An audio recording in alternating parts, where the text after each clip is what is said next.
Hey guys. This is part 4 of What If Naruto Was Madara's Grandson. Hit like and subscribe if you like this one, and also please check the author in the description. Let's start.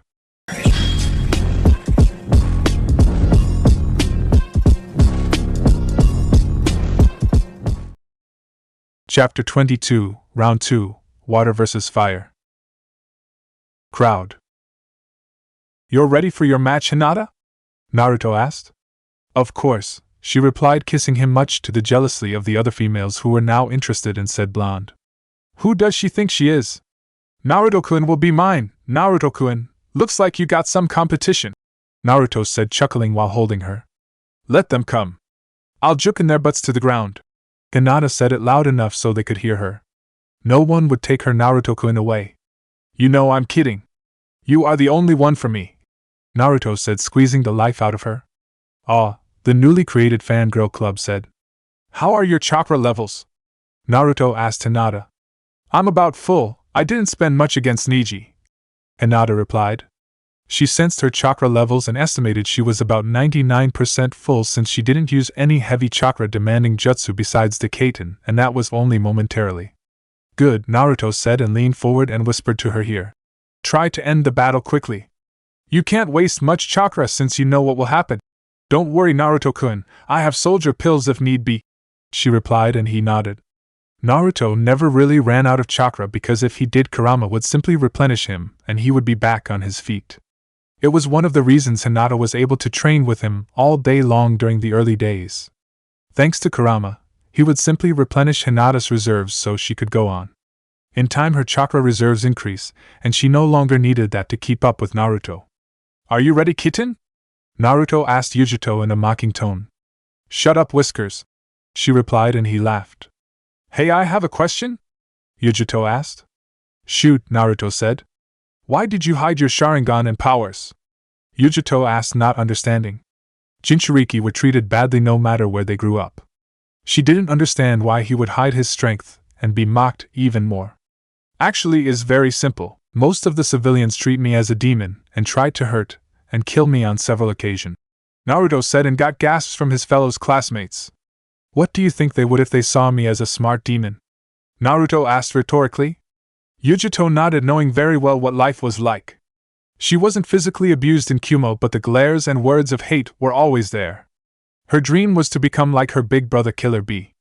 Killer Bee is treated as a hero by their people and they all know he's a Jinchuriki.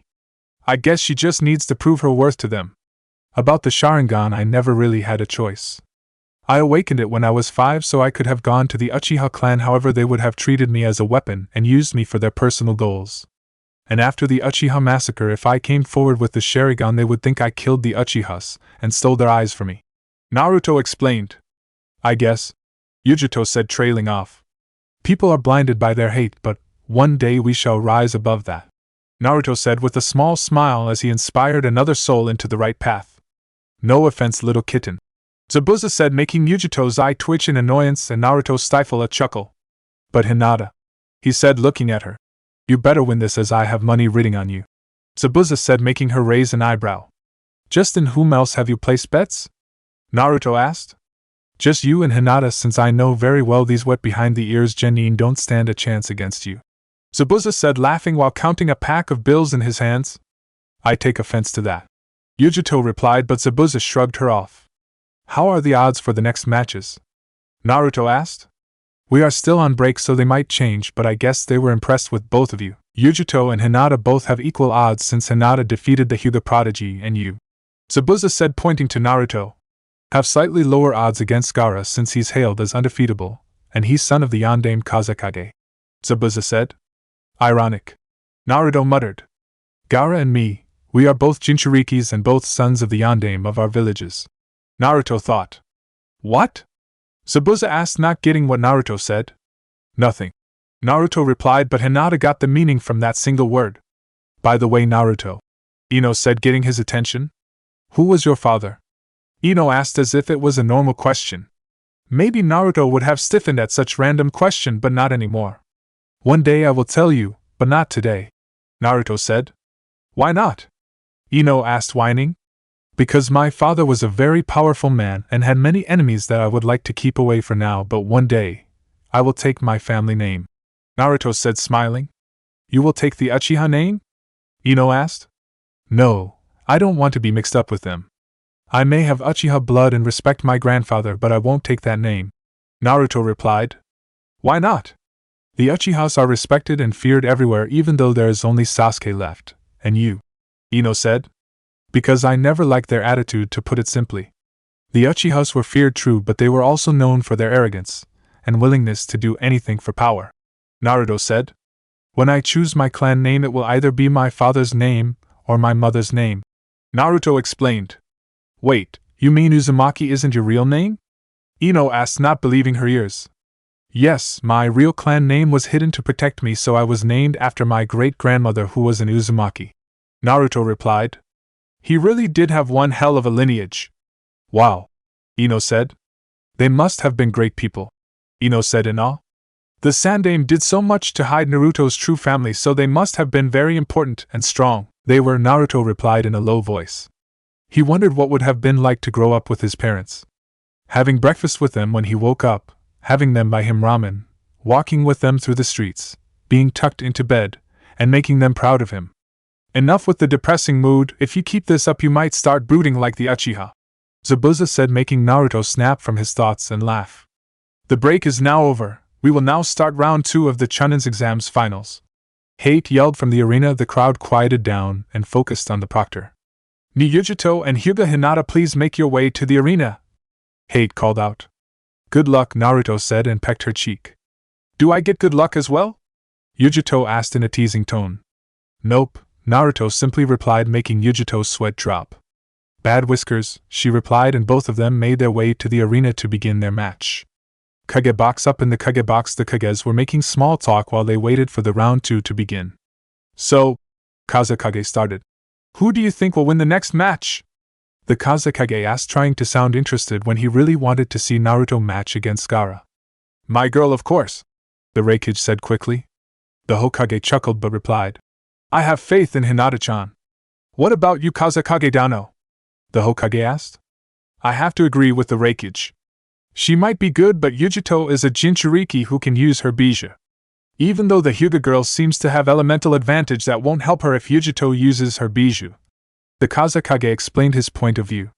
We will see, the Hokage said. They kept talking when an Anbu appeared in the Kage box trough Shunshin and went to whisper in the Hokage's ear. How is everything? The Hokage asked. Everything is prepared.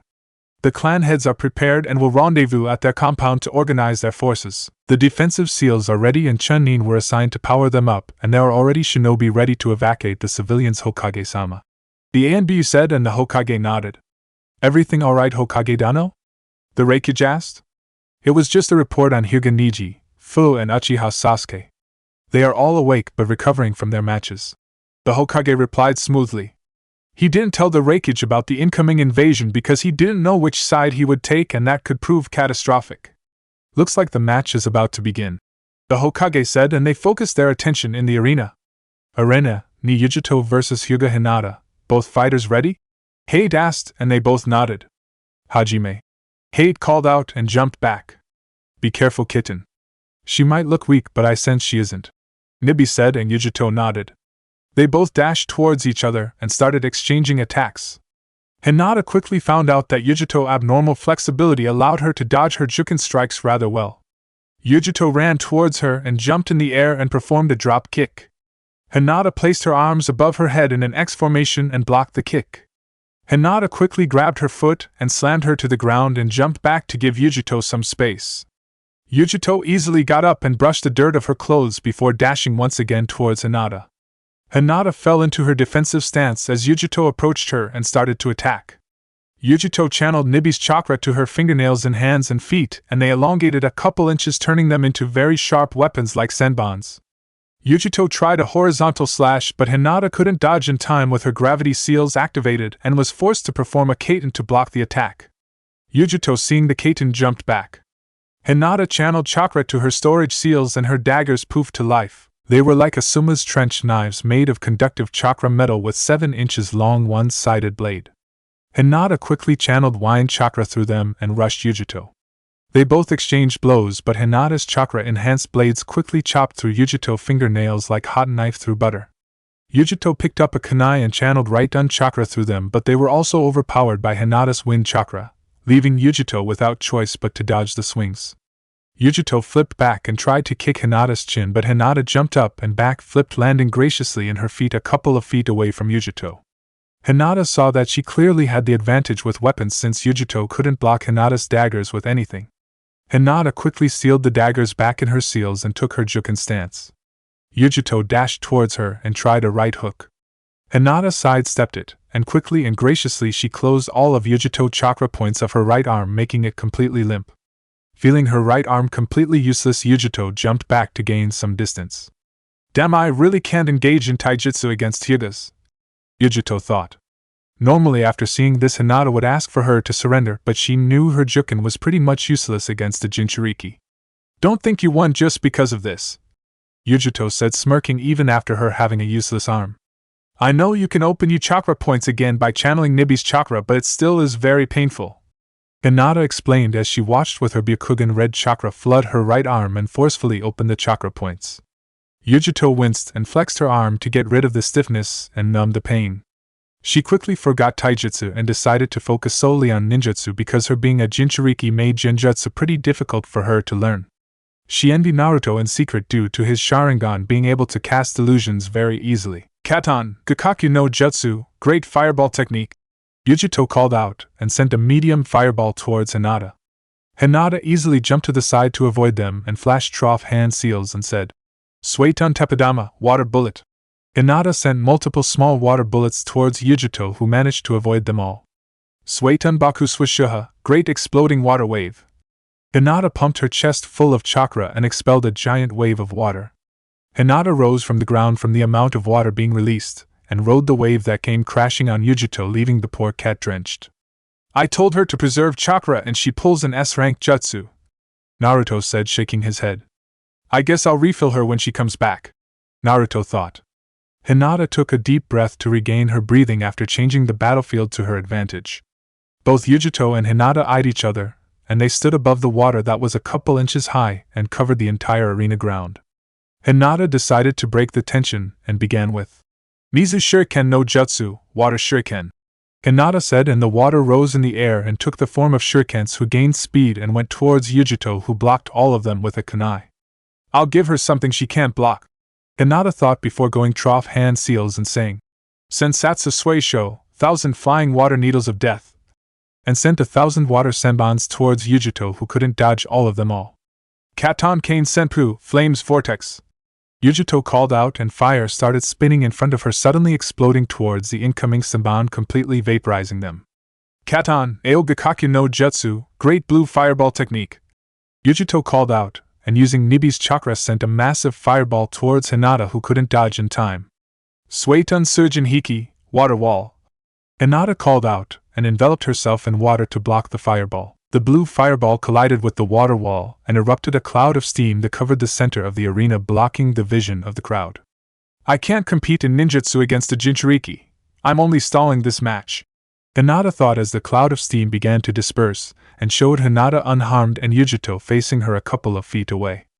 Hinata suddenly came up with the perfect plan. She placed her right arm making half tiger sign while holding her left arm vertically. Kirigakure no Jutsu. Hinata called out, and the entire arena was covered in a mist that blocked the vision of everyone. Hinata could see rather well due to her Byakugan, and Yujito being a Jinchuriki, she was like a candle during the night. Hinata knew this jutsu from the training she did in Suetun Jutsus with Zabuza. This can't be good, Yujito said to herself as she tried to relax her senses and find where her adversary was. Damn, I can't sense her anywhere, Yujito thought as she tried to feel anyone around her, but she could only sense the proctor. She saw a small shimmer of light before jumping to the right and avoiding a volley of shurikens that were thrown by Hinata. The shurikens were concealed by the mist, and even Yujito with enhanced senses couldn't hear or see them. What do I do to clear this mist? Yujito wondered when she felt a very sharp pain from her shoulders and legs. She looked at her body and saw 4 sabans sticking out. Where did that come from? Yujito thought until a realization hit her. The shurikens were only a distraction. I need to find her soon. Yujito thought, wrecking her brains out to find some strategy to counter this mist. She was thinking, but she was started to feel very weak and sleepy. She removed the samban from her shoulder and smelled the tip, detecting a faint metallic smell. Poison, Yujito concluded. Nibi, I've been poisoned, Yujito said to her partner. Already on it. It looks like a sleeping poison, but it seems highly potent, and she hit a blood vessel with those senbons, injecting it directly into the bloodstream. Those eyes are very dangerous in the middle of this mist. You need to find a way out of this, Nibi replied as she powered a bit of her chakra into Yujito to flush out the drug. I know, but what can I do? I'm not a futon user, so I can't clear the mist, Yujito thought. They were both trying to find ways to take away Hinata's advantage. To be able to use the Jukin, one needs a very good chakra control, which can be applied to stealth by suppressing your own chakra signature. Yujito sensed a presence behind her, and extending her nails she quickly ducked and turned around, slashing trough Hinata's chest until she dispelled it into water. Mizabushin, water clone? Yujito asked, surprised by that, and turned just in time to see Hinata speeding towards her through the mist. Hakaya Kunijahachishu, 8 trigrams 128 palms. Hinata called out as she got in her stance. 2 palms, 4 palms, 8 palms, 16 palms. 32 palms, 64 palms, 128 palms. Hinata finally said, and Yujito was thrown backwards, coughing with half of her chakra network closed.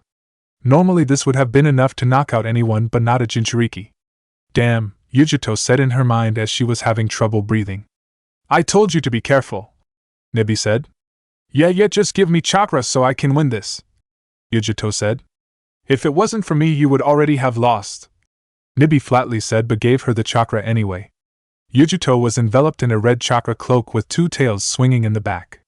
Yujito let out a roar that completely cleared the mist, showing everyone Yujito in all 4 with blue slitted eyes and her nails elongated.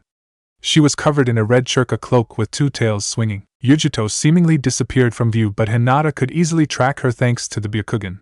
She blocked a straight punch from her and quickly deactivated her gravity seals so she could match Yujito's newfound speed. I need to use it and end this, Hinata thought as she prepared to permanently end this fight. They were both still engaged in a taijutsu fight at high speeds when Hinata went for a leg sweep, making Yujito jump up. Hinata, seeing Yujito in the air and unable to properly maneuver, she quickly rose up.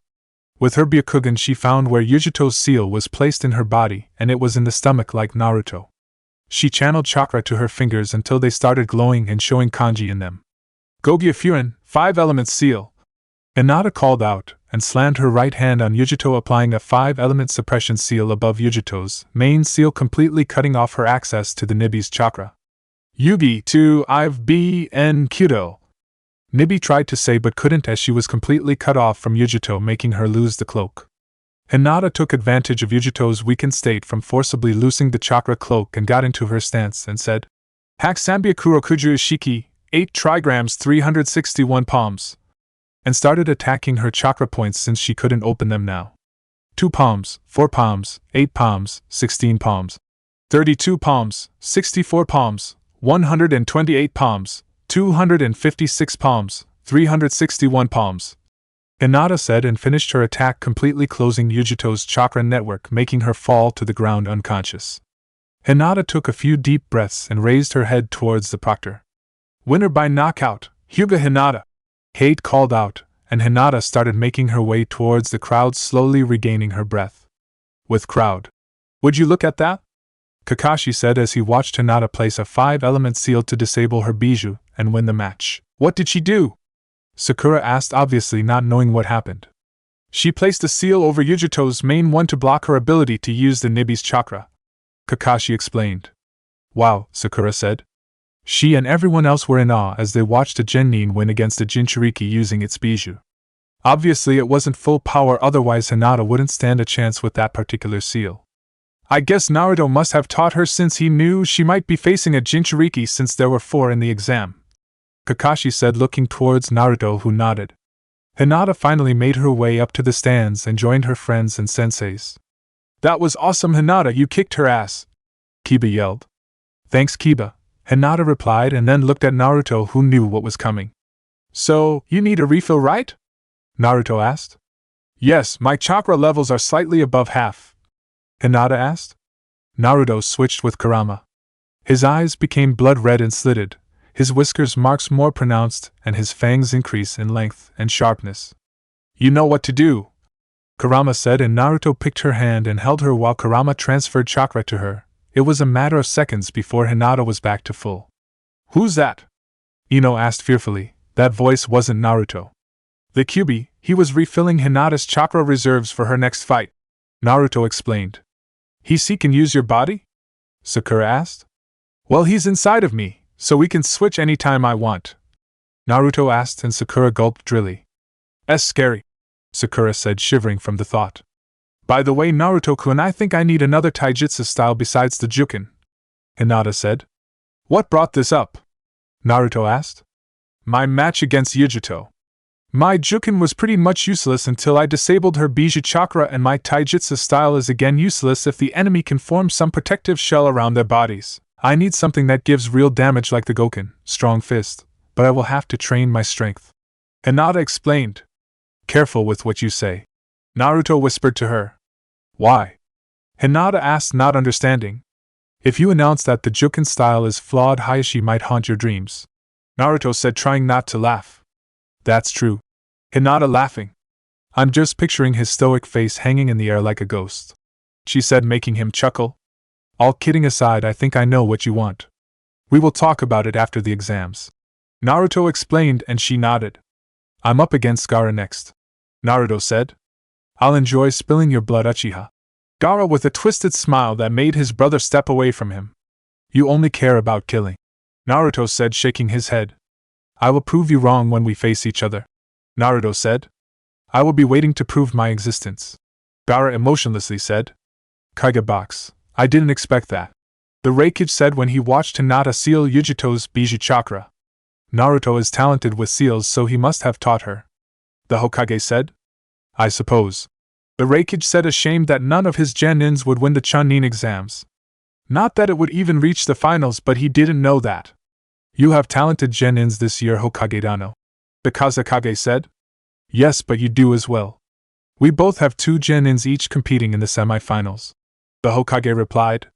Yes, but I don't think my Temari can win against the Hyuga girl. However, I am confident that Gaara will win against the blonde brat, even if he has the Sharingan, the Kazekage said. Like I said, I have faith in them. They are very talented young shinobi, the Hokage said. Due to this being a double bracket tournament, we will have Uzumaki Naruto versus Sabaka no Gaara and Sabaka no Temari versus Hyuga Hinata for the semi-finals. Hate explained. Uzumaki Naruto and Sabaka no Gaara, please make your to the arena so we can begin the semi-finals, Hate called out, and they both shunshine to the arena. Gaara used his sand and Naruto used his lightning shunshin. Both fighters ready? Hate asked, and they both nodded. Hajime. Chapter 23, Clash of Titans. Arena. Naruto and Gaara were standing a few feet from each other. Each one of them had emotionless faces as they eyed and studied their opponent. The proctor had already started the match, but neither of them moved, not wanting to make any mistake. Even though Gaara knew that his sand would defend him, he somehow knew that Naruto was strong. Gaara's mother A.K. Ichibi or Shikaku had warned Gaara to be careful around Naruto since he was also a Jinchuriki and had the Kyuubi, the strongest of the 9 Biju. The silence in the arena was uncomfortable. There was no sound, no birds, no wind. The crowd itself was silent, watching what it was the most anticipated match since the first round. Want help? Kurama asked. No. I wanted this on my own, I just need a refill should I go empty, Naruto replied, making Kurama smirk at the devotion of his vessel and proving that he can be strong alone. Suddenly a small breeze lifted up and signaled the start of the match. Gaara's sand slowly started leaving his gourd on his back and started dancing around him. Naruto saw the sand starting to move and jumped back to gain some distance. Both of them were ready for their fight. Gaara already had his sand outside ready to crush our fellow blonde, and Naruto was watching it very carefully with his Sharingan blazing. Gaara suddenly clutched his head in pain, making Naruto raise an eyebrow to why suddenly Gaara would feel pain. It must be the Ichibi, Naruto thought as he watched Gaara clutching his head, trying to relieve his pain as best as he could. Just as it began, the pain suddenly stopped, and Gaara slowly raised his head to show Naruto his face angry for blood. Prove my existence, Uzumaki! Gaara shouted and sent forth a wave of sand towards Naruto, intending to crush him instantly. Naruto started evasive maneuvers and he watched the sand splitting into various waves trying to outflank Naruto. However, Naruto's speed coupled with his Sharingan made sure Naruto could predict the path of each wave, making sure he would never be caught. It's a shame they removed the water from the previous match.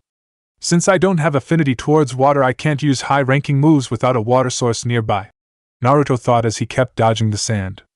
Let's see if his sand armor can keep up with me, Naruto thought as he disappeared in a burst of speed. Naruto quickly outmaneuvered the sand and slipped through it by ducking and sliding beneath the sand and delivered a good right hook into Gaara, sending him tumbling to the ground. Naruto watched as the sand that he used to attack quickly rushed to Gaara to absorb his impact. Naruto also noticed that the sand armor around Gaara's body itself was barely cracked and had already reformed. That thing is hard, Naruto thought as he analyzed in minute detail Gaara's sand armor, trying to find the best weakness. If he had the water, he would drench his sand with it, making it slower and more chakra demanding. However, that wasn't the case. Naruto picked a few shurikens and threw them at Gaara from multiple angles, but the sand quickly formed a round shell around him and blocked all of them. It seems that his sand is automatic, since some of the shurikens went to blind spots that Gaara couldn't see, Naruto thought as he watched Gaara drop his protective shield, making the shurikens fall to the floor. Let's test his strength, Naruto thought as he was about to pull his big guns to gradually try and penetrate his ultimate defense. Right and Shuriken Kagebushin no Jutsu, lightning style Shuriken Shadow Clone, Naruto said, and he threw a single shuriken towards Gaara and they multiplied into dozens. However, differently from other times, these shuriken were charged with right-on chakra, and since lightning was strong against earth, it should work. Gaara brought his sand to block the shurikens but was surprised when they penetrated deeply into the sand, and he had to reinforce the wall of sand to keep the shurikens from hitting them. If they were made with chakra metal, they would have penetrated cleanly through his defenses, Naruto thought. Gaara quickly dropped the shurikens into the ground and said, "Sand's bullets," and sent multiple small round spheres made of sand to Naruto at high speeds. Katon, Gakakyu no Jutsu, great fireball technique, Naruto said, and expelled a fireball towards the incoming sand bullets, completely disintegrating them. Katon, Ryuka no Jutsu, dragon fire technique, Naruto said, and he flashed thought hand seals and sent a stream of fire towards Gaara, who used a wall of sand to shield the flames. The stream of fire collided with the sand wall, and the heat generated from the clash transformed the sand into crystal glass, effectively disabling the sand that was used to block Naruto's attack. Would you look at that? How come I didn't think of that? Naruto thought before he said to Gaara. Chemistry 101, what happens when you superheat sand? Gaara's eye twitched at the comment but ignored it as he felt his mother yelling with excitement in his head as he tried to spill Naruto's blood to prove his existence. Gaara sent his sand towards Naruto once again. I wonder what he can do once his sand is gone, Naruto thought as he thought about it. Since Gaara always carried that gourd with him, so he should be limited to that amount. So Naruto could use his fire style to disintegrate or turn into glass his sand until he runs out.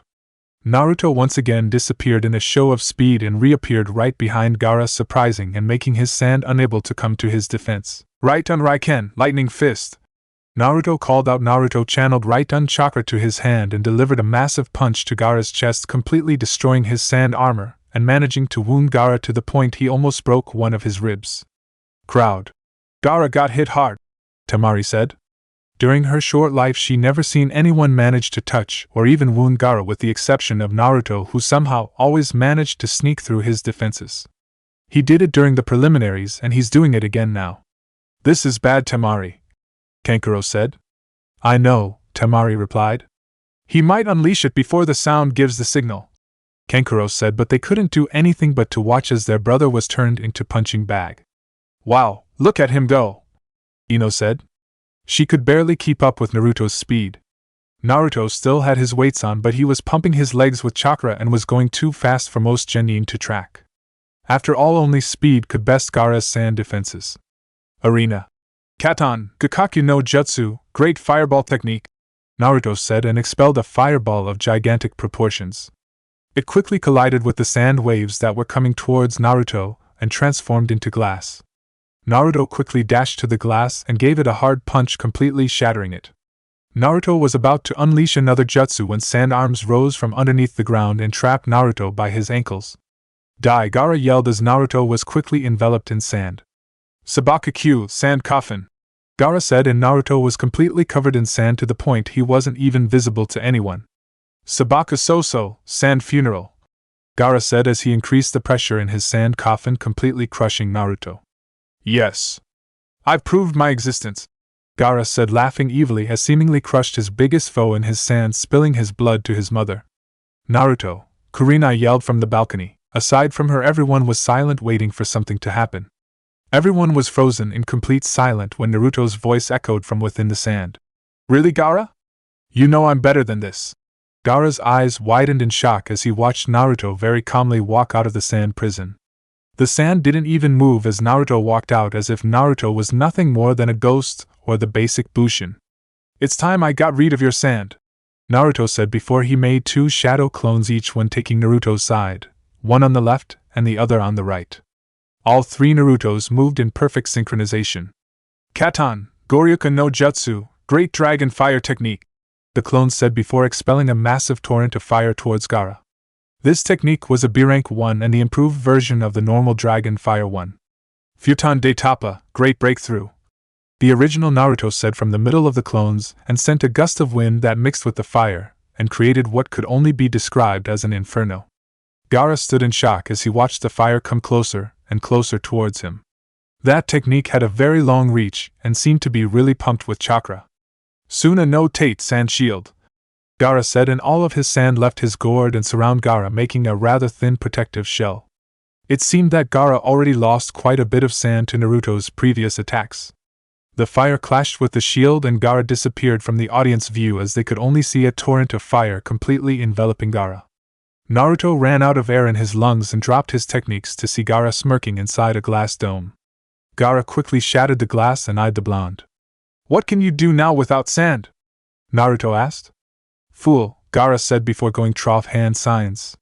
Suna Shigure, Sand Rain, Gaara said, and strangely enough it started raining. However, instead of water it started raining sand, and a good deal of it. I can easily create new sand by compressing the mineral underground as well, and as long as I have sand I can do anything, Gaara said before restocking his supplies of sand and preparing to restart his attacks.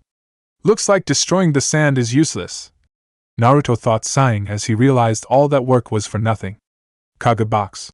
They are very skilled, the Raikage commented. But the Uzumaki brat seems to be in a pickle, the Raikage said. What makes you think that? The Hokage asked, confused.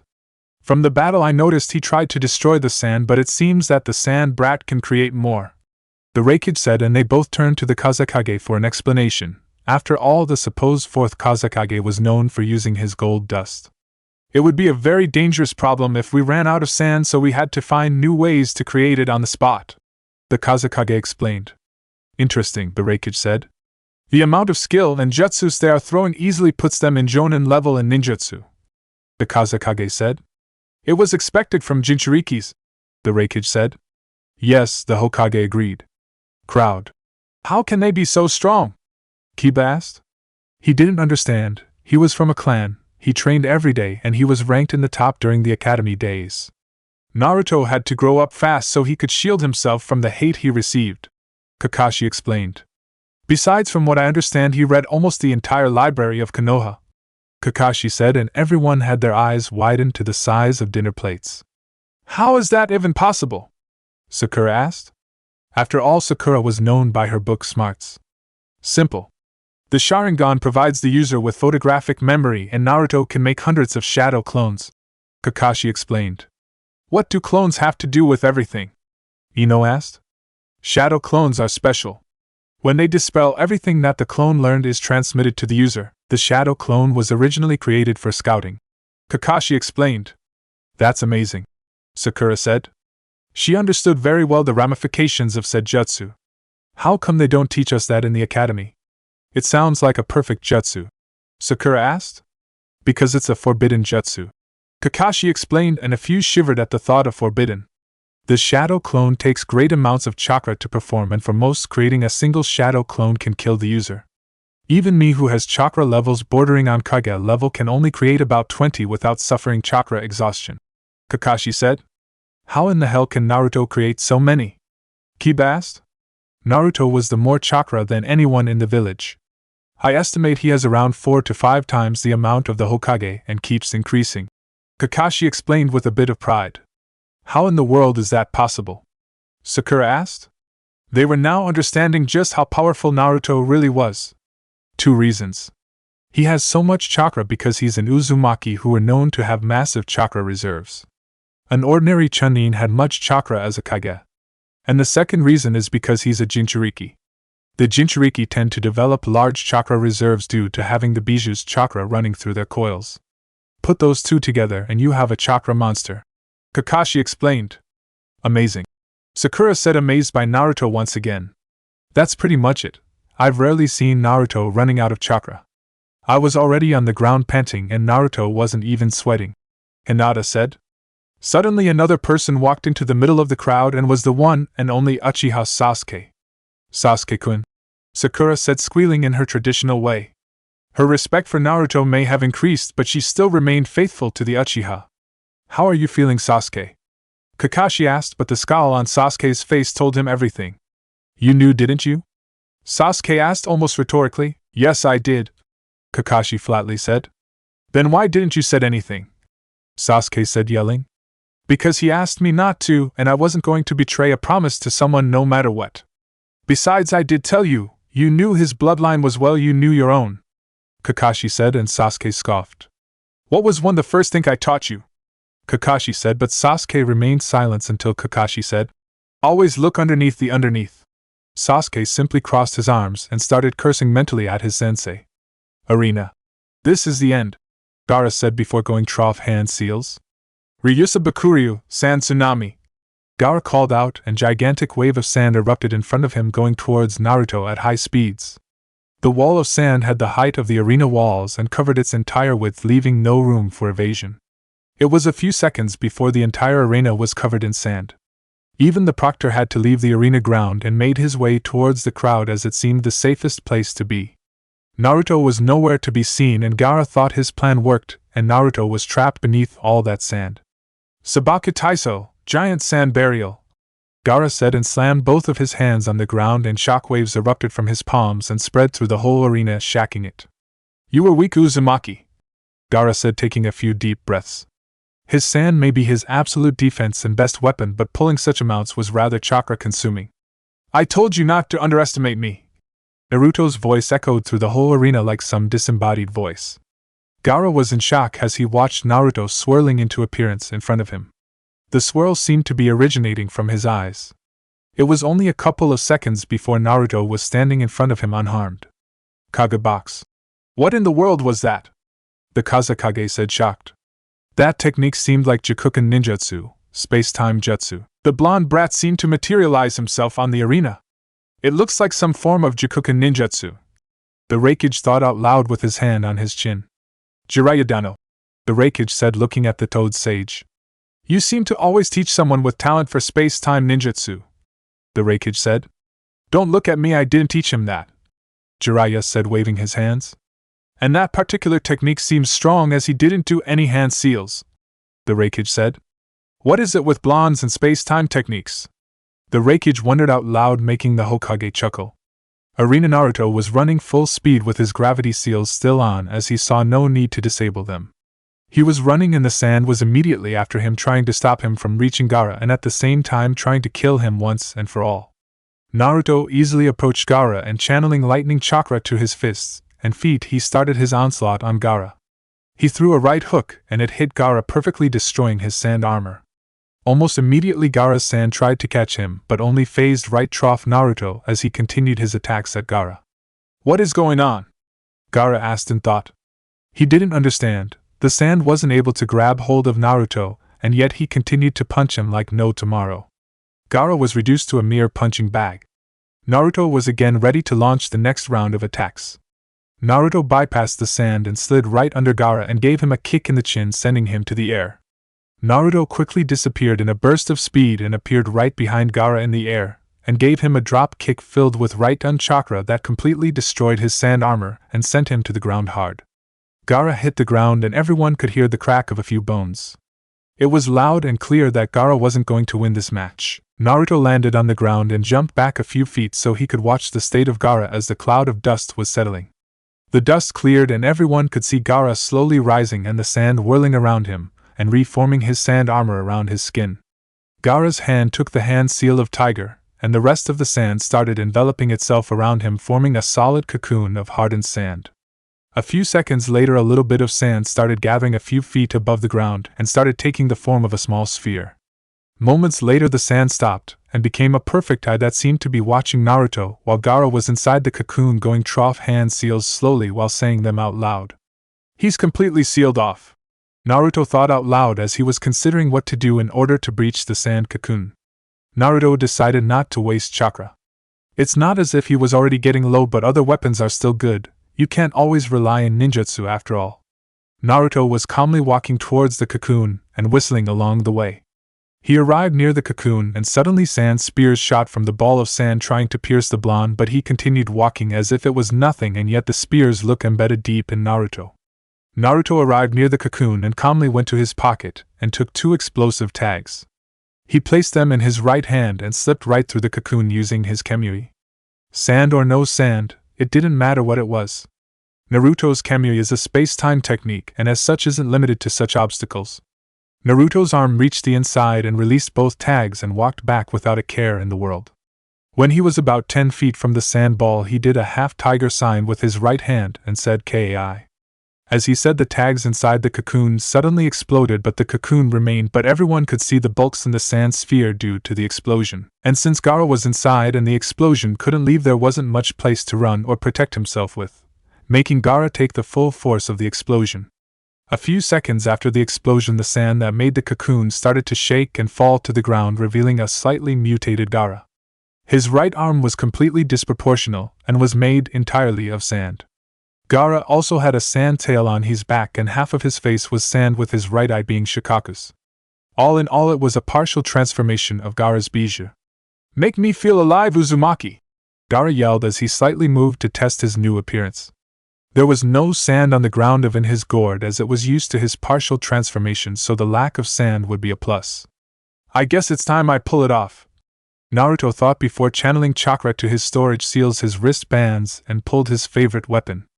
Cling, the weapon sounded as Naruto grabbed it by the handle with his right hand and rested it on the ground. It was a wide fan with 3 blood-red tomos on each side. It had a long handle with bandages wrapped around the base. The main part of the weapon was light brown with the edges being black. Flashback: Naruto was 9 years old and was exploring his true house, the Namake's compound, if you could call it that. In fact, it was a fairly big house built for harboring a medium family or a couple intending to build one. Naruto was looking through the various rooms around the house and started going down the stairs into the basement. When he arrived, he saw a lot of weapons.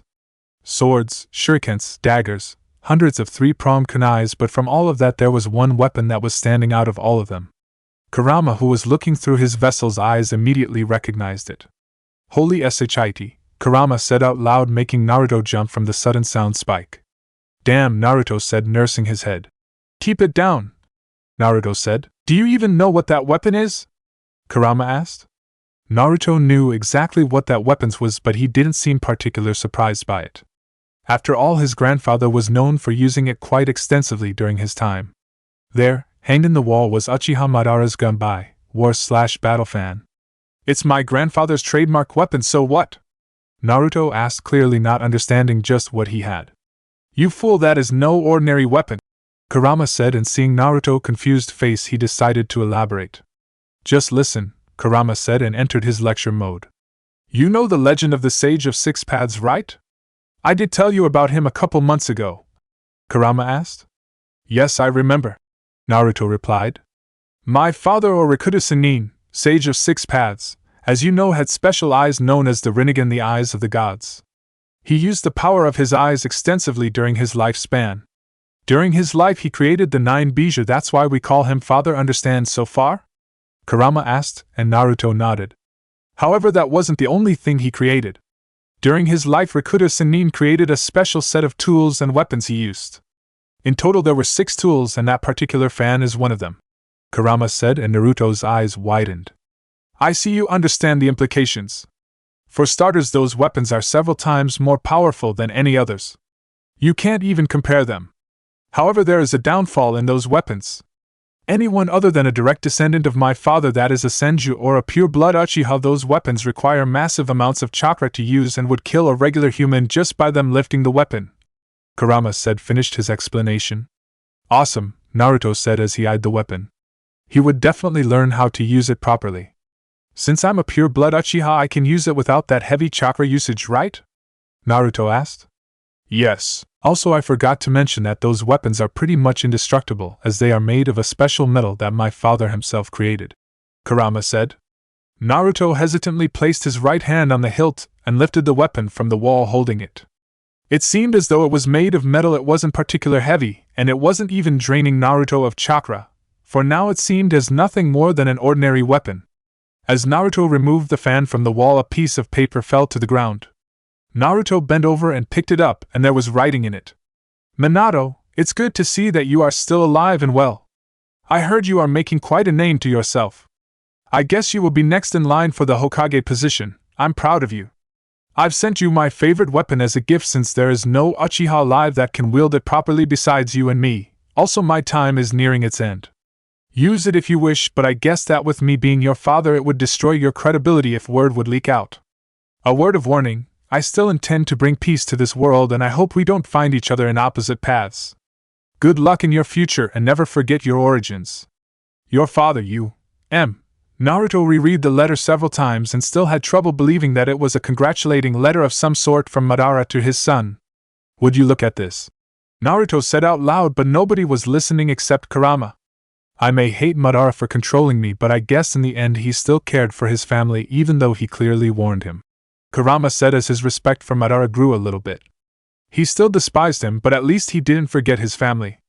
To foxes there wasn't anything more terrible and demeaning than abandoning your own kin. "Do you think he would hurt his own son to achieve his goals?"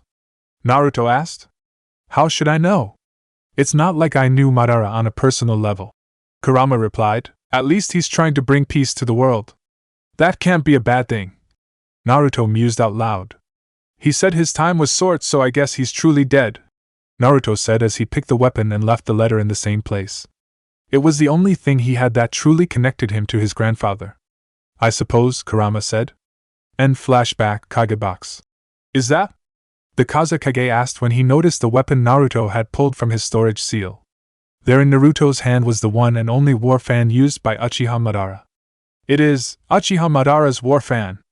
To think I would see it again," the Hokage said, shocked that Naruto was in possession of said weapon.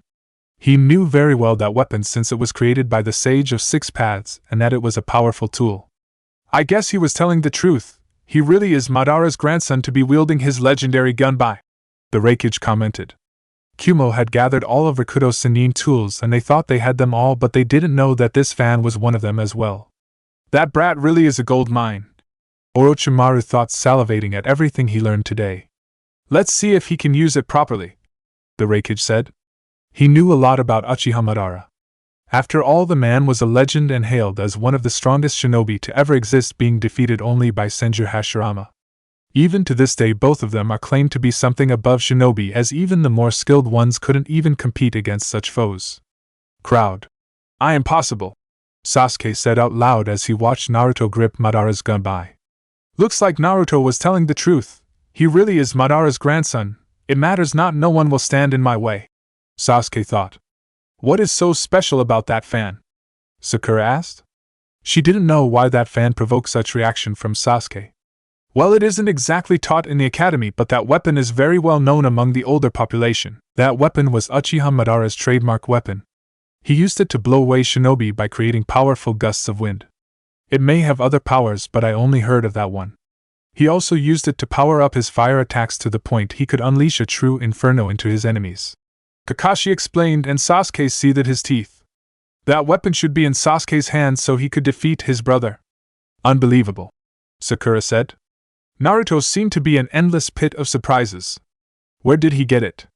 "I know from history that Madara left the village," Sakura asked. "That I don't know," Kakashi replied while eyeing Hinata. Hinata sighed before she started explaining.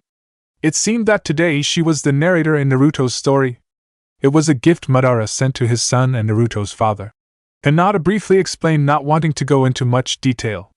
"He had it all this time?" Kakashi asked to no one with eyes widened. He never in a million of years would have thought his sensei had possession of such weapon. He had been to his house several times but never saw it. Well, he never actually went to the basement for that fact. I don't know what else to expect from the brat, Zabuza said, chuckling.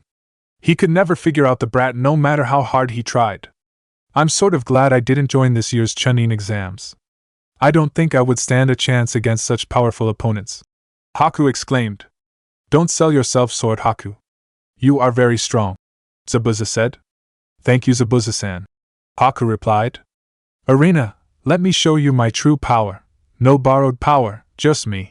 Naruto stated out loud as his grip on his fan became stronger.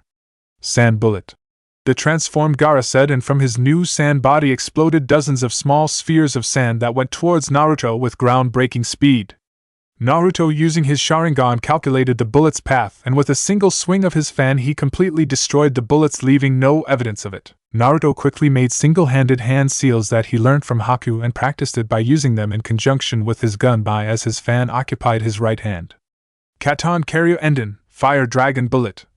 Naruto called out, and unlashed a massive torrent of white flames towards Gaara. Naruto, as he was unleashing his fire, he swinged his fan and said, Futon Fanned Wind, and a powerful gust of wind emerged from his fan, powering his flames. That was Naruto's most powerful fire attack. An A-rank attack, however, this attack was powered by the fan's wind, easily making it jump to S-rank. Gaara coiled himself with his tail protecting his head, and was engulfed in the flames, completely disappearing from view. Many people in the crowd and even some of the shinobi had to protect their eyes and avert their faces from the arena due to the amount of heat and light being generated from Naruto's attack. The proctor was considering if he would come out alive, and he wasn't even fighting. He was more concerned in running for his life, trying to get out of the way of the flames that seemed to engulf the whole arena. Enough, Gaara yelled and unleashed a roar that dispersed the flames around him, revealing a scorched Gaara, but otherwise okay. It seemed that sand powered by Shikaku's chakra made it unable to transform in glass and be destroyed.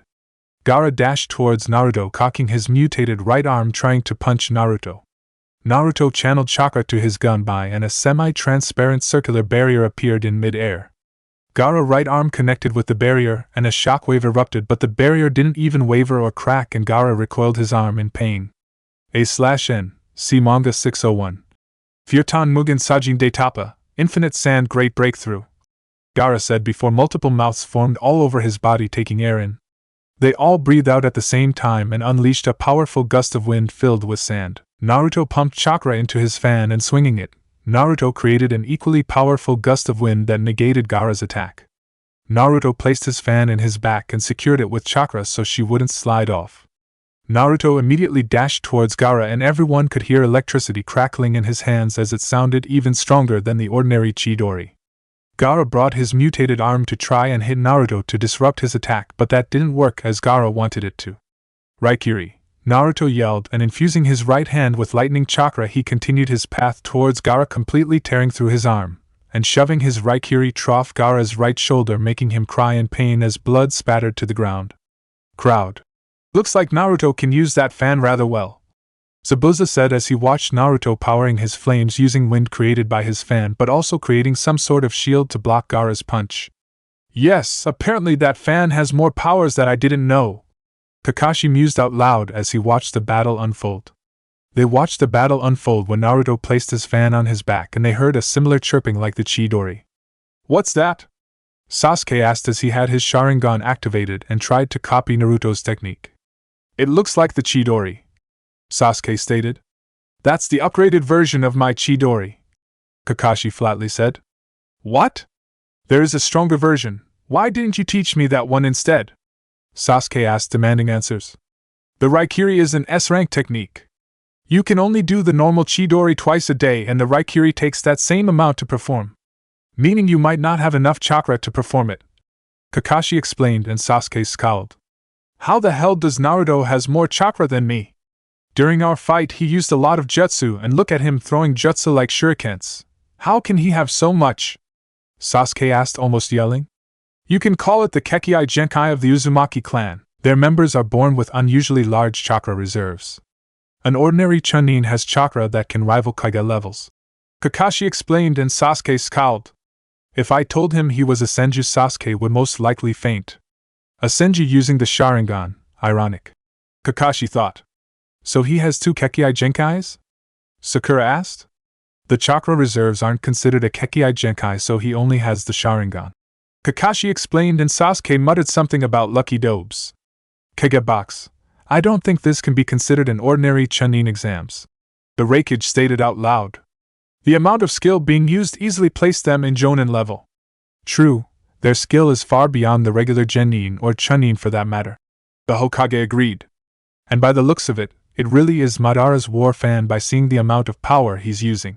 The Raikage commented with his hand on his chin. The Kazekage kept silent throughout the whole conversation and was considering when to signal the beginning of the invasion, since Gaara seemed to be in partial transformation and could at any time unleash the full Bija.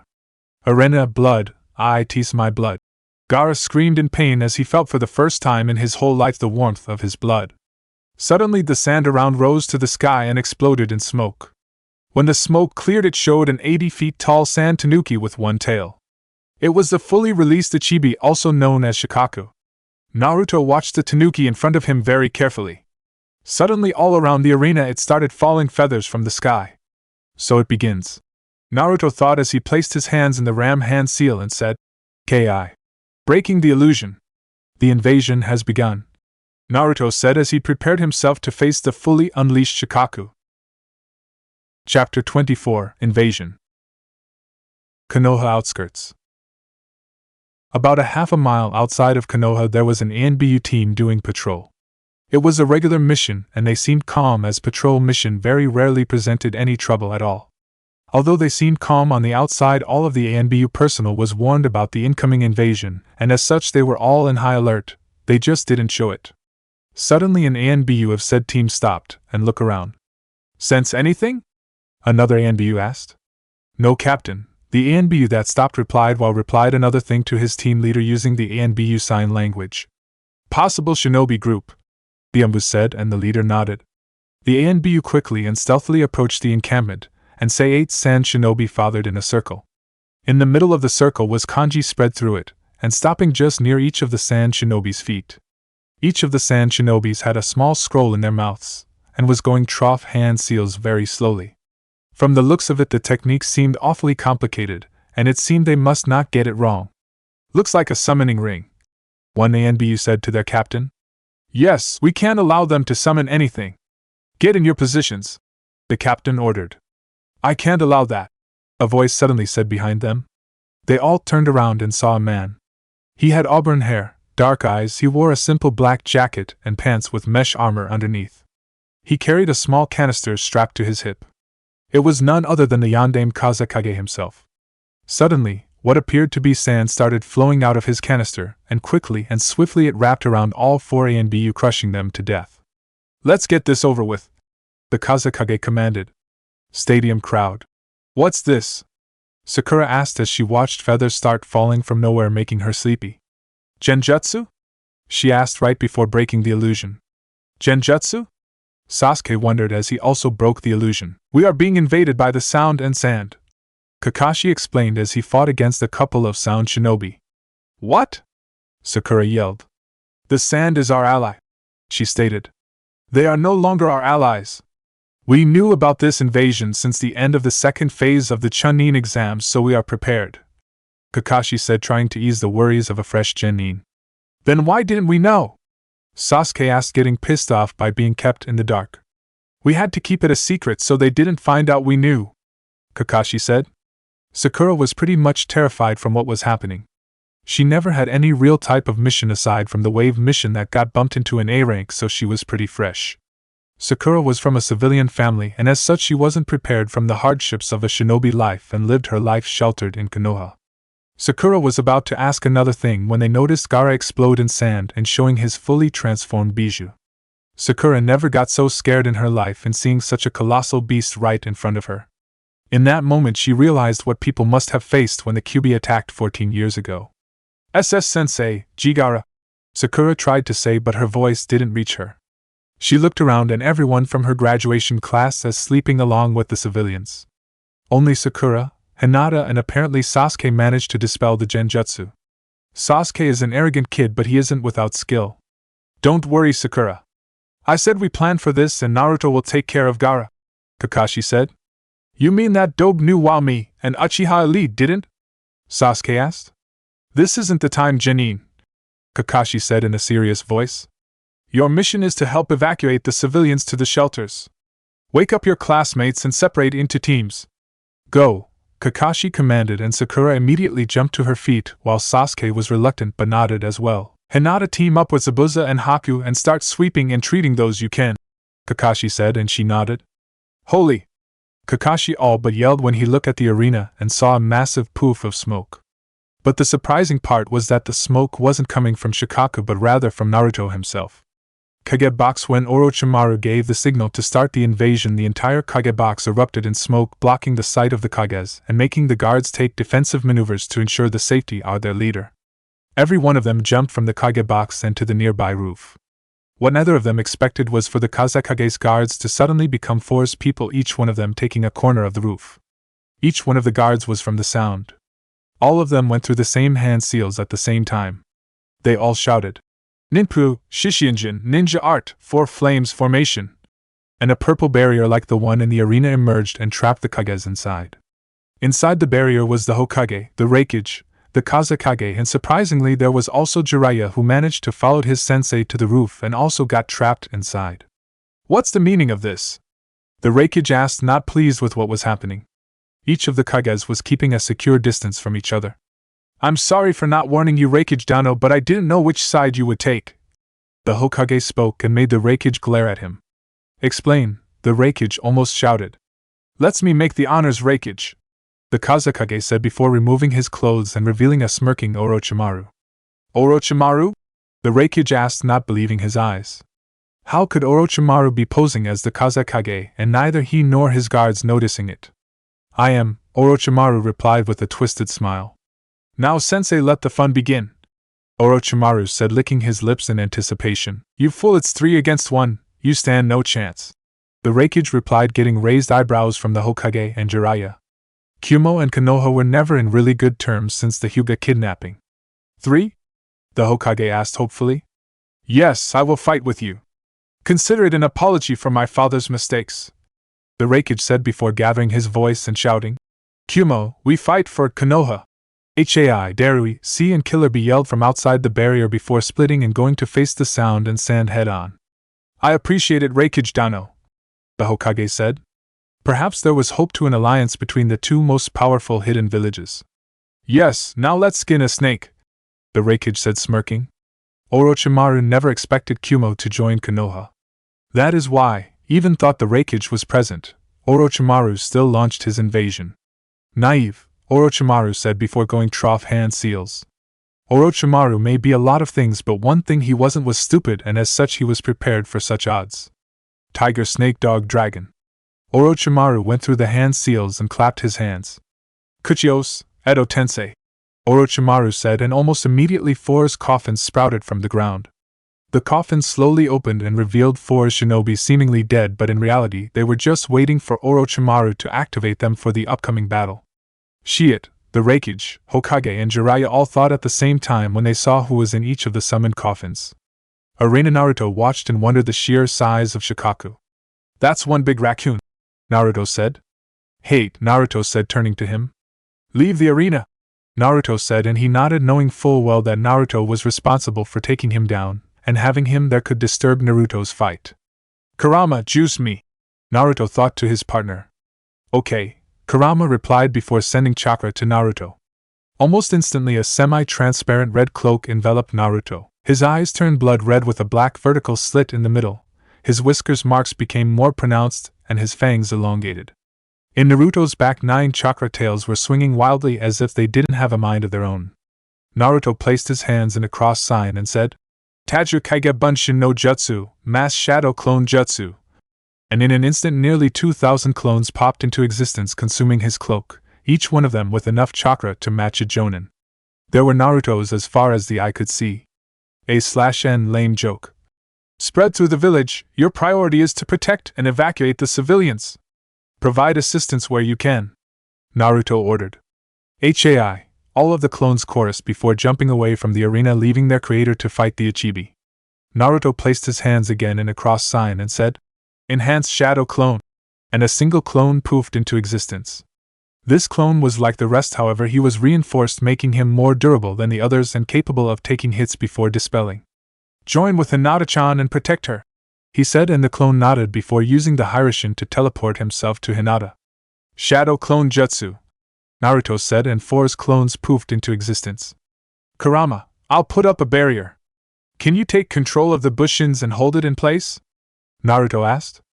Keeping 2,000 shadow clones active, powering an S-rank barrier and still be able to fight a Bijou required too much concentration that Naruto wasn't capable of yet. "No problem," Kurama replied. In an instant the 4 clones sprinted to the 4 corners of the arena. They went through hand seals at the same time and said, "Ninpu, Shishinjin, Ninja Art, 4 Flames Formation," and a purple barrier erupted, trapping Shikaku and Naruto inside. However, before the whole barrier could close, 3 sand shinobis jumped over the forming barrier and landed inside. They were Sabaku no Temari, Sabaku no Kankuro, and their Jonin sensei Baki. "Damn," Naruto said as he watched the sand shinobi take place near Gaara. "This has just got a lot more dangerous. No holding back," Naruto thought before permanently keeping his EMS activated. His hand tightly gripped his fan as he became battle ready to go off against the Jonin, 2 Genin and Bijou. "I'll have to take out Kankuro and Temari first," Naruto thought before releasing his grip on his fan and taking from his storage seals a couple of 3-pronged kunais. Naruto watched as the sand shinobi jumped ahead of Shikaku, and yet he did nothing to remove them. "Looks like Gaara is mostly in control," Naruto thought. He looked up to Shikaku's head and noticed Temari reading her fan and Kankuro unwrapping his bundle, revealing a puppet. "Great, a puppet user, just my luck," Naruto thought. His odds didn't look so good. He cursed himself for not training his eyes further so he could use the techniques Kurama told him. "You made me feel alive, Uzumaki!" Shikaku yelled, but it clearly was Gaara's voice. "Crazy bastard," Naruto thought as he launched his 3-pronged kunai towards the enemy, but was blocked by Baki's kunai. Baki looked at the kunai and was interested in the design as it was different from the others. Until he remembered where he saw them, he remembered the legend that used these kunais to decimate an army. "Are these?" Baki wondered before he picked the kunai up with his hands and noticed the kanji in the handle. "Wrong move," Naruto said before flashing towards the kunai he previously thrown. All they saw was a yellow flash before Naruto appeared behind Baki and slammed a Rasengan into his back, and he went flying and crashing into the ground completely out. Naruto ducked under a fan swing from Temari and gave her a punch to the stomach, making her buckle in pain. Naruto punched Temari and jumped to the side to avoid a barrage of Samban thrown by Kankuro's puppet. Naruto quickly picked another kunai and threw at Kankuro's real body. Kankuro fumbled between his weapons when he saw Naruto throw the same kunai he used to take out his sensei, who was Jonin. Kankuro did the only thing he thought and jumped away far enough from the kunai's reach. Naruto jumped from the Uchibi as sand was starting to gather around his feet, trying to snare him in place. He approached Baki. He was still alive, although barely. Naruto picked Baki up and quickly stored him in a stasis seal. "What the hell was that?" Kankuro asked, with fear clearly splashed in his voice. The blonde in front of them just took out their sensei like he was nothing. "Idiot, don't you remember history from the academy?" Temari asked as she recovered from the blow Naruto delivered her. Seeing Kankuro's oblivious face, Temari decided to explain. "That technique, that yellow flash, is the same the Yondaime Hokage used that gave him the name of Yellow Flash. He used a technique of his creation that allowed him to teleport to the kunais he threw and used it to kill almost 1,000 shinobis from IWA in a flash. He alone won the war," Temari explained, and Kankuro turned to the blonde who was busy dodging the sand. "I see you know history very well," a voice whispered just behind Temari's ear. She turned her head slightly, and was greeted by no one other than Naruto. Kankuro just had enough to blink. He was watching Naruto dodge the sand when suddenly he appeared right behind Temari. "How?" Temari asked, stuttering, clearly afraid of Naruto. He possessed a technique that allowed the Yondaime to kill an entire battalion of shinobi in an instant. "When I punched you in the stomach, I left my mark on you," Naruto simply replied before giving her a quick chop to the back of her head, knocking her out. He quickly flashed to the ground with an unconscious Temari and sealed in stasis scroll as well. "You bastard," Kankuro growled from the top of the Uchibi before sending his puppet to attack Naruto. You should be grateful I didn't kill your sister, Naruto said in an emotionless voice. Kankuro simply gazed upon Naruto's blood-red eyes and was starting to feel sleepy. Ki. Kankuro said and flared his chakra, breaking Naruto's hypnotic eye. Futon Renkuden, vacuum wind bullet, Shikaku said before slamming his hand in his stomach and expelling a very large ball of compressed wind. The ball itself was bigger than Naruto himself. Naruto gripped his fan and, channeling chakra through it, he swatted the bullet away, making the ground shake from the pressure and power. Naruto jumped to the side to avoid Kankuro's puppet, and he noticed that the puppet's blades were filled with poison. I need to take him out so I can focus on Gaara, Naruto thought before he dashed towards Kankuro's puppet. Naruto used his Sharingan and quickly found the chakra strings Kankuro was using to control his puppet. Naruto channeled chakra trough one of his kunais and used it to sever the strings, making the puppet fall limp to the ground. Naruto quickly appeared next to the fallen puppet and drove a Rasengan to it, shattering it to pieces. Bastard, Kankuro said to Naruto as he lost his best weapon. What can you do now? Naruto asked, pissing off Kankuro and making him jump from the Ichibi's head and run straight for Naruto. Naruto smirked when he noticed how easy it was to rattle Kankuro. Kankuro quickly arrived near Naruto and tried a horizontal slash only to Naruto duck. Naruto quickly rose up and trapped his arms, disarming him of his kunai. Naruto grabbed him tightly by the arm and flinged him through the air and slamming him into the ground. Naruto quickly placed his hand into Kankuro and placed a sleeping seal.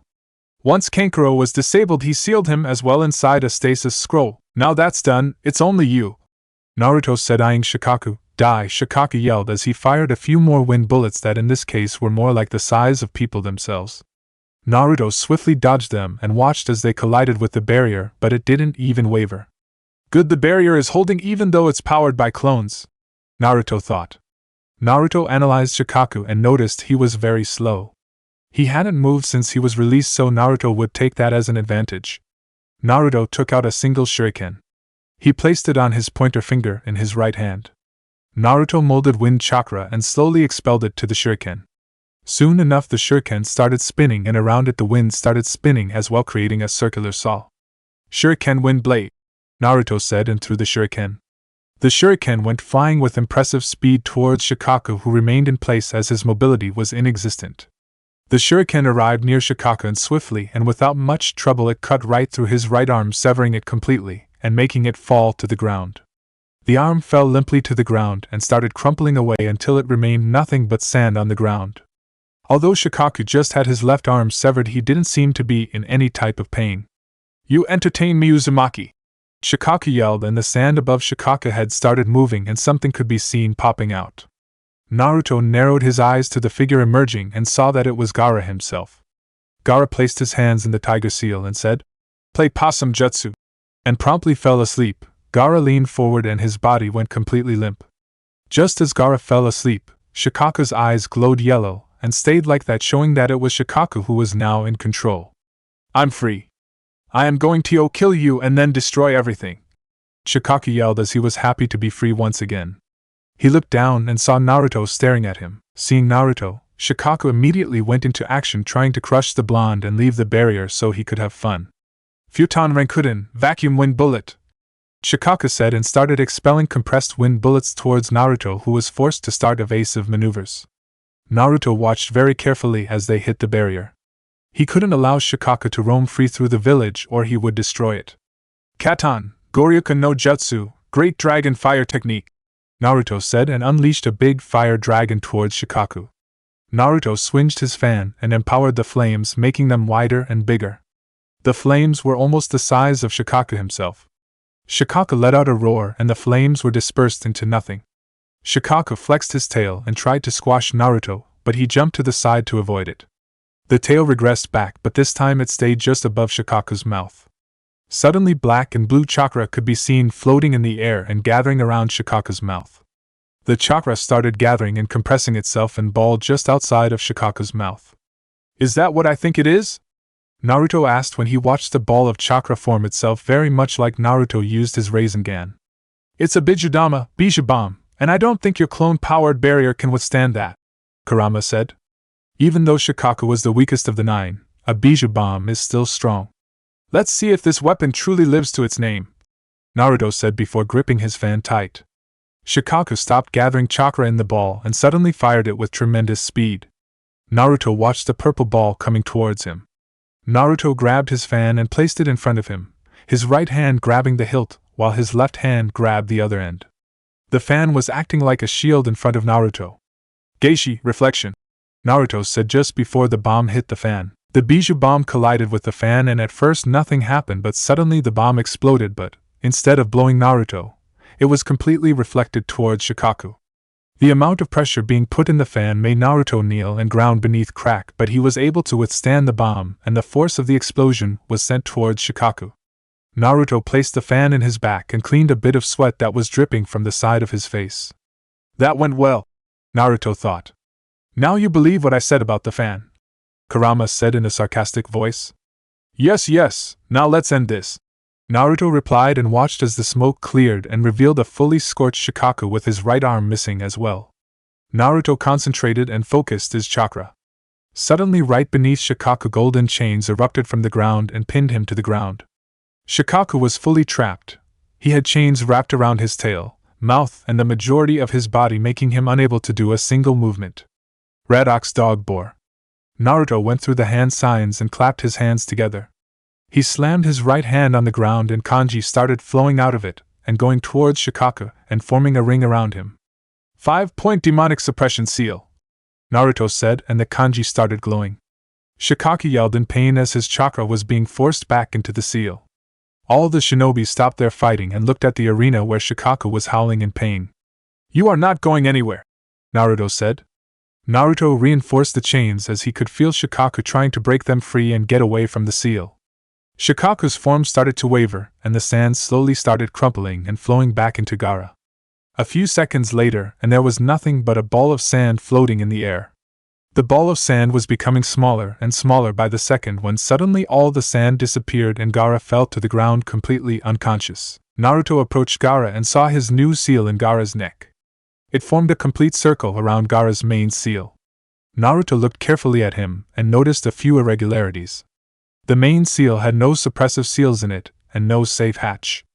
At this point Gaara's seal was nothing more than an advanced storage seal. This is why Gaara is so unstable, Naruto thought before approaching him and also placing in a stasis scroll, putting him with his team. Naruto took a few deep breaths and dropped the barrier while shifting his eyes towards the roof where the Kages battle was taking place. With Hinata had just received orders from Kakashi and went to join forces with Zabuza so they could bring the pain to the invading forces. Hinata quickly located Zabuza and Haku and jumped towards them. We have orders, Zabuza, Hinata said as she watched Zabuza behead a sound shinobi with his Kubikuri Bocho. Which are? Zabuza asked.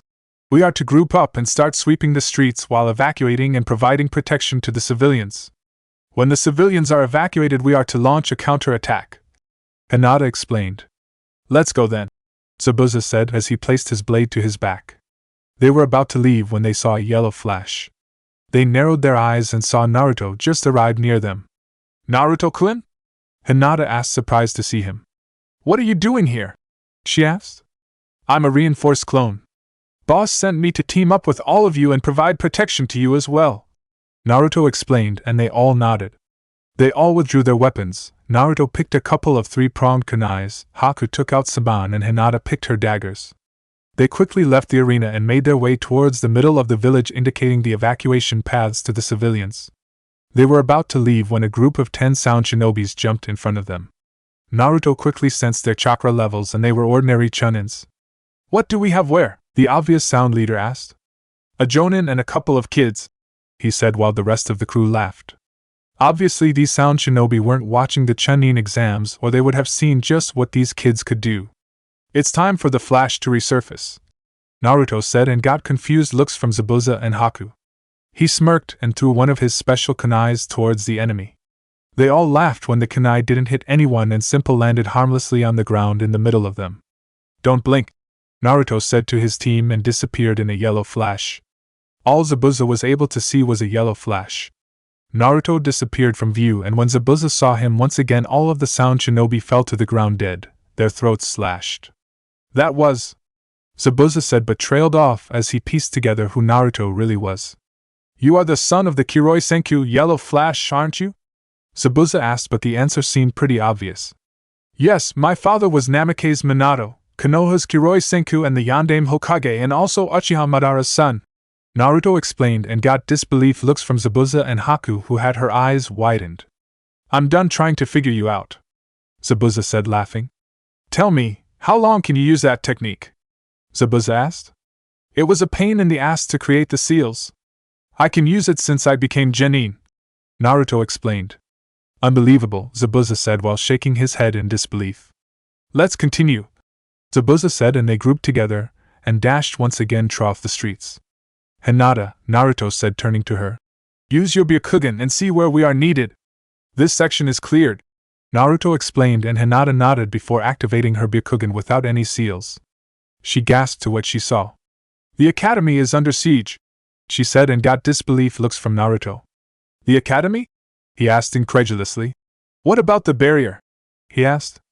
There is no barrier. There's Sound and Sand Shinobi trying to force entry, but Irika-sensei and couple other Chunins are holding them off, she explained. Let's hurry then.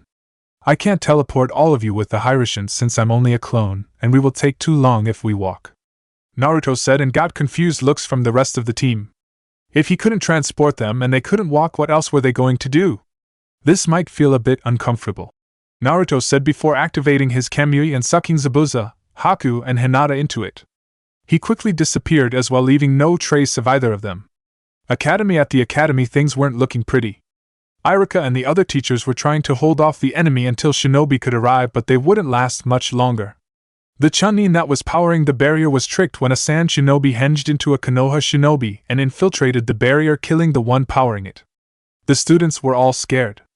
The enemy managed to collapse the tunnels leading to the bunkers, and since the barrier was down, the only keeping them alive were the teachers that were battling fiercely to protect the lives of their students by preventing the enemy from entering the academy. Irika, this doesn't look good, one of the teachers said. He was clearly tired.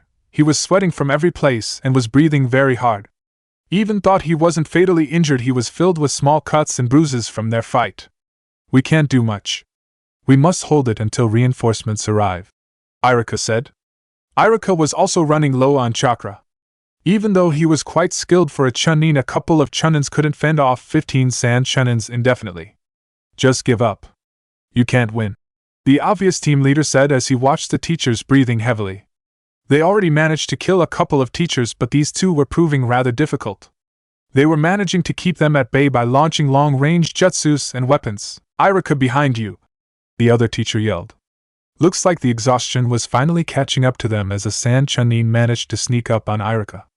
Irika turned his head to see who was behind him when he noticed a kunai going for his throat. Irika resigned to his fate as he couldn't do anything more to dodge. His chakra reserves were empty, and he was tired and running out of weapons. He had his eyes closed and was expecting the pain when he heard Raikiri. Irika opened his eyes to see a hand enveloped in lightning piercing right through the Sand Shinobi's chest. The shinobi hit the ground dead. He didn't even scream. He was dead the moment Naruto pierced him. And Naruto, Irika said, stuttering. Don't worry, Irika-sensei. We will take care of the rest, Naruto said before space seemed to bend and from his eyes popped the rest of his team: Zabuza, Haku, and Hinata. What the hell was that brat? Zabuza asked, feeling a bit disorientated. A space-time ninjutsu similar to my Hirishin. Take care of them while I gather everyone inside the academy and put up a barrier, Naruto said, and the rest of his team dashed to the remaining 14 shinobis. In less than 5 minutes every single one of them was dead. Between Hinata's gentle fist, Haku's Senban, and Zabuza's sword, no one stood a chance. My god! Irika said, stuttering as he watched Hinata fight and sweep the enemy as if they were nothing more than ants. Hinata seemed to be dancing and flowing through the attacks of the enemy. Her Byakugan allowed her to pinpoint and track each enemy. She only needed to touch the enemy once. She honored the traditional style named as the gentle fist. One simple touch and the enemy would fall to the ground dead. Hinata had many to accomplish this. She could open the gate of death, making their heart explode. She could crack the chakra cord, destroying the chakra network, killing the enemy. Or if she didn't have access to such places, she would use her Juken with lightning and infusing it through the enemy's network, frying it and killing the enemy. She truly was a goddess of death. Irika-sensei, what happened to the barrier? Naruto asked, breaking Irika of his thoughts. The barrier seals he created weren't supposed to come crashing very easily. It would require a powerful attack to destroy it. One Sand Shinobi hinged into a Konoha 1 and infiltrated the academy. He also managed to collapse the evacuation tunnels. Irika explained. I understand. It's very dangerous to evacuate so many students through the middle of the streets, so I'll put another barrier up. Naruto explained, and Irika sighed in relief. It looked like his students were going to pull through. Zabuza, hold them off while I replace the barrier, Naruto said, and he nodded before his team took defensive stances, watching for any hostile shinobi while Naruto was doing his work. Naruto noticed all the seal tags in the all were destroyed and he needed to create new ones. He quickly took out a few empty tags from his storage seals and started writing seals. Irika just watched in fascination the speed and quality at which Naruto drew the seals. It obviously proved that Naruto was very skilled in Fuinjutsu. Naruto quickly finished the tags and Irika examined them. Each kanji was perfectly drawn, not a speck of imperfection could be seen. It almost looked like a work of art. Get inside, Naruto said, and Irika went to collect to the other teacher that was unconscious but not severely hurt. Once inside, Naruto made a shadow clone, and he made his way towards the outside of the academy. He slammed the tag on the wall and said, "Four-corner barrier," and yellowish barrier erupted, completely covering the academy grounds. Naruto's clone sat down in lotus position and started concentrating to increase the power of the barrier. The reinforced clone on the outside on the barrier said, "Irika-sensei, you are safe now. We will continue to look through the village." Naruto turned away to join up with his team and moved to another sector of the village when they saw a big explosion that rose into the skies. Explosion site minutes earlier. B was running through the streets trying his best to help out where he could. Darui and C teamed up with Omoy and Karen and went to grab Yujito at the infirmary. B quickly looked at the horizon and noticed a three-headed snake breaking through the walls of Konoha and starting to wreak havoc through the village. The shinobis were throwing jutsu after jutsu, but nothing seemed to work. "Push him out of the village!" One of the shinobis yelled as they threw explosive kunai towards the snake, but that didn't even screech the snake as he continued on her path. They were quickly running out of options when they heard what it seemed to be someone rapping, and a lame one at that. "You are going down, fool, you fool, because I'm the mighty killer bee." He rapped while running trough and jumping through the roofs and heading to face the snake. "I'll take care of that worm," B said before fully transforming into his Biju. There, standing in the middle of Konoha, was the Hachibi. B quickly wrapped the snake with his tentacles and threw at the air so she couldn't do any more destruction. All of his 8 tails quickly bent over his head, ending just above his mouth. Black and blue chakra was seen gathering around it and compressing it to form a perfect sphere. "Bijudama, Bijubam," B said, and shot the ball towards the snake that was in the air. The moment the ball collided, it immediately exploded in a show of fire and smoke. Seconds later, as the smoke was starting to clear, there was nothing remaining of the snake. He didn't know if she was obliterated or just went back to her real, but at this point it didn't matter. Konoha was safe for now. "Thanks for the help, B-san," a Konoha shinobi said before picking up an injured comrade and going to the hospital. Konoha's walls, one of Naruto's clones, was running through the village clearing shinobis and helping civilians where he could. Due to him being a standard clone, even with his Kamui it was risky to engage in taijutsu, but he could always rely on ninjutsu, and he was really good at it. "Push them back." Naruto heard a shinobi yelling and made his way towards him to provide as much help as he could. Even if he was a clone, at least he could be bait for slowing the enemy down. He arrived at the destination and saw a group of Konoha shinobis throwing jutsu and weapons, trying to delay a group of about 200 sand shinobis led by the Kazekage into the village. However, the group just kept throwing wind jutsus, and having the Kazekage in there made sure they weren't harmed due to his gold sand dust.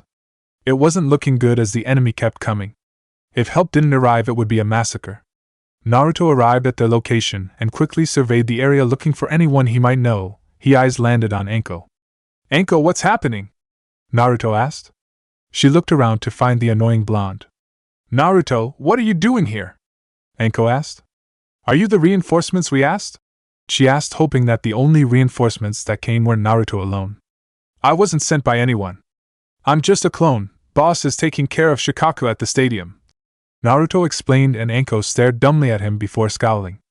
"Just my luck, a fucking clone," Anko said. "If you explained the situation, maybe I could help," Naruto said flatly, trying not to cause many problems, especially in the middle of an invasion. "Very simple. The Kazekage is leading 200 shinobis into the village, and we aren't able to slow them down," Anko said and stared at Naruto waiting for his miraculous answer. "I think I have just the jutsu for this," Naruto said smirking, making Anko raise an eyebrow. "But I'm just a clone, so it will take a couple of minutes to prepare." "Can you hold them off until then?" Naruto asked. "I hope it's worth it," Anko said before yelling. "Hold off for a couple of minutes more, HAI." The shinobis that were with her yelled. They were very few in number compared to an overwhelming force of 200 trained shinobis. Naruto sat down in lotus position and clapped his hands together as if praying. He slowly drove them apart a few inches from each other, and sparks started flying between them. He continued concentrating, and after a few minutes the sparks gathered in a blue sphere that was shining.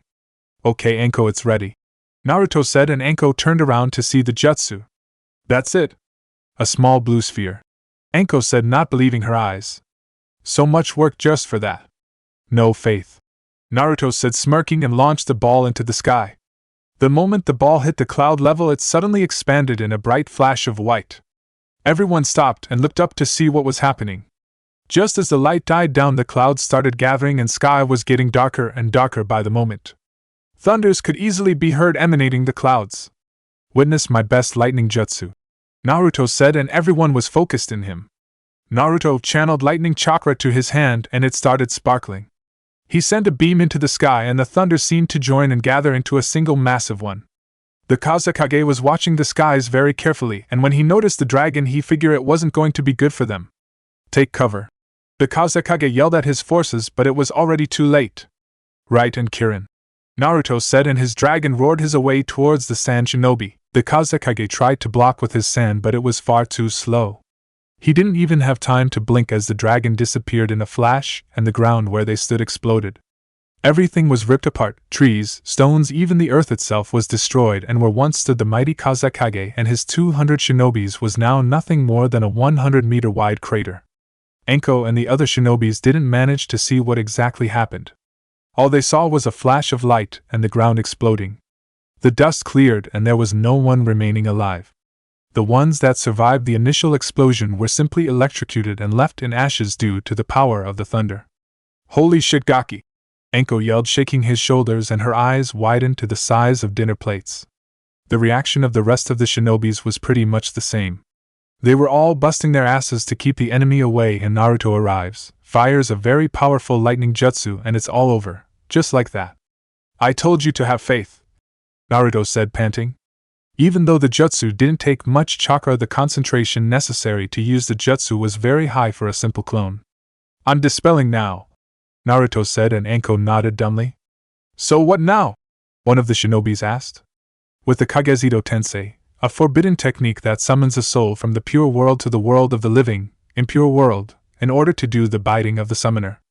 Besides moral ramifications, this technique is considered forbidden because it costs a human life to anchor the soul to the world. This technique was invented by Senju Tobirama, the Nidaime Hokage, although the reasons to why he did are still unknown. The moment the 4 coffins opened, the shinobi inside were instantly recognized. They were all legends and powerful in their own way. In the first coffin was a tall man with tan skin, dark eyes and waist-length black hair typically styled in a center-parted fringe that framed his face. His attire took the form of the standard shinobi dress of his era, consisting of dark red traditional armor, similar to that of samurai, worn over a simple black suit. This armor was constructed from numerous metal plates, formed into multiple protective guards along his body, in particular, chest, shoulders, thighs, and forearms. Each collar of his shoulder guards bore the Senju symbol emblazoned on them. This man was none other than Senju Hashirama, the Shodaime Hokage himself, and the original Shinobi no Kami, god of shinobi. In the second coffin was a woman. She had long, bright red hair and large, pupilless eyes. She wore an elaborate, high-collared kimono with the Yuzushiogakure symbol on the back of the obi, which was tied around her waist.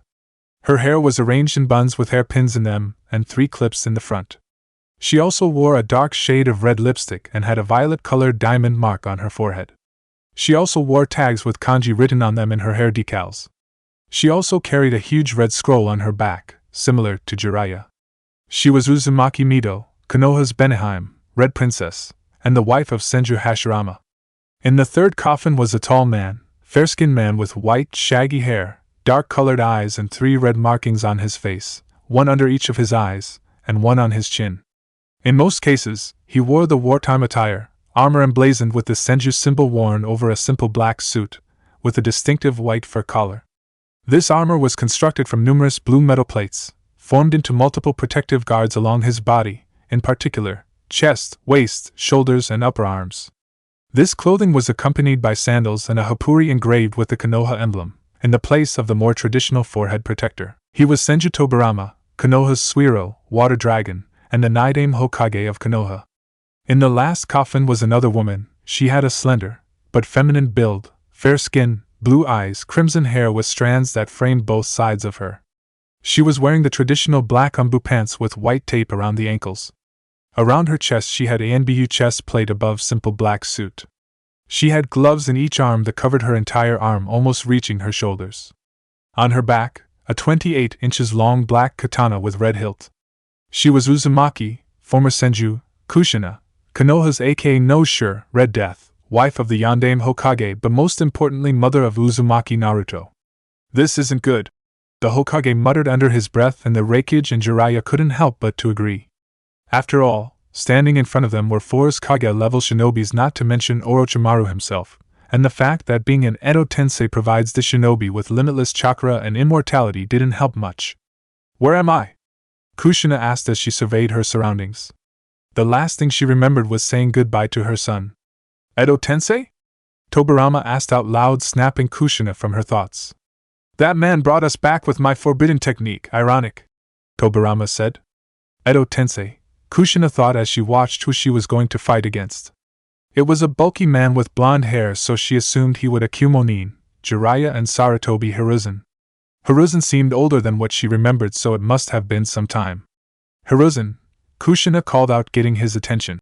"How long has it been?" she asked. 14 years, he replied solemnly. "How is Naruto doing?" she asked.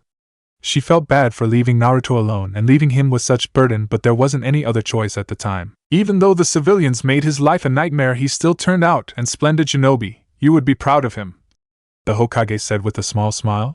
"He even found love," the Hokage said. "That's good. Grandmother always said that to support the hate of being a Jinchuriki I should fill myself with love, right?" she asked, turning towards Senju Mito, who was quiet, observing the reed head. "Kushina-chan?" she asked, not believing her eyes. Her little girl grew so much since the last time she saw her. It was a shame she was already dead, and apparently she left a son behind. "Good to see you again, grandmother," she said, smiling.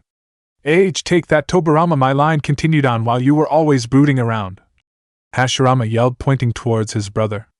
"Tisk," Tobirama replied, crossing his arms. Orochimaru remained quiet while they were interacting and found it very interesting that Kushina called Mito her grandmother. "Care to explain why you called Mito your grandmother, Kushina-chan?" Orochimaru asked. "Why should I answer to you, pedophile?" Kushina replied. Orochimaru got pissed and forced his control on her Edo Tensei, forcing her to answer all of his questions. "My true name is Senju Kushina. I'm the daughter of Senju Tsunade and Kato Dan," she replied in a monotone. If Orochimaru was surprised, he didn't show it, but he always thought that Tsunade's daughter had died. "Tsunade only had one daughter and she died," Orochimaru replied. He was getting very interested. "My death was faked to stop the Ciari from taking place. With me dead and Tsunade leaving the village, we were both safe," Kushina replied, and Orochimaru smirked. Naruto was the perfect vessel, the strength of the Senju body with the power of the Sharingan. "Delicious, he shall be mine," Orochimaru thought. "It really was a bad decision on your part, brother," Hashirama said to his brother regarding the Ciari law that was created by the Naidame Hokage. "It was always for the betterment of the village," Tobirama replied. "I don't doubt that, but you are too distant and cold. You are always brooding around like the Uchihas. You need a strong woman to straighten you up," Hashirama said, and Tobirama remained impassive. "Maybe you should set him up with someone, Mito-chan," Hashirama said, turning to his beloved wife Senju Mito. She didn't age a day he last saw her, and her beauty remained unparalleled, to him at least. "We are all dead, Hashirama-kun," Mito replied with a deadpan expression. "My bad," Hashirama replied, chuckling and scratching the back of his head in embarrassment. The Hokage, Raikage and Jeriah were all watching the interaction with fascination. It saddened the old Hokage's heart to see his former teachers and some of the greatest shinobi of the leaf brought back from the dead to serve under a despicable man. I should have killed him when I had the chance, the Hokage thought with shame. All the evil Orochimaru had brought could have been stopped if he had been strong back then. Enough talk, kill them all, Orochimaru commanded, and they all took their stances. Hashirama and Tobirama crouched and took their taijutsu stance. Mito picked the scroll up and Kushina took out her sword. The Konoha defenders braced themselves for what was coming. How do you want to do this? The Raikage asked. 5 shinobis against 3 hardly seemed fair to anyone. 5 against 3 doesn't add up very well, Jeriah said. Don't count me in. I'll just watch for now, Orochimaru said, smirking. I'll take my former teachers. Jeriah, you take Mito since she fights with seals, and the Raikage will take Kushina, the Hokage explained, and they both nodded. Raikage Dano, don't underestimate Kushina, she almost as fast as you, the Hokage explained, and he rose an eyebrow. He knew that Kushina was a very powerful kunoichi, but fast he will have to see. Hokage's battle A/N. I'll refer to Hashirama and Tobirama as Hokages and the third as Hiruzen. Get ready, Hiruzen. We can't control our bodies, but we will try and help as we go, Hashirama said. It's a shame to see you in this condition. As Sarutobi Hiruzen, Sandaime Hokage of Konoha, I shall defeat you both, the Hokage said as he removed his Hokage's robes, revealing the armor underneath. A full-body black suit with mesh armor underneath and steel plates in the arms. The Hokage suddenly started running, heading towards Hiruzen. Hashirama arrived first and tried a spin kick, making Hiruzen crouch to avoid it. Hashirama continued his attacks with a few punches, but Hiruzen blocked them all. Hiruzen crouched and tried to sweep his legs, making Hashirama jump up and back. As Hashirama was pushed back, Tobirama jumped into the fray. Tobirama quickly arrived near Hiruzen and jumped over him. Tobirama quickly turned and threw a set of punches, trying to catch Hiruzen off guard. Tobirama jumped up and tried a drop kick that Hiruzen caught. Hiruzen spinned and threw Tobirama into the air. Even in his old age, Hiruzen was still considered the most powerful man in the village, and this was the proof of it. Managing to hold your own in taijutsu against 2 Hokages at his old age was no easy feat.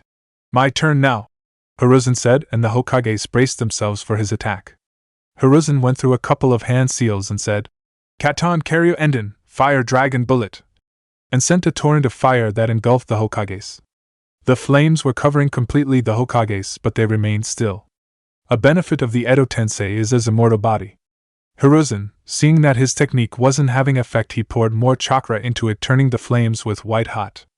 Tobirama, seeing the spike in Hiruzen's chakra, flashed trough hand seals. Suetun Surgeon Hiki, water wall, Tobirama said, and started expelling water through his mouth that formed a wall around both Hokages, canceling the fire attack. Suetun Swishaha, exploding water wave, Tobirama said, but instead of using his chakra to create the water like normal users, he simply gathered the moist in the atmosphere and used it to power his attack. The water started swirling around him until he unleashed a massive tsunami heading towards Hiruzen. Doton Doria Hiki, earth wall, Hiruzen said before spitting out dirt from his mouth. The moment the dirt hit the floor, it sprouted into the air, forming a wall to shield him from the impeding tsunami. As the water calmed down, Hiruzen went through another set of hand seals. Doton Doryuden, Earth Dragon Bullet, and a dragon's head rose from the ground and started shooting multiple globs of earth towards the Hokages. Katon Karyuden no Jutsu, Fire Dragon Bomb, Hiruzen said, and combined the earth bullets with fire, turning them into almost lava. The Yotan, lava style, bloodline allows the user to merge earth and fire chakra to create Yotan chakra and thus use lava attacks. However, anyone can combine the elements externally, however the power is significantly lower. The Hokage started evasive maneuvers to evade the bullets as they were running towards Hiruzen. Hashirama quickly arrived near Hiruzen and both engaged in taijutsu battle. As the shinobi code dictates, use every advantage possible, and Hashirama set to do so. He dipped his feet in water and threw it into Hiruzen's eyes, blinding him momentarily. Hashirama took advantage of his blindness and unleashed a combo of punches and kicks, trying to end Hiruzen permanently. They couldn't control themselves, so they couldn't stop from using low blows. Tobirama jumped into the fight as well. However, Hiruzen didn't go down as easily as they thought. Using the momentum at which he received the punches and kicks, he discreetly placed explosive tags on both Hokages. He quickly regained his sense again and broke the taijutsu fight by planting a feet into Hashirama's chest and sending him flying.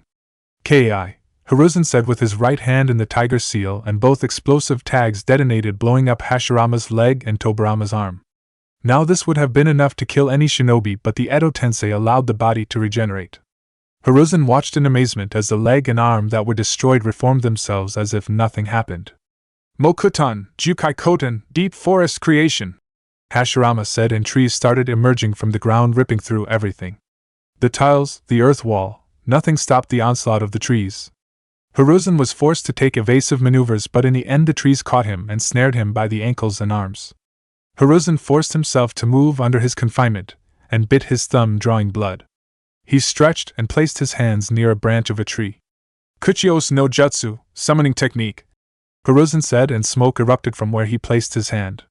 As the smoke cleared, it showed a figure. His body and tail was covered by white fur which protrudes from his sleeves and pants.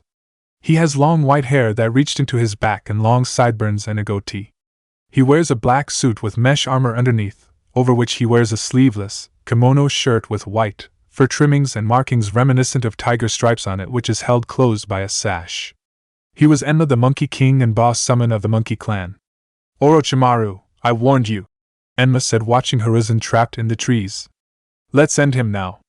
Transforming to the adamantine staff, Hiruzen said.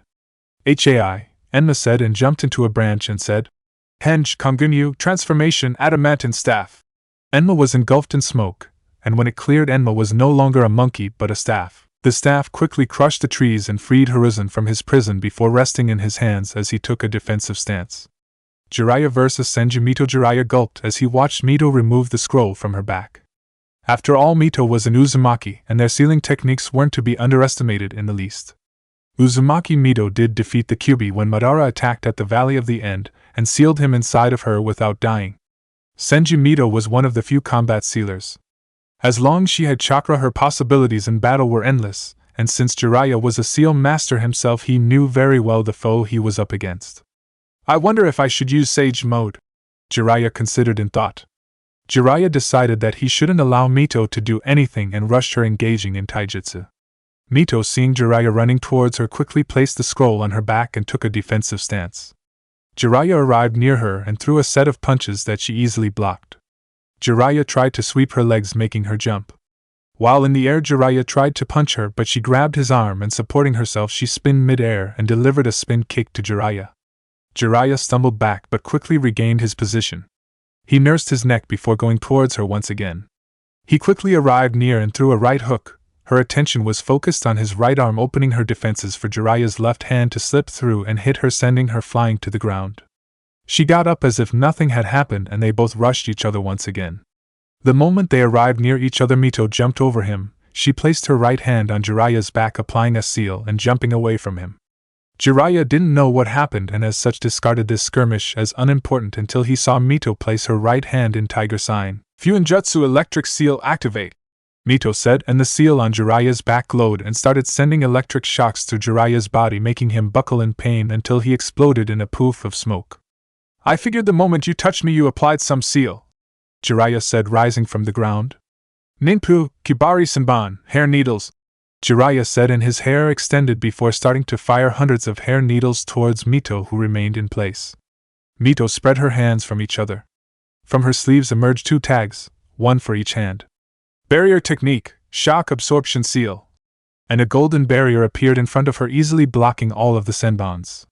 The moment they hit the barrier, it didn't even waver or buckle from the pressure. Jeriah, seeing his attacks was useless, stopped launching senbon and decided to try another approach. Katan, Dienden, giant fire blast, Jeriah said before flashing through hand seals and sending a wall of fire towards Mito, who remained impassive to any attack Jeriah threw. Mito took out sealing tags, however these seemed slightly different. Barrier technique, chakra absorption seal, Mito said, and what seemed to be a black hole erupted between her arms and engulfed the fire attacks, leaving no trace of it. She can absorb chakra as well, damn, Jeriah muttered out loud. Mito really was a fearsome opponent. She managed to block a physical and chakra-powered attacks with nothing more than ink and paper. Mito quickly opened her big scroll and turned it towards Jeriah, who raised an eyebrow in confusion. Bakuryajeki, Dragon Bomb, Mito said before a seal from the scroll started glowing. Suddenly from the seal a massive torrent of fire shaped in the form of a dragon's head erupted and headed towards Jeriah, scorching everything on its path. Doton Doria Hiki, Earth Wall, Jeriah said, and wall of earth rose from the ground to shield Jeriah from the incoming flames. That fire attack had a very large reach and Jeriah wouldn't be able to dodge in time. The flames connected with the wall, but it was strong enough to withstand the pressure. Can't believe I'm getting my ass kicked by someone who isn't even using ninjutsu, Jeriah thought, shaking his head in shame. Doton Yomi Numa, Underworld Swamp, Jeriah said as the ground beneath Mito suddenly liquefied, making her fall into the swamp and burying half of her body. The earth quickly hardened, trapping her. Jeriah suddenly appeared above her and yelled, Rasengan, as he drove a blue chakra sphere right through Mito's chest, destroying everything around it, even the ground. Since Mito had her arms trapped in the swamp, she couldn't block or dodge the attack. Jeriah jumped back and was watching the cloud of dust starting to settle. He narrowed his eyes as he watched Mito's chest starting to reform. A few seconds later, and it was as if nothing had ever happened. Jeriah was so focused in watching Mito reform that he didn't notice 3 of Mito's Kage Bushins suddenly surround him, making a triangle around him. They all pulled a tag that seemed to float in the air. Sealing Trap, Chakra Draining Seal. All of the 3 clones shouted in union, and triangular, red-colored barrier erupted, trapping Jeriah inside and starting to drain his chakra. She's stealing my chakra, and fast, Jeriah thought as he was starting to feel the chakra drainage. If he kept inside, he would be out of chakra in mere minutes. Jeriah started forming a Rasengan, but noticed that it was being absorbed as well. He needed to create a larger Rasengan and use it quickly, so Mito didn't have time to absorb it. Put him a Rasengan, giant Rasengan, Jeriah said before making a Rasengan twice as big as the normal. He quickly slammed the Rasengan on the ground and the ground exploded upwards, breaking the barrier and the clones as well. Jeriah cleaned a bit of sweat and jumped back to gain some distance from Mito. Raikage vs. Kushina. Who are you? Kushina asked. Why do you want to know? The Raikage asked, generously surprised from that question. Even though I hold no love for Kumo, I wish to know the name of my opponent, Kushina explained. I'm a Yandame Raikage, the Raikage said, and Kushina nodded. Shall we begin? Kushina said before gripping her sword and making the Raikage smirk. Perhaps this wasn't such a bad fight after all. They both dashed towards each other. The Raikage had yet to activate his lightning armor, as he wanted to get a feel for Kushina's power, so he kept at elite Jonin's speeds. Erebo elbow, the Raikage said as he reached near Kushina. He flexed his elbow to hit her. Kushina swiftly ducked under him and brought the hilt of her sword upwards, slamming it against the Raikage's chin and planting a kick to his chest, sending him flying.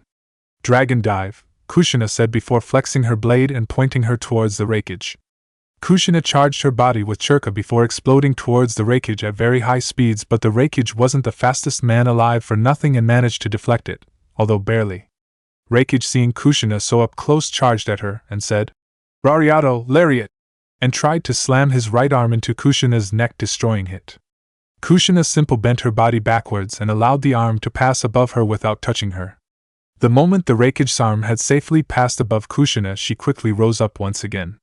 She jumped into the air and, using the Raikage's arm as leverage, she snared his head between her legs.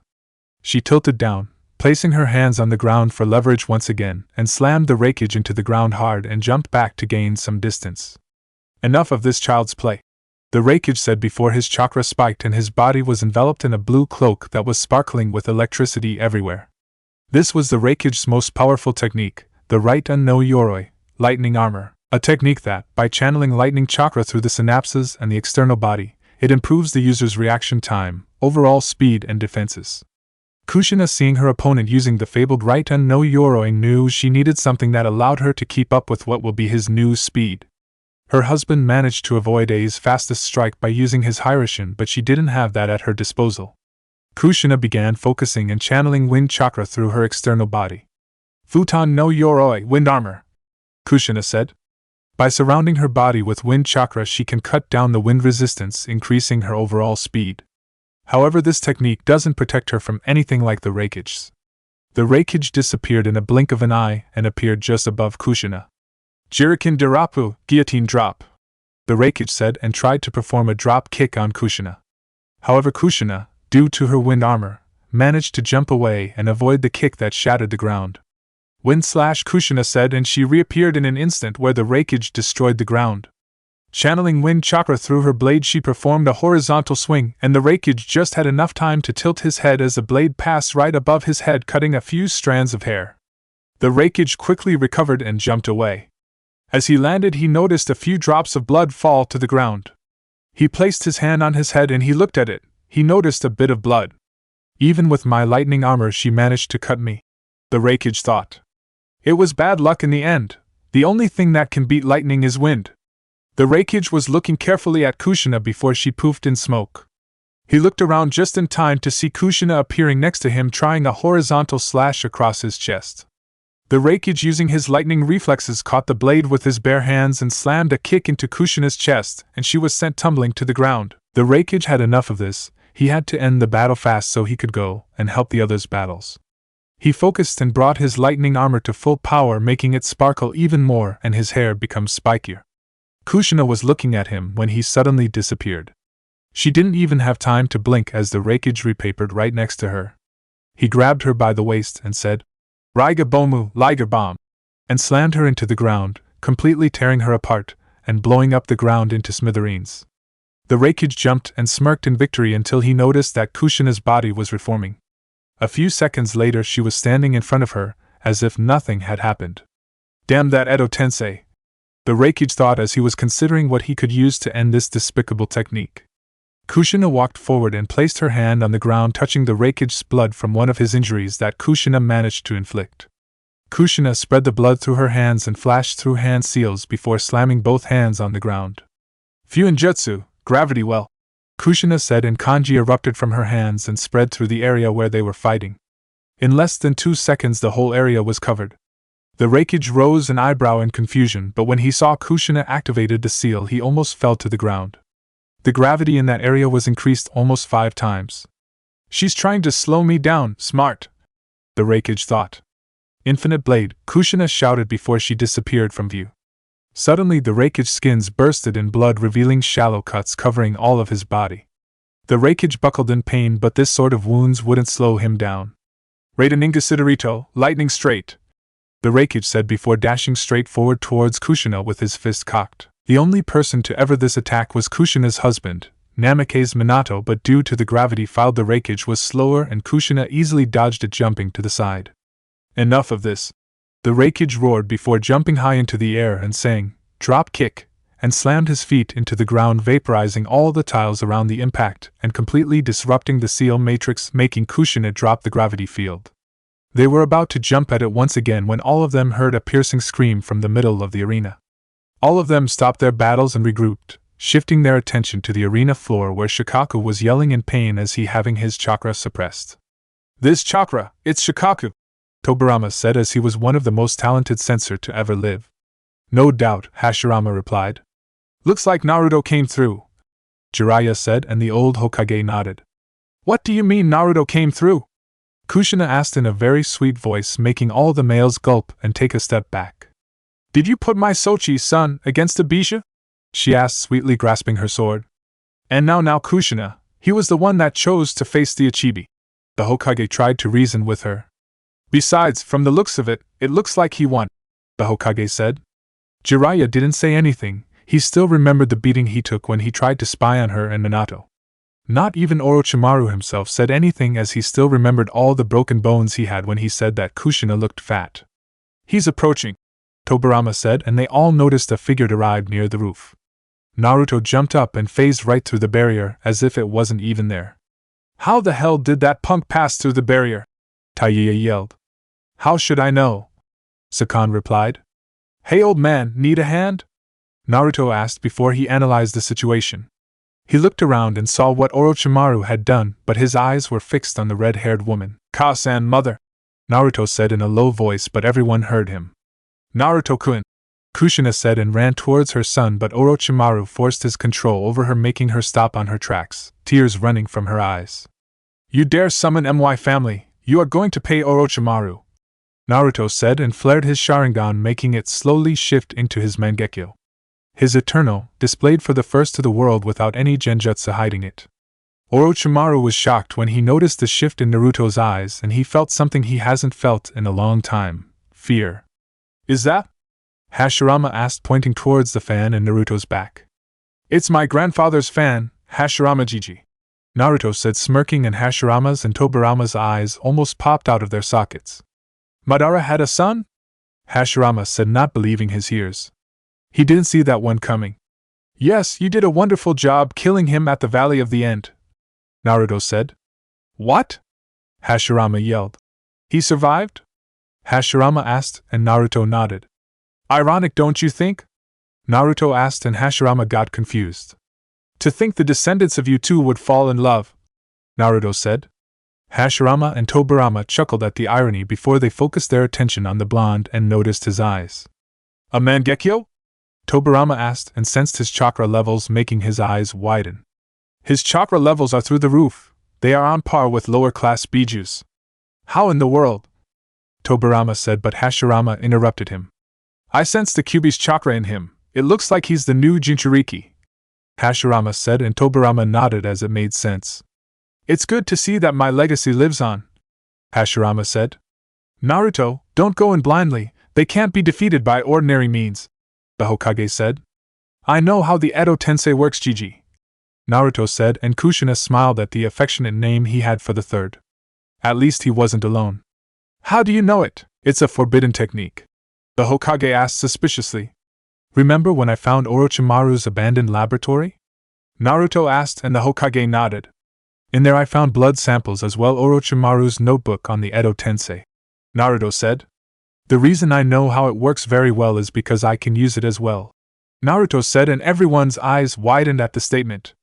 Naruto, the Hokage asked with a hard voice. I hope you didn't use. I would never sacrifice someone else's life to bring back anyone. Even if it was family, Naruto said, and the Hokage sighed in relief. There are 3 ways to defeat an Edo Tensei, Naruto said, getting their attention. 1. We can seal the soul away, thus disabling the Edo Tensei permanently.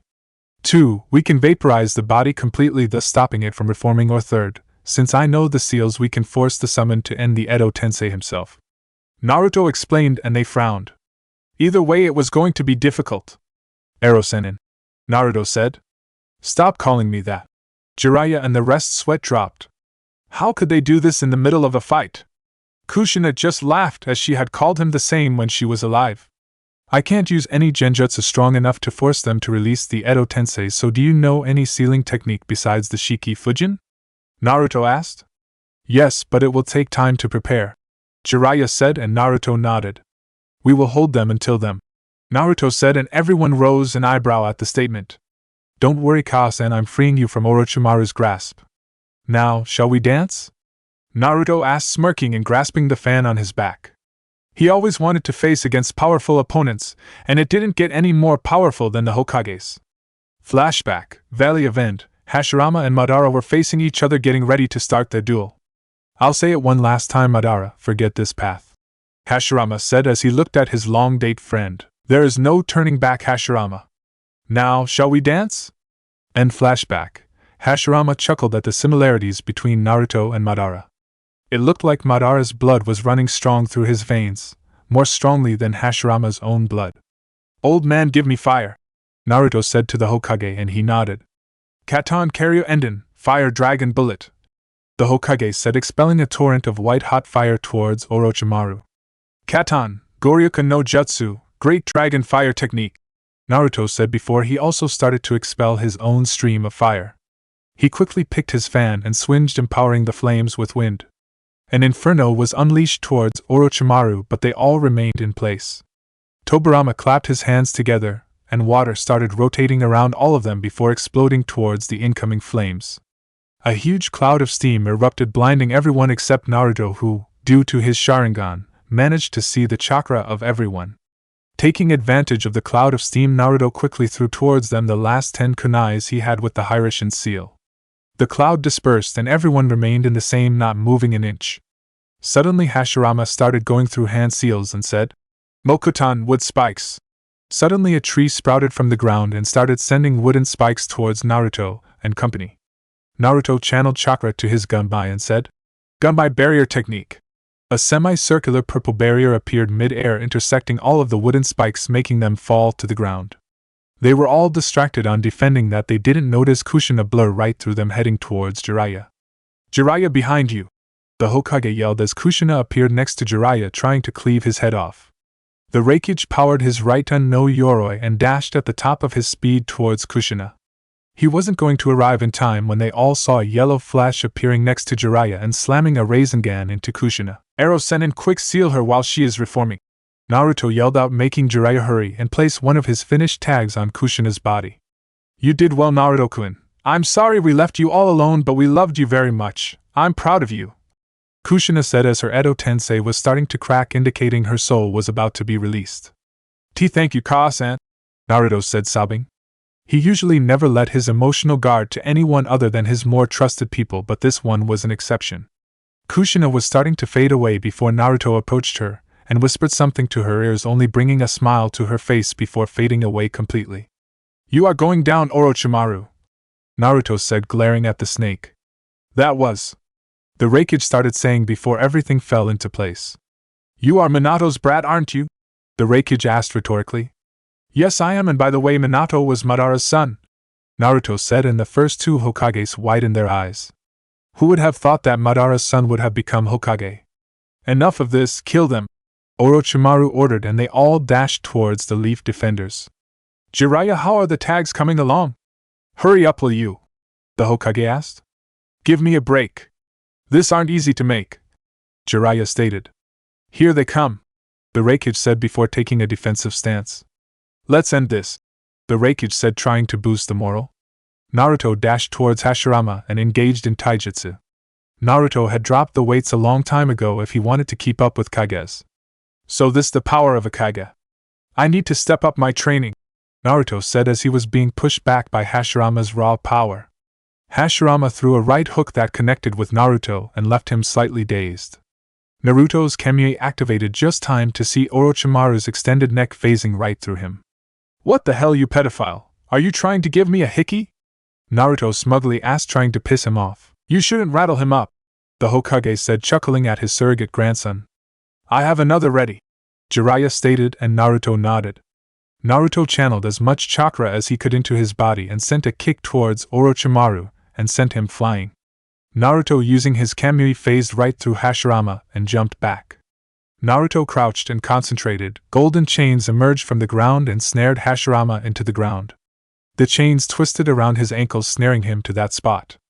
Raikage, Naruto yelled out before the Raikage abandoned his fight with Tobirama and, charging at full speed, he said, Lariat. The Raikage dashed towards Hashirama, who was pinned, at full speed, slamming his arm into him, destroying his chest completely. Jeriah quickly appeared next to them and placed the sealing tag in Hashirama, breaking him free. The village is in good hands. I hope we meet again, Naruto, although not too soon, Hashirama said, smiling as his soul was released. The village is in good hands. He could sense that Naruto had a pure heart and that the will of fire burned brightly in him. That's two down, Naruto said, panting. Even though Kurama could refill his chakra's reserves at any time and he had good stamina, this invasion was taking its toll on his body. He already had 2 matches, one against a Bijou, he made 2,000 clones, and now he's here fighting against Kages. You now, old man, Naruto said towards the Hokage, panting. If I don't make Chunin after all this, I'm gonna burn all of your Ika books, Naruto stated, and the Hokage palled. Easy there, the Hokage said, waving his hands. During all of this, Orochimaru was greeting his teeth. Everything was going so well until the brat appeared, and then his Edo Tenseis started falling like flies. Now they were in an advantage as it was 4 against 3. And the worst part of it is that he can't afford to kill the brat. Orochimaru decided that enough was enough and spat a sword out of his mouth. It was the Kusanagi sword that is said to be indestructible, then again so is Naruto's fan. Suddenly Naruto stiffened and brought his head down in shame. The Hokage seemed confused and asked what happened. The Kazekage is dead, Naruto said, and Orochimaru's eyes widened. The Kazekage was supposed to invade the village with a small army and take its surprise. What happened? The Hokage asked. He was leading 200 shinobis towards us, so I launched my Kirin Jutsu and killed them all, Naruto said in a low voice. He had just killed over 200 people with a single jutsu. Even though he was defending his village, those shinobis were just following orders from their leader and Orochimaru himself. The Hokage's eyes widened as well everyone's else. To be able to kill so many shinobis with a single jutsu. It reminded him of his father, the Yellow Flash, who used his Hiraishin jutsu to decimate almost 1,000 shinobis during the Third Great War. To place such guilt on such a young man, the Hokage thought. War never brought benefits to anyone, and this little invasion was proof of that. That must be one hell of a jutsu. The Raikage commented, slightly interested in it.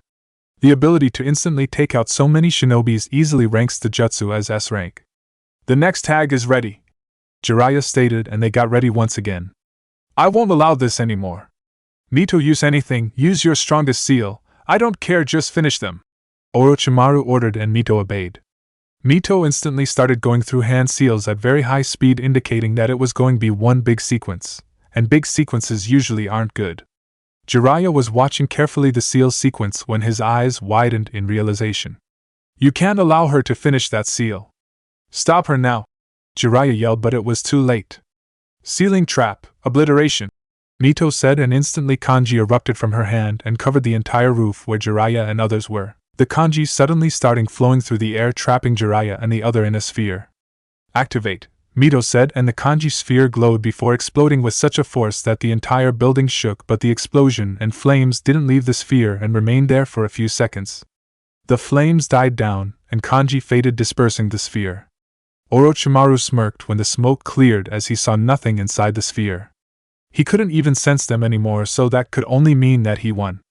In the end, Konoha shall perish as well, Orochimaru said, laughing, and the Edo Tensei looked down in shame. Don't get cocky, boy, the Raikage said, and they all reappeared in the rooftop via Naruto's Kemui. Naruto by this time was sitting on the ground taking long breaths. How did you survive? Orochimaru asked, getting pissed. No matter what he did, they always managed to escape.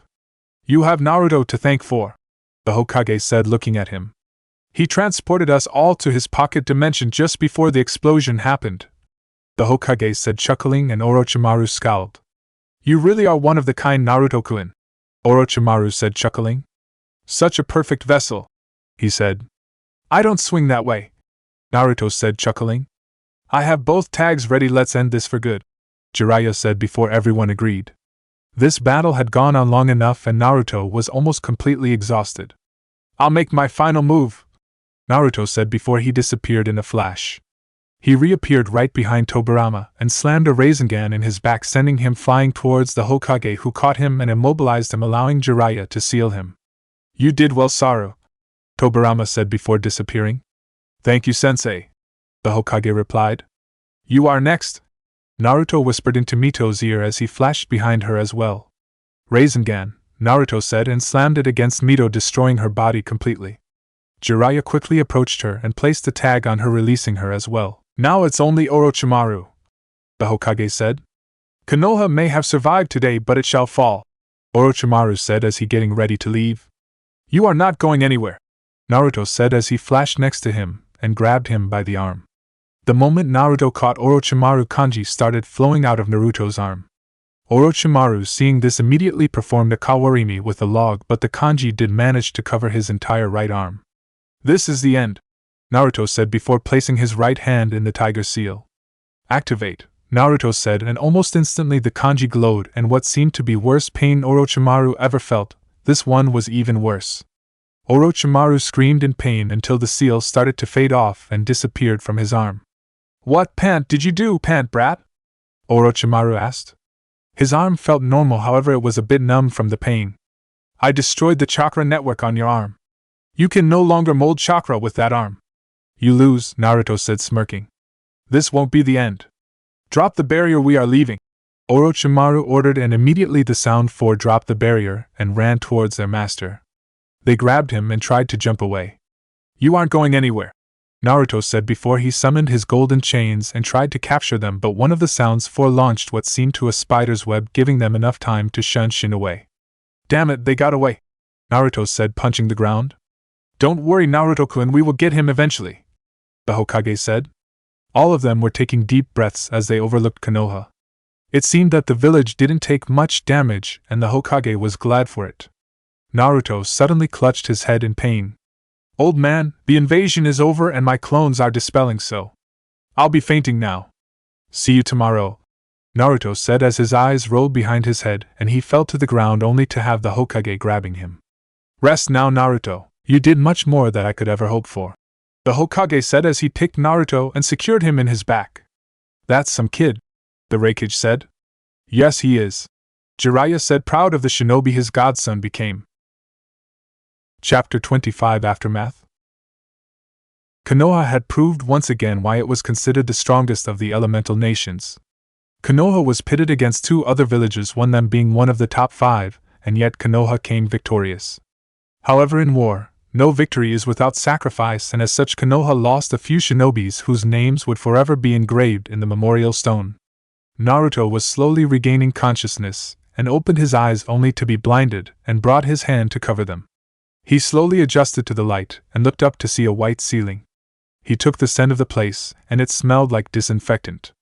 Great, I'm in the hospital, Naruto mumbled to himself, and tried to rise but felt a weight in his chest. He looked down and saw a mop of dark blue hair that belonged to Hinata. She was curled against him with her head on his chest drooling. It was a funny sight to see. He chuckled and softly shook Hinata, trying to awake her. She began to stir and opened those white eyes that Naruto loved so much. She rubbed them to shake off her sleepiness, and took her surroundings to find Naruto's deep blue eyes staring at her. Comfortable? Naruto asked with an amused smile. Very much, thank you, Hinata replied and tried to bury her face closer to his chest. How long have you been here? Naruto asked. I didn't want to sleep alone at the house, so I infiltrated the hospital after hours so I could cuddle with you, Hinata said, slightly blushing, and Naruto chuckled. How is everyone doing? Naruto asked, sitting up and stretching his arms. Everyone we know is fine, but the village did suffer its casualties, Hinata explained, looking down. I understand, Naruto said. He gently grabbed her chin, making her lock eyes with her. Cheer up, Naruto said, and slightly kissed her on lips. The quick kiss became a hot make-out session, with Naruto leaning against the wall, and Hinata straddling him and holding him by his neck. Oh yeah, this is golden. Rir tries to cheer up his lover by kissing her deeply, his hands feeling her soft skin. Moments later his hands start roaming down, eliciting a small moan of bliss from Hiromi. Jeriah said out loud as he was scribbling furiously on his notepad. This kid will be even better than his father. Jeriah continued on writing as a small trick of blood fell from his nose. What are you doing, Jiraiya-sama? Jeriah looked up to see Hinata with a very sweet smile on her face. Jeriah paled at that particular smile, and he could swear he saw a visage of the Shinigami behind her. Have mercy, Jeriah said, pleading. Not today, Jiraiya-sama, not today, Hinata said before her Byakugan flared. Secret technique, 1,000 years of pain, Hinata said, and empowering her fingers with chakra she slammed them right in Jiraiya's butt, sending him flying into Naruto's room and crashing into the wall. Naruto was wondering what this commotion was until he saw his pervert of a godfather flying into his room. Jeriah crashed into the wall and fell to the ground crying anime tears with his ass smoking. Hinata approached the pervert, who recoiled in fear as she approached. She quickly found out his notebook and threw at the air and burned it to ashes with a small katan jutsu. This particular katan jutsu was taught to her by Kurenai, who burned every Ika she found. No! Jeriah yelled, crying as he watched his precious work turn to ashes. Naruto just chuckled at the antics of his godfather, who was now getting back to his feet while nursing his precious butt. How are you doing, Gaki? Jeriah asked. I'm good. I just had chakra exhaustion. I'm good as new, Naruto replied. Good. Jeriah replied as he saw the ashes of his notebook fly off the window and sunk his head. Naruto looked around, and when he didn't see it he decided to ask Jeriah. Ero-senin, Naruto said, gaining a thick mark from Jeriah. Have you seen my fan? Naruto asked. I have it right here, Jeriah said, and took out a scroll from his back and unsealed his fan. Jeriah picked it up and Naruto raised an eyebrow. Jeriah saw the surprised face on Naruto and asked what was wrong. I'm just surprised you can lift the weapon so easily. You do realize that that thing eats a lot of chakra, Naruto said, and Jeriah sensed his chakra to notice almost 20% missing. This thing just ate a fifth of my chakra just by picking it up. How can you use it? Jeriah asked, confused, as he placed the fan near his bed. That fan was created by the Rikudo Sannin, and only a descendant from him can use his weapons without the massive chakra drain, Naruto explained, and Jeriah nodded. There are only 2 people left on this world that can use these weapons, me and my grandmother, Naruto said. Speaking of which, Sarutobi-sensei told me to take you both to his office when you woke up, Jeriah said, and Naruto nodded. Jeriah called a nurse over so she could do a quick checkup on Naruto and allowing him to leave. He's completely back to normal, you can go, the nurse said, and Naruto jumped off the bed. He quickly got dressed, picked his fan and placed it on his back, and they all left towards the Hokage Tower. Naruto, Jeriah called, and Naruto focused in attention on him. Can't you Hirishin us to the tower? Jeriah asked, and Naruto's sweat dropped. His father's S-rank space-time technique that he used to decimate a battalion was reduced to transportation. I can, but I won't. I want to stretch my legs, Naruto said, and Jeriah pouted. They were calmly walking through the streets without a care in the world. Naruto got so caught up in his thoughts he didn't notice the road ahead of him and crashed into a civilian, knocking him to the ground and making Naruto recoil a bit. When the civilian noticed who he crashed into, quickly rose up and bowed to Naruto before he could even apologize. My apologies, Uchiha-sama, the civilian said, and everyone raised an eyebrow. Uchiha-sama? Naruto asked, and the civilian flinched. Hi, the civilian replied, slightly fearful. Figures, Naruto thought. My name is Uzumaki Naruto, for now anyway, and you don't have to bow to me.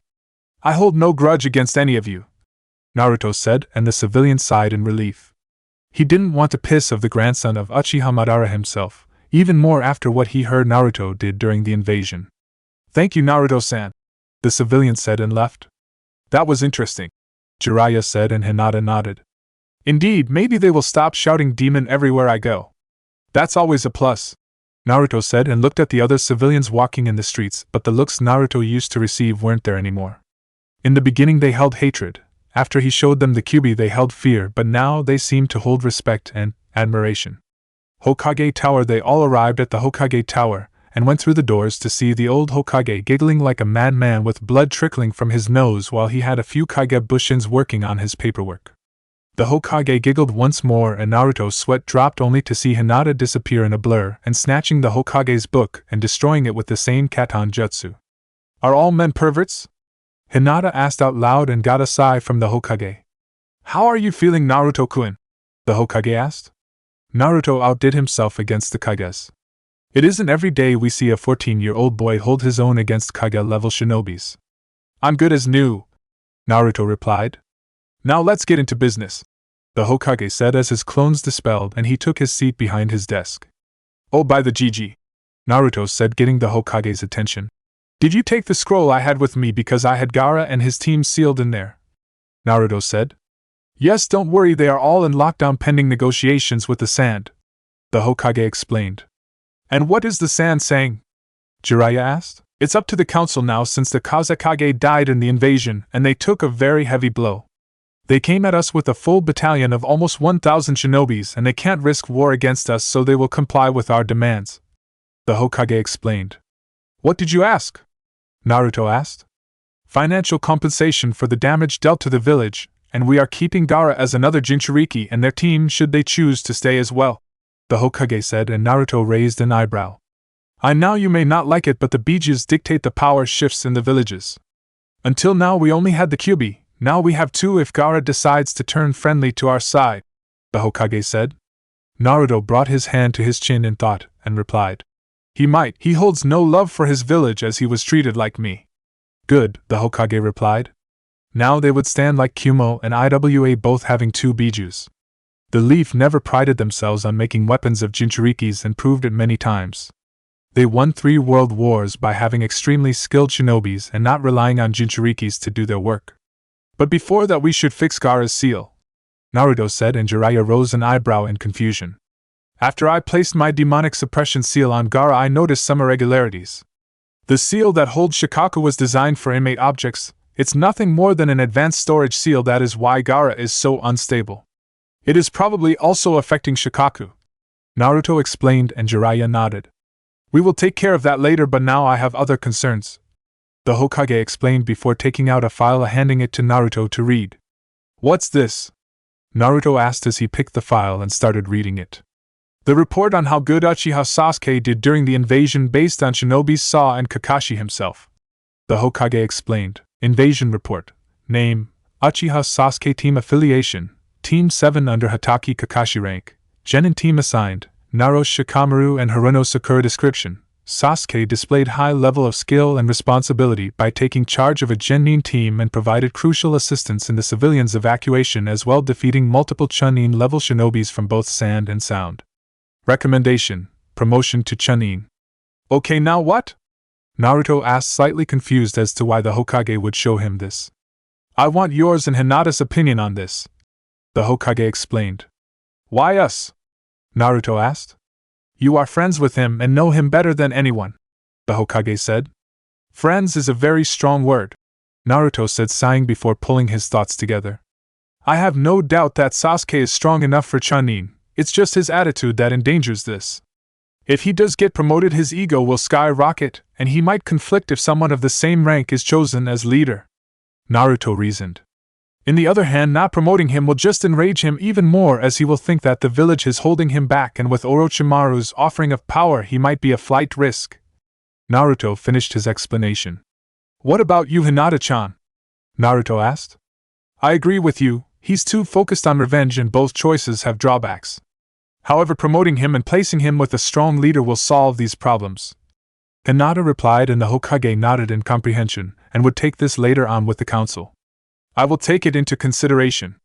Now on to the next matter, and this relates to you, Naruto, the Hokage said, and Naruto focused on him. I'm too old for this job. I should have stayed retired, but when your father died I was forced to take back the hat, the Hokage said, sighing. This invasion was proof of that. I'm no longer strong enough to lead this village, and as such I chose a successor, the Hokage explained. Are you giving the hat to the pervert? Naruto asked offhandedly and got a smack on the head from Jeriah.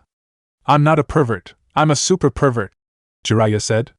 Cough, the Hokage forced to chuff to silence the bickering duo. I would have asked him, but he would have refused, the Hokage said, and Jeriah nodded, as it was true. His spy network was of too much importance to the village, and besides he wasn't the type of man to be strapped behind a desk 8 hours a day. Now this brings the main reason I asked Jeriah to bring you in, the Hokage said, but before he continued Naruto interrupted him. You are making me Hokage? Naruto asked with disbelieving look. Not yet, I'm afraid, the Hokage replied, chuckling. The reason I called you here is because Jeriah wants you to accompany him into searching for my replacement, Senju Tsunade. The Hokage finished with an amused smirk on his old face. Really? Naruto beamed, thinking of going to search for the last piece of family he has, even if she doesn't know about him. Yes, although she might be a bit reluctant into coming back to the village, the Hokage said, sighing. She hasn't been able to cope with her losses and she throws herself into drinking and gambling. Don't worry, I'll bring her back to the village. That's a promise, and I never go back in my word, Naruto said. Now this brings us to final topic of this meeting, the Hokage said, and Naruto sighed. They had already been here for quite a while, and it seemed it wasn't going to end any time soon. After this I'm calling a council meeting to give the promotions. You will be promoted to Chunin, which gives you the right to have a council seat as the head of the Senju, Uzumaki and Namake's clans, the Hokage said, and Naruto nodded. So have you decided on your name, and if you will take the seat right now? The Hokage asked. Naruto once again was lost in thoughts. The Uzumaki name has been with him since his birth, but it's too far away, and apparently he's the last of the Uzumaki along with Tsunade. He would like to honor the Namake's name of his father, but that never belonged to any clan, and he wouldn't want to forget the Senju clan. The Uchiha name was out of the question, and as such the choice was only between Senju and Namake's. It was a tough choice in the end. Naruto would be leaving one name to die, and as such he decided that he should not let the name of the founders of Konoha to be forgotten in history. I'll take the Senju name. From now on I'm Senju Naruto. Naruto said. The Hokage smiled. It was good choice as it were any other, but Sarutobi liked that he chose the founder's clan name. Are you taking the seat now? The Hokage asked. Naruto mused in thought. I don't know, there is going to be lot o' noise because of this, Naruto said. Yes, but they can't deny you your heritage, the Hokage explained. I'll take it. Now let's go make some noise, Naruto said, smirking at the thought of all those yelling civilians. The Hokage just sweat dropped. The Hokage flared his chakra and an ANBU dropped from the ceiling and knelt in front of him waiting orders. Summon the council and call Uchiha Sasuke and Naruto Shikamaru, the Hokage said. HAI, the ANBU replied and disappeared in smoke. Let's go face the music Senju Naruto, the Hokage said, chuckling, and they all left the office and went towards the council room. It took about half an hour before all the clan heads could come. They were all seated in the traditional place. The Hokage, Jeriah, Naruto, and Hinata walked through the double doors and saw that the council was already assembled. The Hokage sat down and noticed the room. To his left were the clan heads. There was an empty seat closest to him, followed by Inuzuka Tsum, head of Inuzuka clan, Hyuga Hayashi, head of the Hyuga clan, Aburame Shibi, head of the Aburame clan, Naro Shikaka, head of the Nara clan, Yamanaka Inoichi, head of the Yamanaka clan, and finally Akimichi Choza, head of the Akimichi clan. To his right there were his advisors, Shimura Danzo, Midokado Hamura, and Yuditane Kohara. Next to them was the civilian side of the council. It consisted of the most important civilians in the village that ran the most shops and provided food, clothes, and other materials and services for shinobi use. My name is Uzumaki Naruto, grandson of the legendary Uchiha Madara. Sasuke remembered those words as he watched Naruto walk into the room. His long hair and the fan on his back made Sasuke seethe his teeth as he was permanently reminded of his utterly defeat. The council is in session, the Hokage said before looking at the genins in front of him. We are here today to award promotions to these extraordinary genin for their skill and work during the invasion. The Hokage started. Nara Shikamaru stepped forward.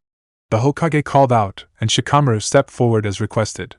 For great planning during your match and work during the invasion, we promote you to Chunin. Congratulations and keep up the good work, the Hokage said and threw him a flak jacket.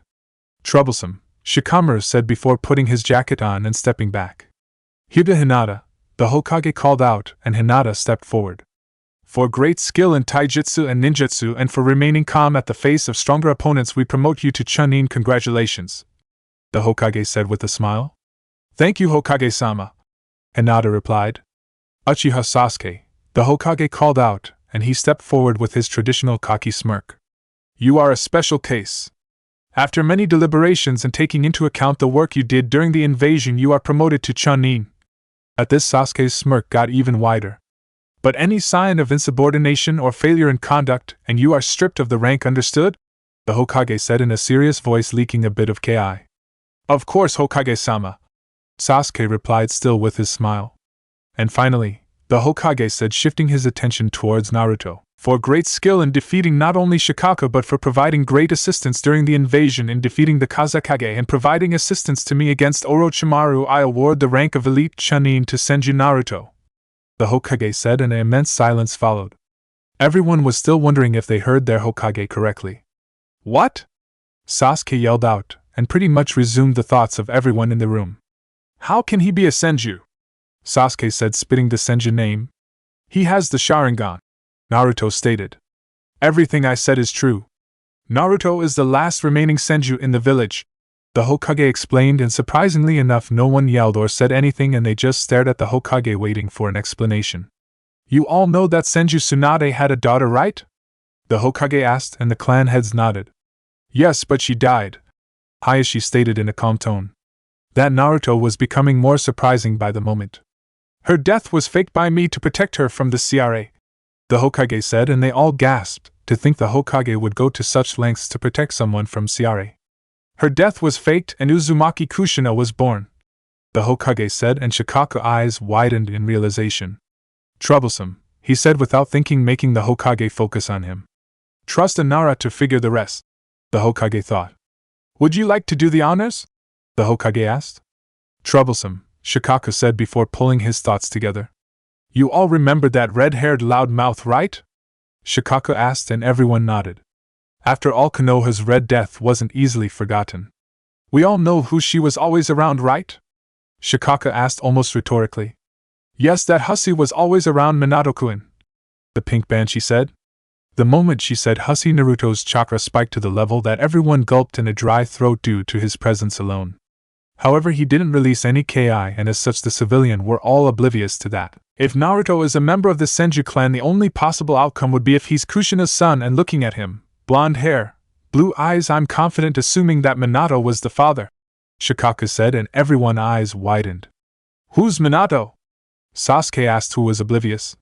You wanted to know who my father was, right? Naruto asked to Sasuke, who nodded. My father was Namikaze Minato, Yandame Hokage and Uchiha Madara's son, Naruto said, and everyone's jaw hit the ground. Who would in their sanity believe that Madara's son would become Hokage?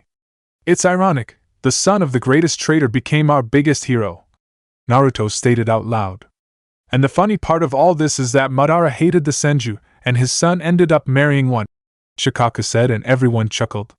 So that means that you are the great-grandson of Senju Hashirama the Shodame Hokage, great-grandnephew of Senju Tobirama the Naidame Hokage, grandson of Uchiha Madara and son of Namikaze Minato the Yandame Hokage. Some said, whistling, that was one powerful lineage right there. And you people treated him like garbage. Some growled at the civilians' side who held their heads down in shame. But that's not all, the Hokage said, gathering their attention to him. I'm resigning, and as such I've chosen my successor, the Hokage said, and many were shocked by this blunt statement.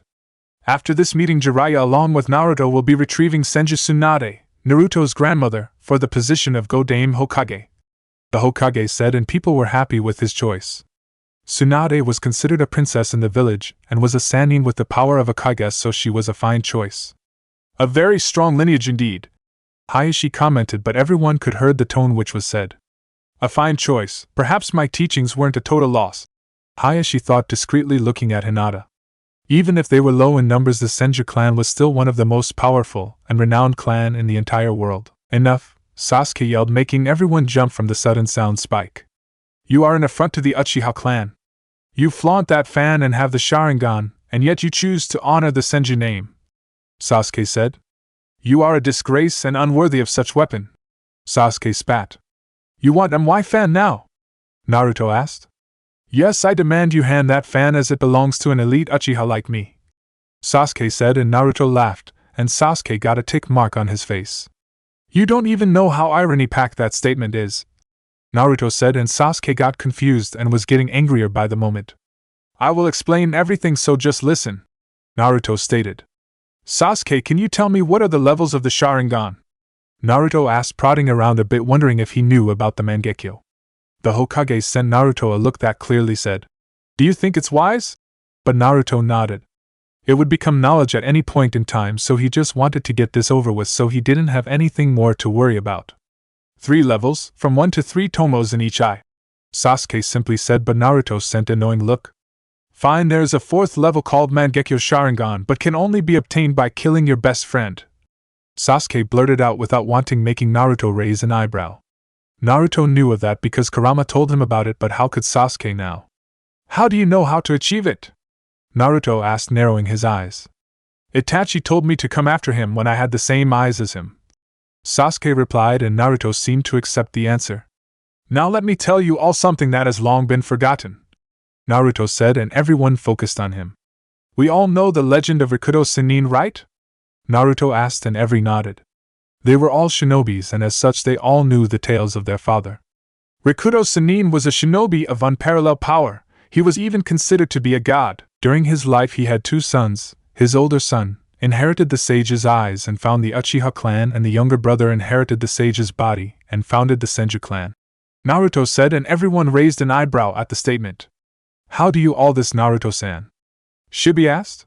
Let's just say that the fur ball is an endless pit of information, Naruto explained, and his stomach growled at the fur ball nickname. Moving on. When his life was ending, he had to choose who would carry on his work, and as such he chose the younger brother, the Senju leader.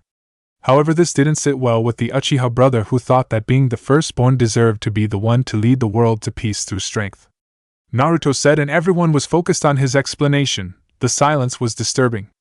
As such, the older brother challenged the younger one to a battle for the title but lost. Angry with this loss, he decided to exterminate the Senju before it even began, but he would need more power to do that. He decided to perform a blood ritual to transform normal person into Uchihas capable of using the Sharingan, Naruto explained, and everyone's widened.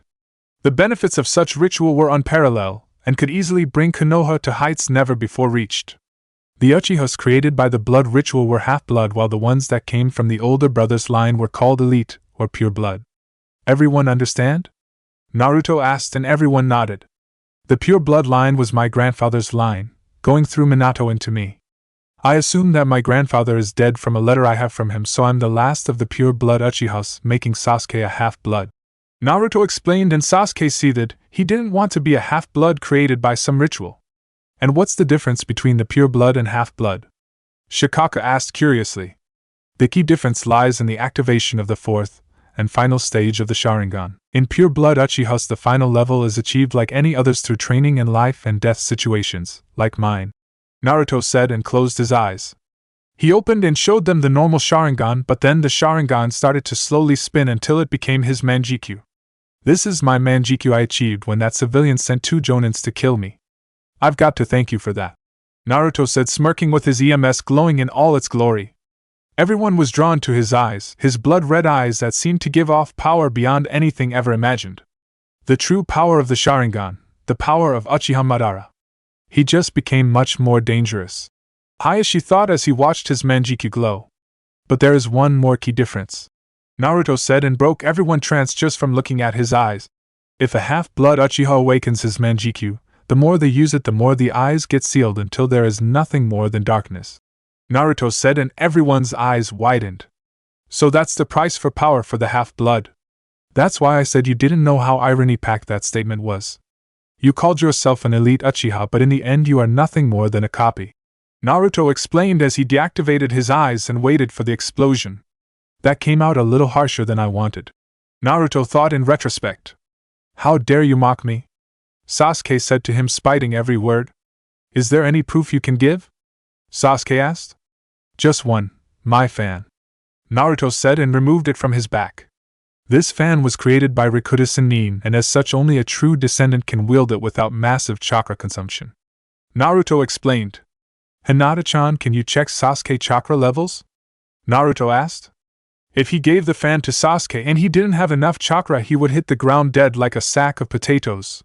He's around Jonin level, Hinata said, and Naruto nodded. You want to prove that you are pure blood? Naruto asked Sasuke, who nodded. Then pick my fan without fainting, Naruto said and offered the fan to Sasuke. The moment Sasuke just touched the fan, he collapsed to the ground on his knees, taking deep breaths. Is that enough proof? Naruto asked as he replaced the fan on his back. There are only 2 people in the whole world that can use the fan, me and my grandmother Senju Tsunade, Naruto explained, and everyone was still processing everything they heard until now.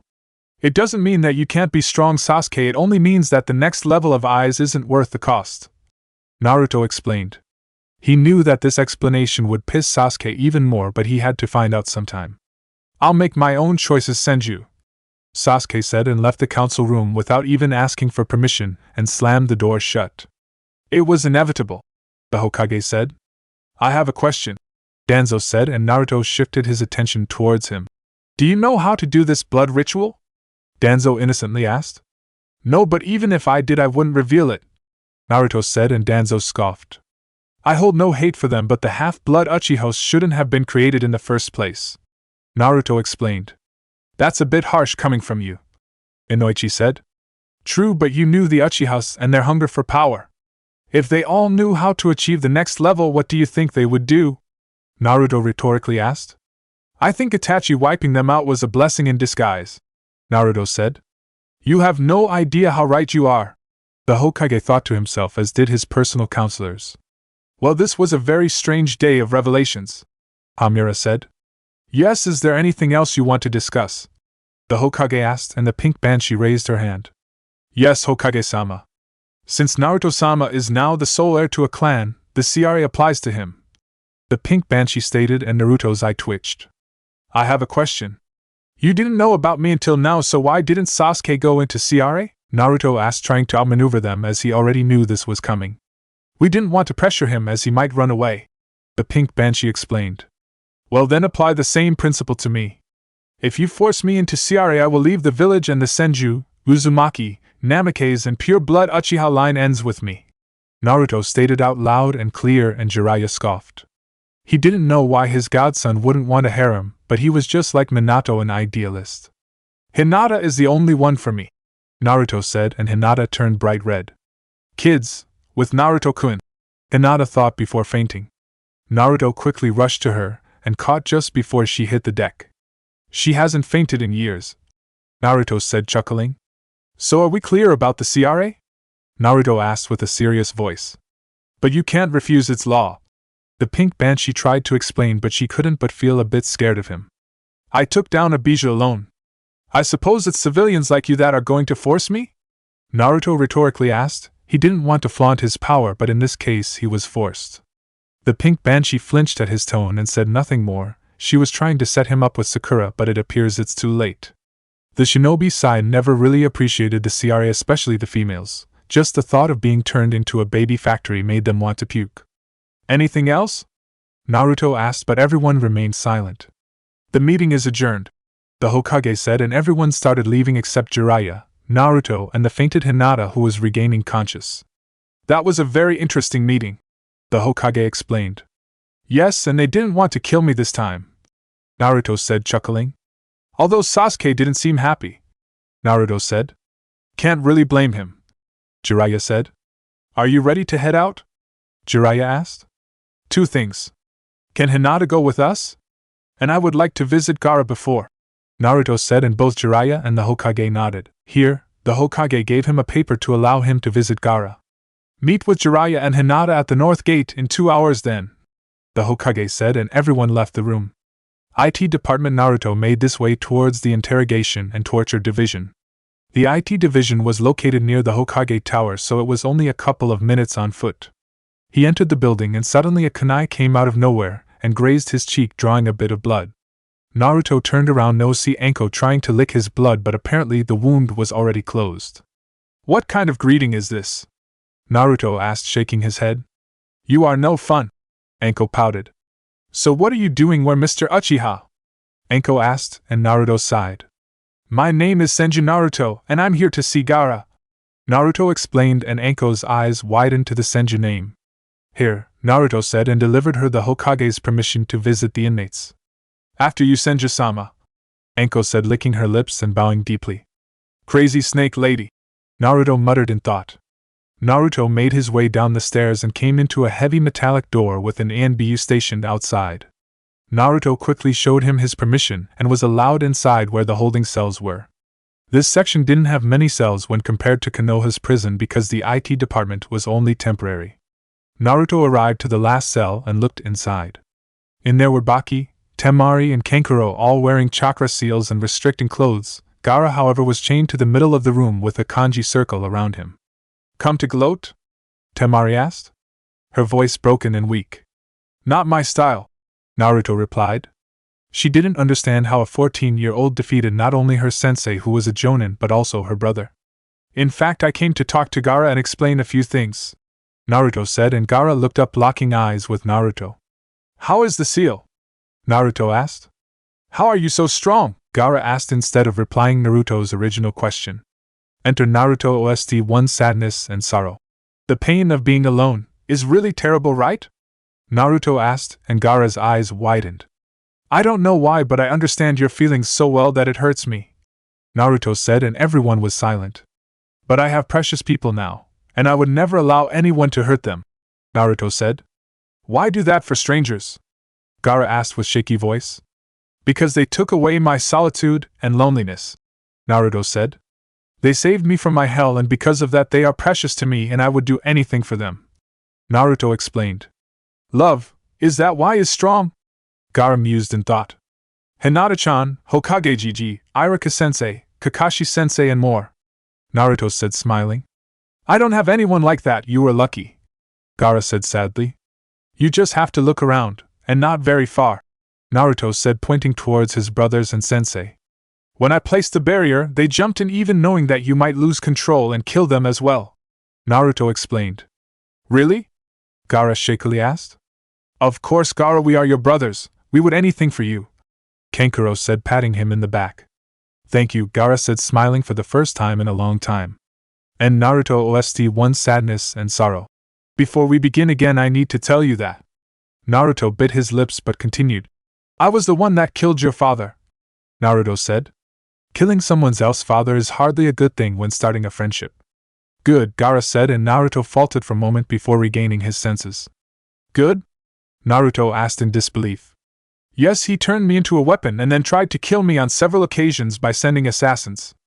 Besides, he was never a father to any one of us, Gaara explained, and Naruto sighed in relief. Now I have good news and bad news, Naruto said, and the sand team focused on them. The demands we made towards the sand were financial reimbursement and the Ichibi, Naruto said, and everyone's eyes widened. Which means that you, Gaara, won't be allowed to leave the village, Naruto said, and Gaara remained silent. However, you might be able to join our ranks and be a Jinchuriki like me, Naruto explained, and Gaara nodded. He never really enjoyed his time in the sand, so maybe Konoha would be a nice change of pace. What about us? Temari asked. She didn't know what they were planning from them, and it could be execution.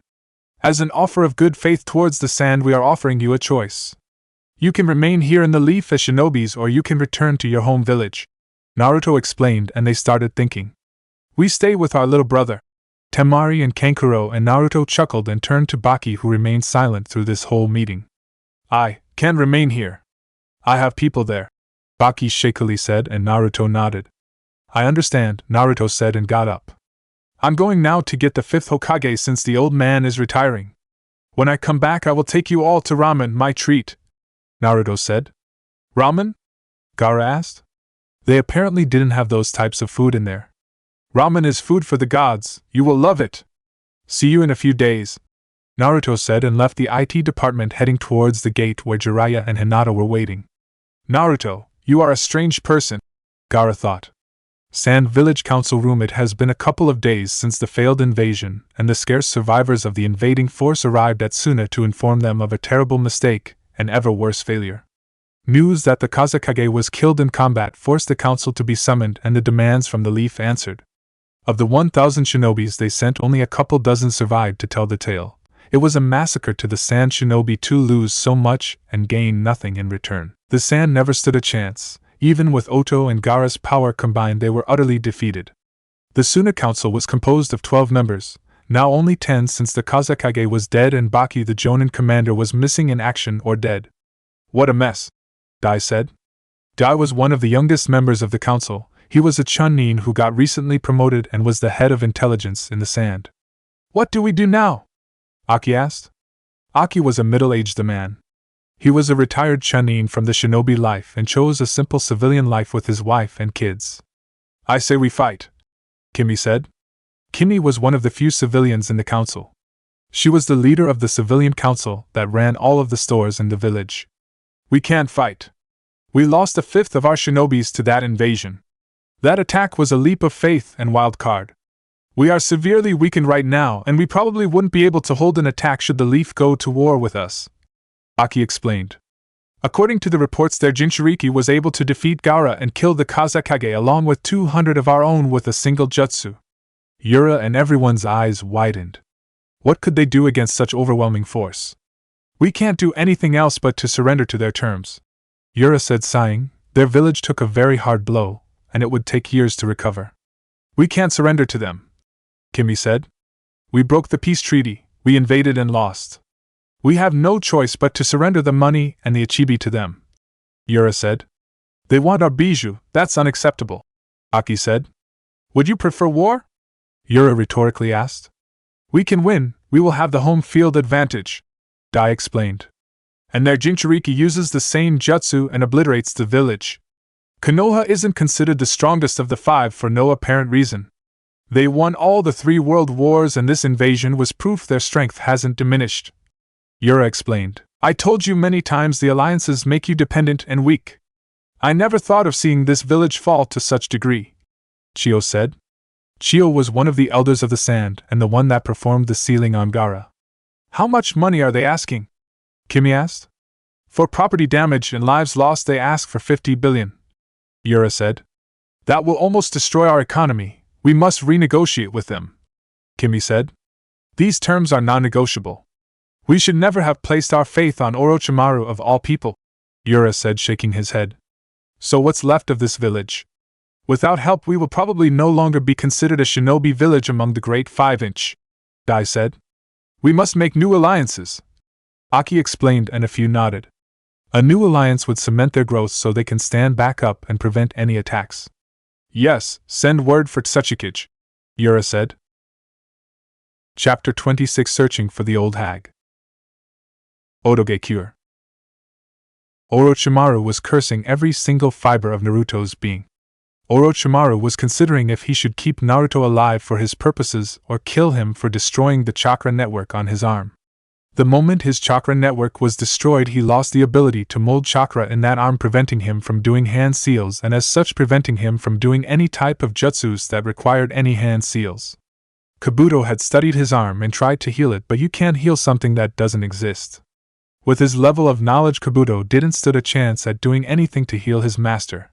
Of course, Orochimaru had a solution, which was to swap bodies, but he wanted to wait for a very special body that he felt was getting closer and closer. He could feel all of Sasuke's hate and hunger for vengeance, and soon enough he would belong to Orochimaru. "I'm sorry, Orochimaru-sama, but this type of wound is beyond me," Kabuto replied sadly, and Orochimaru cursed the blonde. Everything was good until he showed up, and the barrier he placed didn't even slow him down, but above else he has the eyes. Orochimaru always wanted the Mangekyo Sharingan. "It can't be helped. There is only one person that might be able to heal me," Orochimaru said, sweating. Losing the chakra network in his arm placed him in constant pain as his cells weren't properly fed. "And who might that be?" Kabuto asked as he pushed the glasses in his face up. "My former teammate Senju Tsunade," Orochimaru replied with a glint in his eyes. He knew exactly what it would take to convince her. "Contact our spies, we are leaving now," Orochimaru ordered. Konoha's Dango stand. A few days had passed since Naruto, Hinata and Jeriah left in search for Naruto's grandmother, Senju Tsunade, so she could return to the village to become the Sarutobi's successor as Godame Hokage. The constructions around the village were progressing very well as they didn't receive much damage. The most important buildings were protected by Naruto's barrier seals, allowing the hospital and other buildings to remain working non-stop. In the middle of Konoha, more precisely in the Dango stand that Anko spends most of her time in, were two cloaked persons inside drinking a bit of tea and eating dango, since it was a dango stand. Both of them had long, high-collared black cloaks with red clouds in them, on top of their heads straw hats with a small bell hanging by a small red wire. These two unknown members actually belonged to an organization called Akatsuki that were after the Bijus like the one in Naruto, but no one knew that. "Have you heard the news?" one civilian asked, and both Akatsuki members focused on the conversation. Believe it or not, listening to civilians talk is a very good way to scout for information. "About what?" one other civilian replied. "That brat, Uzumaki Naruto, is now Senju Naruto. Apparently is the heir of the Senju clan and great-grandson of the first Hokage," the civilian said. "Did you hear that, Itachi-san?" the Akatsuki member asked his partner, now identified as Itachi. Uchiha Itachi, the prodigy of the Uchiha clan and the one that butchered all of them except his little brother a few years ago. "Yes, Kisame. This is new revelations, we must inform our leader," Itachi replied in his monotone voice, and Kisame nodded. "You don't say, but I thought he was an Uchiha since he has the Sharingan," the civilian replied, and Itachi's eyes widened, revealing a pair of blood-red eyes with 3 tomos in it. "I think you missed one a couple years ago," Kisame said, chuckling. It was fun to see at least some emotion coming off from Itachi, since he was always stoic and didn't say much. "Interesting. How can Naruto-kun have the Sharingan?" Itachi mused and thought. "I know for certainty that I killed all of my clan minus my foolish little brother. Neither Kushina-senpai nor Minato had the Sharingan. Is it the Kyuubi?" Itachi thought as he ran through all the various scenarios on his head to explain. "What are you thinking so hard about?" Kisame asked in an amused tone. "I don't understand, how could Naruto be an Uchiha? It doesn't add up," Itachi replied. "Well, if you listened to what they were saying you would know. Apparently the brat is the grandson of Uchiha Madara," Kisame said, and Itachi froze. "He never said anything about having a grandson. If he had a grandson, he would most likely use him to achieve his goals. Kushina-senpai didn't give off chakra similar to an Uchiha, which only leads me to conclude that it was Minato," Itachi thought. "Minato never showed his Sharingan, and yet he was a force to be reckoned with. Deception, the true way of the shinobi," Itachi thought, chuckling to himself. He was considered a genius among genius, a prodigy that appears once every 100 years, very similar to Minato, but it appears that Minato won the pool. "This is very interesting indeed," Itachi said as they continued to listen to their conversation.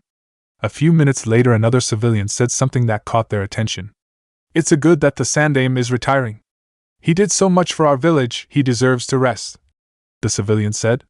"Yes, and the chosen to the Godame Hokage was Senju Tsunade," the civilian said.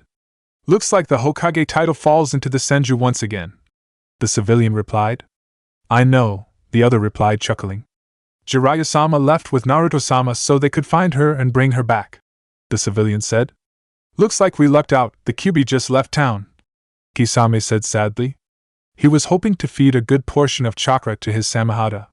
Yes, let's leave before we are discovered, Itachi replied, and both of them stood up and left the stand. Both members were walking through the village, making their way out of the village when they came across with two familiar faces, to Itachi at least. You aren't from the village, right? Asuma asked, weary of the unidentified males in front of them. Why are you here? Asuma asked. Long time no see, Asuma-san, Kurenai-san, Itachi said in his monotone voice. If you know who we are, then you must be a shinobi from this village, Asuma said. Itachi simply raised his hat slightly to allow them to see his blood-red eyes. The moment they saw his eyes, they both tensed. Uchiha Itachi? Asuma asked, and Itachi dropped his hat and let his hair flow with the wind, locking eyes with the two jonins in front of them. You know these people, Itachi-san? Kisame asked, and also dropped his hat. Then I'll present myself. Hashigaki Kisame, a pleasure to meet you, Kisame said. You dare show your face after what you have done? Asuma asked as he kept his guard up. Even with Kurenai, he didn't know if he could take him on, and his companion wouldn't help at all. I'm going to end you both, Asuma said. Itachi-san, it looks like you are hated in this village, Kisame said, chuckling. I know who you are, Kurenai said, eyeing Kisame. Hashigaki Kisame, former member of the Seven Swordsmen of the Mist, Kurenai informed. You are in a lot of trouble for coming here, Itachi, Asuma said. Don't get involved in my work, I have no intention of killing you, Itachi said. You aren't the type of person to return here without a goal. What is it that you want from the village? Asuma asked. You are annoying, Kisame said, and took his sword out and hit the ground, making chunks fly and a bit of dust to rise. Should I kill them? Kisame asked Itachi. It appears we aren't leaving without a fight, Itachi said. The moment Itachi said that, Kisame picked his sword and tried to hit Asuma, who jumped back to avoid. Asuma took out his trench knives and blocked the next sword swing. Kurenai used the cover that Asuma gave her and went through hand seals, disappearing into thin air. Genjutsu? Itachi thought as he used his Sharingan to analyze the battle. Asuma was starting to sweat as he was being pushed by the sword. Kisame was a lot stronger than he let on, and that with only a single hand. My Samehada doesn't cut, it shreds, Kisame said, and pulled his sword back, shredding through Asuma's skin and drawing blood, making him wince in pain. Meanwhile, Kurenai had her genjutsu ready. You are late, Kurenai, Asuma said, nursing his arm. The moment Asuma said that, the ground around Kisame started to melt, and he was trapped and unable to move. Behind Itachi, a tree suddenly sprouted from the ground and snared him in place. Kurenai emerged from the tree with a kunai at hand, getting ready to kill him. This is the end for you, Kurenai said, and moments later she realized that she was the one pinned to the tree, and was watching Itachi ran towards her with a blade at hand. Kurenai bit her lip, and used the pain to break the illusion. The moment she broke it, she ducked under a horizontal slash from Itachi's blade. Itachi saw Kurenai duck and gave her a kick that she blocked, but she was sent towards a nearby river nonetheless. Kurenai, Asuma shouted, concerned with her. You don't have time to look away, Kisame said. Meanwhile, on top of the river. That was very good, Kurenai-san, Itachi said as he quickly appeared next to her at the river. But, Itachi said, but was interrupted. But this is the end for you, another voice said from behind Itachi. He turned around to come face to face with Kakashi himself. Asuma was dodging swing after swing until he saw an opening and tried a slash with his knives that gave Kisame a small cut through his cheek.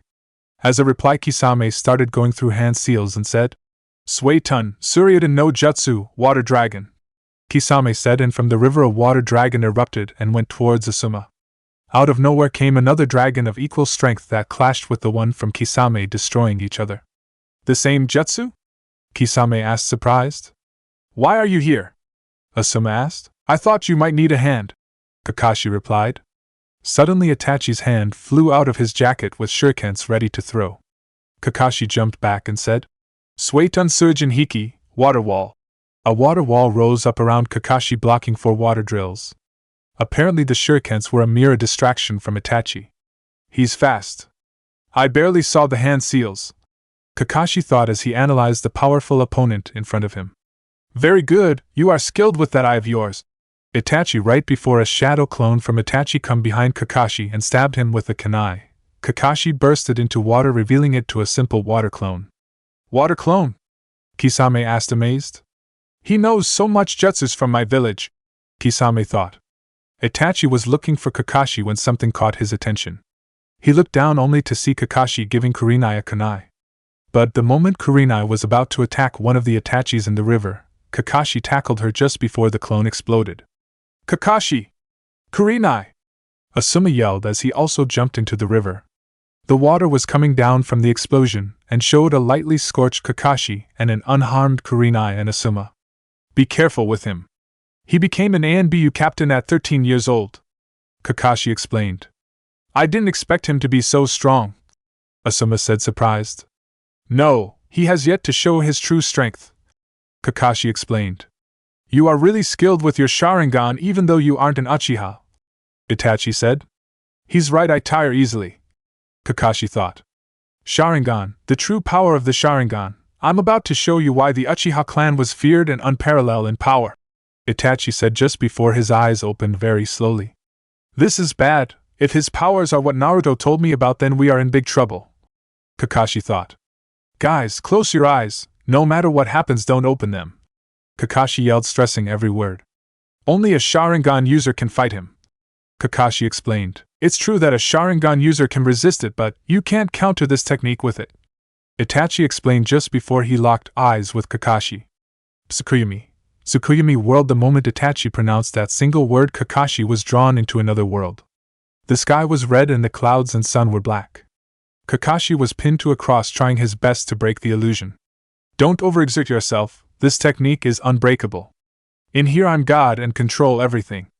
3 days in here are but 3 seconds in the real world, Itachi explained as he had a sword on his hand and was clear what he was going to do to Kakashi. Suddenly Itachi stabbed Kakashi in the gut, and he yelled in pain. Itachi suddenly multiplied and all of them had swords and started stabbing Kakashi as well. 71 hours 59 minutes and 59 seconds remaining, Itachi said as Kakashi was healed and he started stabbing again. Real world, 3 seconds later. What happened? Asuma asked as he felt Kakashi wince in pain but didn't know what happened. His mind held on? Kisame asked, surprised to see Kakashi still standing but taking hard breaths. It seemed a miracle that he yet managed to stand. But Itachi-san, it's dangerous to use those eyes, Kisame said. By the looks of it, Naruto was right, Kakashi thought. Are you after Sasuke? Kakashi asked, his voice strained by the genjutsu he just suffered. No, Itachi replied. We are looking for the Yandame's legacy. Itachi relied in his traditional monotone voice. You are from the Akatsuki, aren't you? Kakashi asked, surprising everyone in there. Kisame, we are taking Kakashi with us, Itachi suddenly said, and Kisame dashed towards him only to intercept by a fierce kick from Konoha's green beast Mato guy. Who are you? Kisame asked as he regained his footing. Konoha's green beast Mato guy. Guy replied with his teeth sparkling as he took his Goken stance. Look at you, perhaps you meant to say fool. Kisame taunted, but Itachi cut him off, saying, Don't underestimate him. Suddenly Kakashi fell to the water and started sinking only to be caught by Guy. Open your eyes, Guy said to Asuma and Kurenai. But Kakashi, Kurenai said but was cut off. Just don't look at his eyes, focus on his legs and arms and fight from there, Guy explained as they both opened their eyes, but it seemed that they were always drawn to lock eyes with Itachi. Easier said than done, Asuma said. Kisame, we are leaving, we didn't come here to start a war, Itachi said, and they both disappeared in a blur. They are gone, I'm taking Kakashi to the hospital, Guy said and disappeared as well. With Sasuke was currently in the Uchiha compound in one of the many training grounds, taking out his frustrations on some unlucky wooden dummy. He was frustrated from everything he learned during the council meeting. That Naruto just seemed to have everything. Sharingan, Sasuke remembered as he drove a fist through the wooden dummy, destroying the right arm. Uchiha Madara, Sasuke remembered and gave an open palm strike and severed the dummy's head. Senju, Sasuke remembered and gave it a spin kick and destroyed both legs, leaving only the torso left. Pure blood. Sasuke seethed and charged a Chidori and completely obliterated the dummy, leaving nothing but bits and chunks on the ground. The once mighty wooden dummy was no more.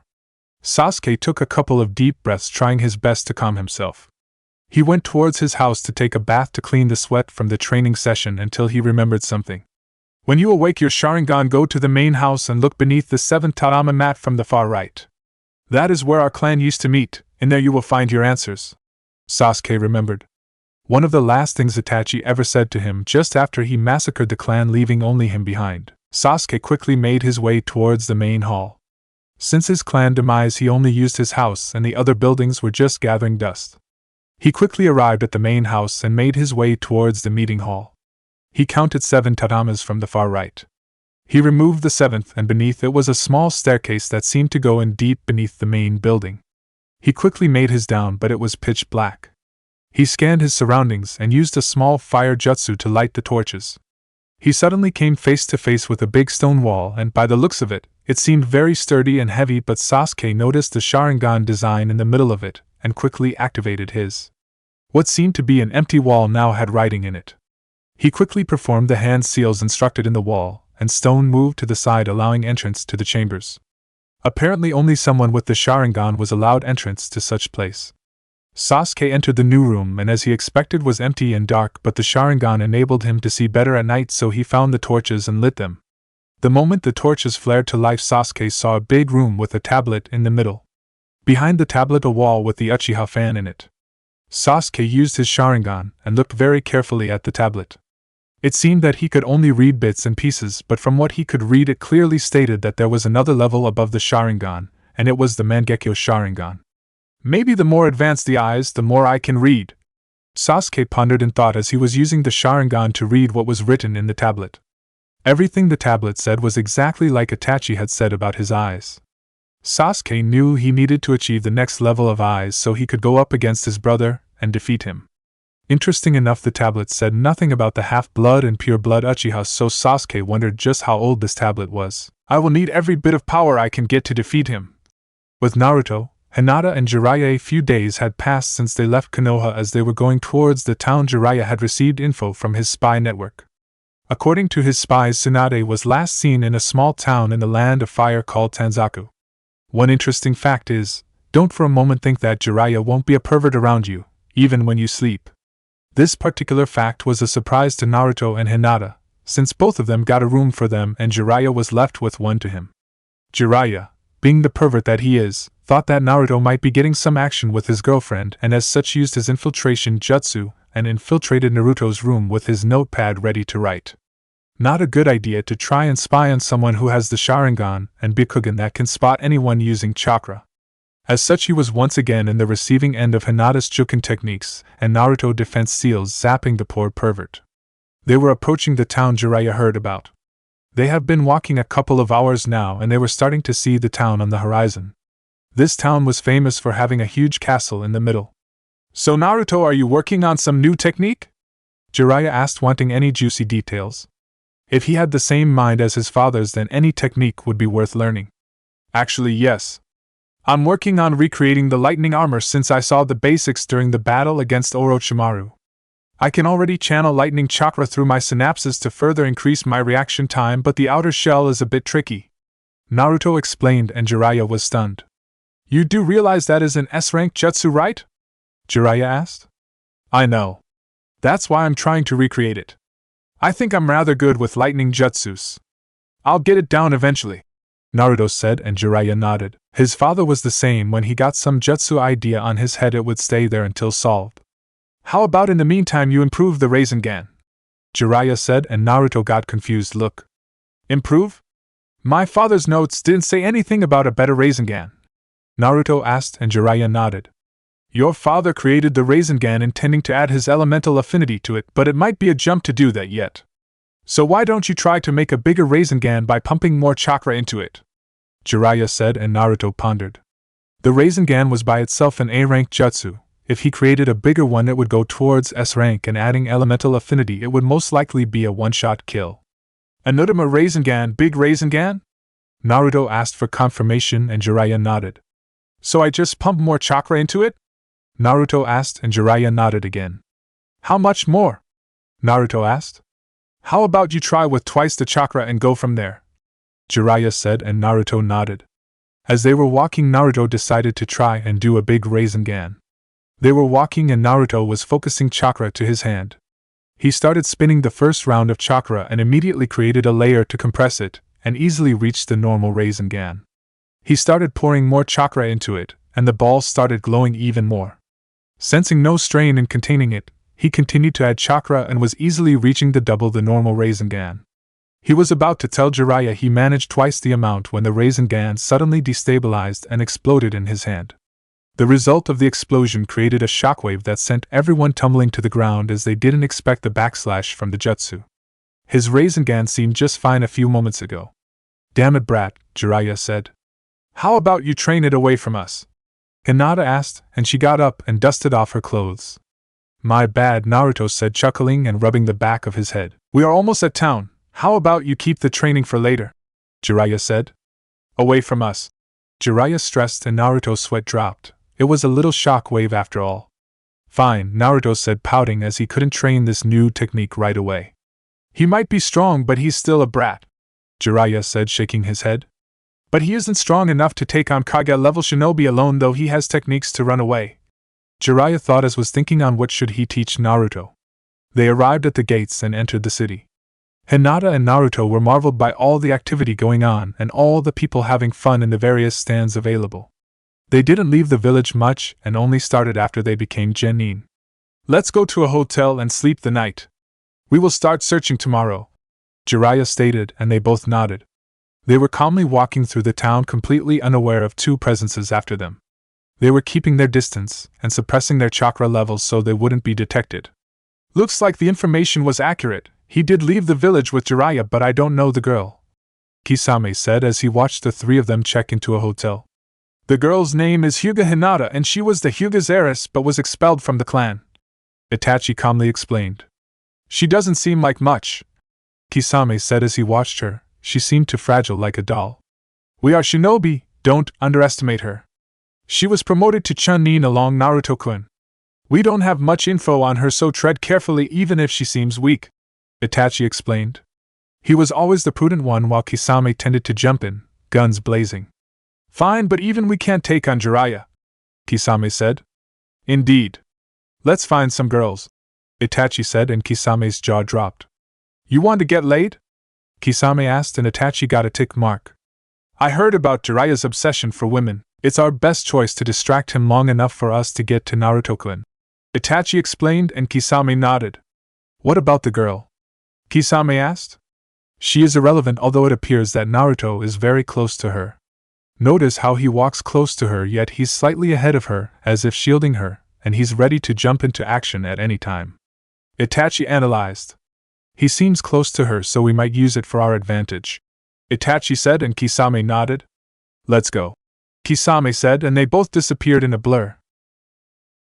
Chapter 27: Red Clouds and Old Hags. With Tsunade. Two women could be seen walking through the empty streets of the town. The reason they were empty was simply because they were walking through a castle that made that town famous. The first woman had a slender frame and a rather large bust. She had brown eyes and long pale golden hair that was strapped in two pigtails. On her forehead she had a purple diamond tattoo. She was wearing a grass-green haori with the kanji for gamble written in black on the back, inside a red circle. Underneath she wears a gray, kimono-style blouse with no sleeves, held closed by a broad, dark bluish-gray obi that matches her pants. Her blouse is closed quite low, revealing her sizable cleavage. She wears open-toed sandals with high heels and red polish on both her fingernails and toenails. She also wears a soft pink lipstick. She was also wearing a necklace with a green stone, similar to an emerald. The other person was a fair-skinned woman of average height and slender build with black eyes and hair. Her hair is straight and shoulder-length with bangs that cover her ears and frames her face. She was wearing a long bluish-black kimono with white trimmings, held closed by a white obi, and open-toed sandals with low heels. They were Senju Tsunade, Naruto's grandmother, and a world-renowned medic, and her apprentice Kato Shizun. Suddenly the earth started shaking and the castle they were walking to visit exploded and came crashing down. As the dust started to clear, it showed that the castle was destroyed by a rather large snake with two people on top of his head. "I found you," Orochimaru said from the top of the snake's head. Orochimaru, Tsunade said with her eyes widened. She hadn't seen her teammates in a very long time. It was approaching on 2 decades by now. Long no time no see Orochimaru, Tsunade said. She knew that Orochimaru was missing Nin and as such was treating him wearily, especially since she knew exactly what he could do. You are difficult to find, Orochimaru replied. What do you want with me? Tsunade asked, trying to get this over with. You didn't come to talk about the past, did you? Tsunade rhetorically asked. Actually, I wanted to ask a small favor, Orochimaru said. He doesn't look good. He looks like he's in constant pain, Tsunade thought as she observed Orochimaru taking particular attention to his arm, who was limp at his side with bandages around. Tsunade-sama, you can already tell what we want, Kabuto said. Find another one. I've stopped performing medicine, Tsunade flatly replied. You can see very well the extent of the injury. There isn't another one, Kabuto explained. That arm, that isn't a simple injury, Tsunade said, fishing for information. A sealing technique. His arm isn't giving off chakra, as if it didn't even have chakra network, Tsunade analyzed. What did you do to get that? Tsunade asked. Just something that happened when I attacked the leaf, Orochimaru said, and Tsunade's eyes widened. You did what? Tsunade asked, surprised. Looks like Sensei did a number on you, Tsunade said, chuckling. It wasn't Sensei. It was your pesky of a grandson, Orochimaru said, and both Tsunade and Shizen froze. What grandson? Tsunade said. Don't tell me you didn't know, Orochimaru said, chuckling. Tsunade dashed forward and grabbed him by his clothes. Answer me, Tsunade yelled, giving off so much killer intent that Kabuto was sweating slightly. Exactly what I said. Your grandson did this to me, Orochimaru said. But, he's dead, Tsunade said, and even Orochimaru got confused. He seemed very alive when he destroyed my chakra network, Orochimaru said, annoyed. He still hadn't made his mind on to either kill the brat or kidnap him for his experiments. Maybe he could clone him, and once the body was properly matured, use it as his own. But I got a letter from Sensei saying that no one survived the Kyuubi's attack, Tsunade said, shocked that her grandson was still alive. She knew that her daughter Kushina was pregnant at the time. Looks like someone has been playing games with you, Orochimaru said, chuckling. You see, even Sensei has betrayed you, Orochimaru said. Tsunade was lost in thoughts at the revelation. Her own sensei said that no one survived the Kyuubi's attack, and 14 years later she hears that her grandson is alive and kicking. Enough of this, Tsunade said, and punched a nearby wall, completely destroying it. She would have her answers when she got to the leaf, and no one would stop her. She was about to dash towards Orochimaru when he started talking again. If you heal me, I'll bring back your daughter, brother, and lover, Orochimaru said, smirking, and everyone froze and Tsunade started shaking. Don't you want to be with them, Tsunade? Orochimaru asked, pressuring her even more, and she started sweating and remembering everything she had lost. If I heal that arm, what will you do? Tsunade asked, making eye contact. I dislike lies, so I'll destroy the leaf, Orochimaru replied. Destroy the leaf? Shizen rhetorically asked. Tsunade-sama, you can't accept this. I would like nothing more than to have them back, but you can't heal his arm, Shizen stressed out. Shut up, Shizen, Tsunade yelled, and Orochimaru smirked. Tsunade sunk her head deep in thought. You don't have to answer now, Kabuto explained, and she raised her head. You will have a week, and this kenjutsu requires human sacrifices, so it's up to you to gather 3 sacrifices, Kabuto explained. Tsunade-sama, let's kill them both here. With the state of his arm, we won't get another chance, Shizen said, but once she looked at Tsunade, she fell silent. Tsunade was very deep in thought, almost unaware of her surroundings. Don't think just because I can't do hand seals I can't put up a fight, Orochimaru said, and bit his finger, drawing blood. The moment Tsunade saw blood, she started shivering and clutching to her necklace. I know of your fear for blood, Orochimaru said, chuckling.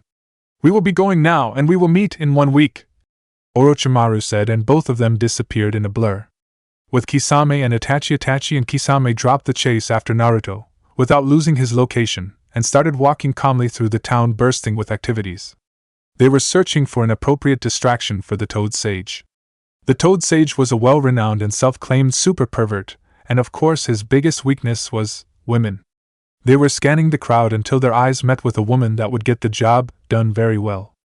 They calmly walked towards her and stopped in front of her. She had a slender body, C-cup breast, well-toned and shaped legs, beautiful green eyes and dark blue hair. She was wearing a dark blue dress that ended just above her knees. All in all, she was someone any man would drool for, and Jeriah would be no exception. "Can I help you?" the woman asked with a melodic voice as she watched the cloaked individuals stop in front of her. One of the cloaked men lifted his hat, and the last thing she saw was a pair of deep blood-red eyes as if they were staring into her soul. With Jeriah, Hinata and Naruto, the team was currently walking through the village in the hopes of finding a good hotel so they could rest for the night, and the following day they would search for Tsunade. After a few minutes of walking, they all noticed a hotel and decided to settle in. As they were walking towards the entrance of the hotel, Jeriah spotted a woman. Now, this wouldn't be a surprise to anyone since all of them knew Jeriah very well, but the fact that said woman smiled and waved at Jeriah actually surprised Naruto and Hinata. Jeriah had hearts on his eyes as he saw the beauty that was waiting for him. Jeriah didn't even need to think twice as he said, "Check in here and work on chakra control," Jeriah said, and ran as if his life depended on him towards the woman who was waiting for him with a small smile. Naruto just sweat dropped when he told him to work on chakra control. At least it wasn't that bad since Naruto's chakra control still could be better. "Let's settle in," Naruto said and started walking into the hotel when he noticed that Hinata wasn't following him. "Something wrong?" Naruto asked as he watched Hinata look at the roof of one building. "No, Naruto-kun, let's go in," Hinata said, and they both stepped in and walked towards the attendant's desk where there was an elderly man waiting. "We would like one room with 2 beds to spend the night," Naruto said, and the man nodded. "That will be 200 ryo," the man said, and Naruto handed him the money and got the keys to his room. Both walked up the stairs and headed towards their room. Their room was located on the 2nd floor. They walked through a long hall before stopping at the right door. They opened it and walked in. It was a simple room with 2 beds, a couch, a table with chairs, a closet, and a small window aimed towards the town. Naruto immediately dropped his fan to the ground and plopped to the bed while Hinata went to look through the window and watched the activity going around in the town. After a couple of minutes, Naruto sat up in the bed and got into lotus position and started meditating. He took long breaths and sensed his heart rate slow down. He channeled chakra to his ears and he could hear everything, the water dripping in the bathroom, a small fly buzzing around, and even Hinata's heart rate. He decided to expand his senses to see if he could locate Tsunade around town, but was surprised he didn't feel any Hyakushin seals nearby, and he placed one in Hinata's ring. Naruto opened his eyes and looked towards Hinata, who was now sitting on the couch reading something. His eyes trailed towards her hands and noticed that she still had her fox ring on. He tried once again to feel the Hyakushin marker but couldn't. As he was sensing the mark, he felt that Hinata's chakra was different from what he knew. Something is wrong, Naruto thought as he watched carefully Hinata. She seemed normal for now, but her chakra was different, and the Hyakushin mark didn't work. "Hey Hinata-chan," Naruto called out, gathering her attention. "Did you know that Ero-sennin said that my Rasengan wasn't complete?" Naruto asked. "No, I didn't know." "What is missing?" Hinata asked, and Naruto smirked. Naruto, faster than lightning, pulled a kunai and threw it at the top of his speed towards Hinata. She didn't even consider that Naruto would attack her and got hit, and the kunai embedded deep on her right shoulder, missing her heart by a few inches. Not even a couple of seconds later, Hinata exploded in a poof of smoke, revealing that it was nothing more than a shadow clone. Naruto was about to sit down and try to sense her Hyakushin marker when the door of his room was destroyed and 2 people were standing there. They were both tall and they were wearing a long black cloak with red clouds in them, and both had a straw hat with a small bell hanging there. Naruto couldn't see their faces, and as such he couldn't identify his enemies. His pervert of a godfather picked the worst moment to go chase women. Naruto sensed their chakra levels and noticed one of them had high Kage chakra levels while the other was through the roof. One of the enemies was on par with him, not counting the Kyuubi. "Where is Hinata?" Naruto asked, but both of them remained impassive. They removed their hats and showed Naruto who exactly they were. "Uchiha Itachi," Naruto said, and immediately his Sharingan flared to life. "Looks like the rumors were true, you really have the Sharingan," Itachi said in his monotone voice. "I will say this one more time. Where is Hinata?" Naruto asked. "If you touched a single hair on her head, I swear to Kami I'll kill you both," Naruto said, pissed off. "All bark but no bite," the shark-like man said, laughing. "Kages shuriken no jutsu," Naruto said, and threw a single shuriken that multiplied upon dozens, heading towards both intruders. Kisame just swinged his massive blade and swatted the shurikens aside, making them fall to the ground harmlessly. He will be annoying. Can I cut his legs? He won't need them. Kisame asked Itachi. Enough, Kisame, Itachi replied and turned to Naruto. Naruto-kun, as long you come peacefully with us, Hinata will not be harmed, Itachi said in his monotone voice. So you are with the Akatsuki, right? Naruto asked, and both raised an eyebrow until it clicked in Itachi's mind. Jeriah told you, didn't he? Itachi rhetorically asked. Yes, he did, but enough of that. Where is she? Naruto asked. Now that would be telling, Kisame taunted. I had enough of this, Naruto said. Formed a shadow clone. Find her, he ordered the clone. That immediately dropped to the ground in the lotus stance, with the original not taking the eyes of both Akatsuki members. The clone extended his senses as far as he could to try locating Hinata's marker. A few seconds later he found it. I have her position, the clone replied, and Naruto nodded. Itachi and Kisame both wondered what he meant when he said he had her position. Go rescue her, Naruto said, and the clone vanished in a flash of yellow light heading towards Hinata's marker. That was the Hiroshin no Jutsu, Itachi said. God smacked, and even Kisame raised an eyebrow. After all, the Hiroshin technique was well known through the world and the legend that created it. You think I wouldn't take precautions? Naruto asked loud enough for them to hear as they watched him walk through the room and pick a weapon they didn't notice it was there. That's Madara's gun, by Itachi thought as a small smile graced his lips. The kid was really full of surprises. Naruto channeled chakra to his storage seals and took a couple of three-pronged kunais.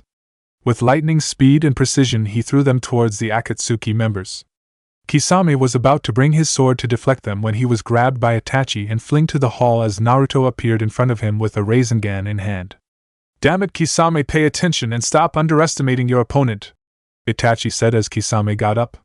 You remember what happened when you kidnapped Hinata? Itachi said, and Kisame pouted. According to Kisame, Hinata was a slippery bitch, and she didn't go down without a fight. Hinata managed to land a few Juken strikes that would have crippled anyone else, and kicked him where the sun doesn't shine, but thanks to his sword, Samahata, he managed to reopen his chakra points and heal any damage. Fine, Kisame replied, and both took a stance. The brat might not be that good, but the Hiroshin technique wasn't to be underestimated, and apparently the brat knew the Rasengan was well. Itachi activated his Sharingan, and both Sharingan users locked eyes as if measuring the power beneath them. Itachi was surprised when he saw Naruto's chakra aura around him. He seemed to radiate a power, but in a calm way. His chakra seemed powerful and violent, but yet Naruto was calm and collected.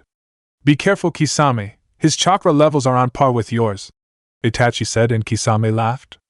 Finally a challenge, we might need to change the location if this escalates, Kisame said, snickering. He never knew someone that had as much chakra as him, and finding such opponent was always good. We can't prolong this fight or Jeriah might sense his chakra, Itachi explained and locked eyes with Naruto. I'm sorry, Naruto-kun, but this is where it ends, Itachi said, and Naruto got confused to what Itachi was taking about. Itachi talked as if his next move would ensure his victory. Naruto watched as Itachi closed his eyes and concentrated. The moment he opened, the ordinary three-tomoed Sharingan was replaced by a three-pointed shuriken. Tsukuyomi, Itachi said the moment his eyes opened. You are using those eyes too much, Itachi-san, Kisame said as Itachi caught Naruto in his genjutsu. It was necessary. He knew how to use the Hiroshin and was going to prove himself difficult to catch, Itachi explained. Tsukuyomi whirled. Naruto's world shifted into another completely different. Naruto was now in an open field, but the sky was red and clouds and sun deep black. Suddenly Itachi appeared in front of him, staring intently at him as if studying him. So this is the Tsukuyomi, Naruto said as he studied the illusion. This is the ultimate genjutsu of the Mangekyo Sharingan. In here I am God, I control everything, even time itself. 3 days in here are but 3 seconds in the real world, Itachi explained as Naruto was suddenly trapped in a wooden cross and Itachi appeared in front of him with a sword. You seem very proficient in this genjutsu, Naruto said and turned to lock eye with Itachi. How is your eyesight these days? Naruto innocently asked and Itachi froze. He couldn't have, it's impossible, not even the tablet says that the Mangekyo blinds the user, Itachi thought as he eyed Naruto very carefully and wearily. How do you know? Itachi asked, actually interested. I know a lot, Itachi, and I know you will eventually end up blind, Naruto cryptically said, taunting Itachi, but he didn't bite. Itachi studied Naruto very carefully, particularly his Sharingan.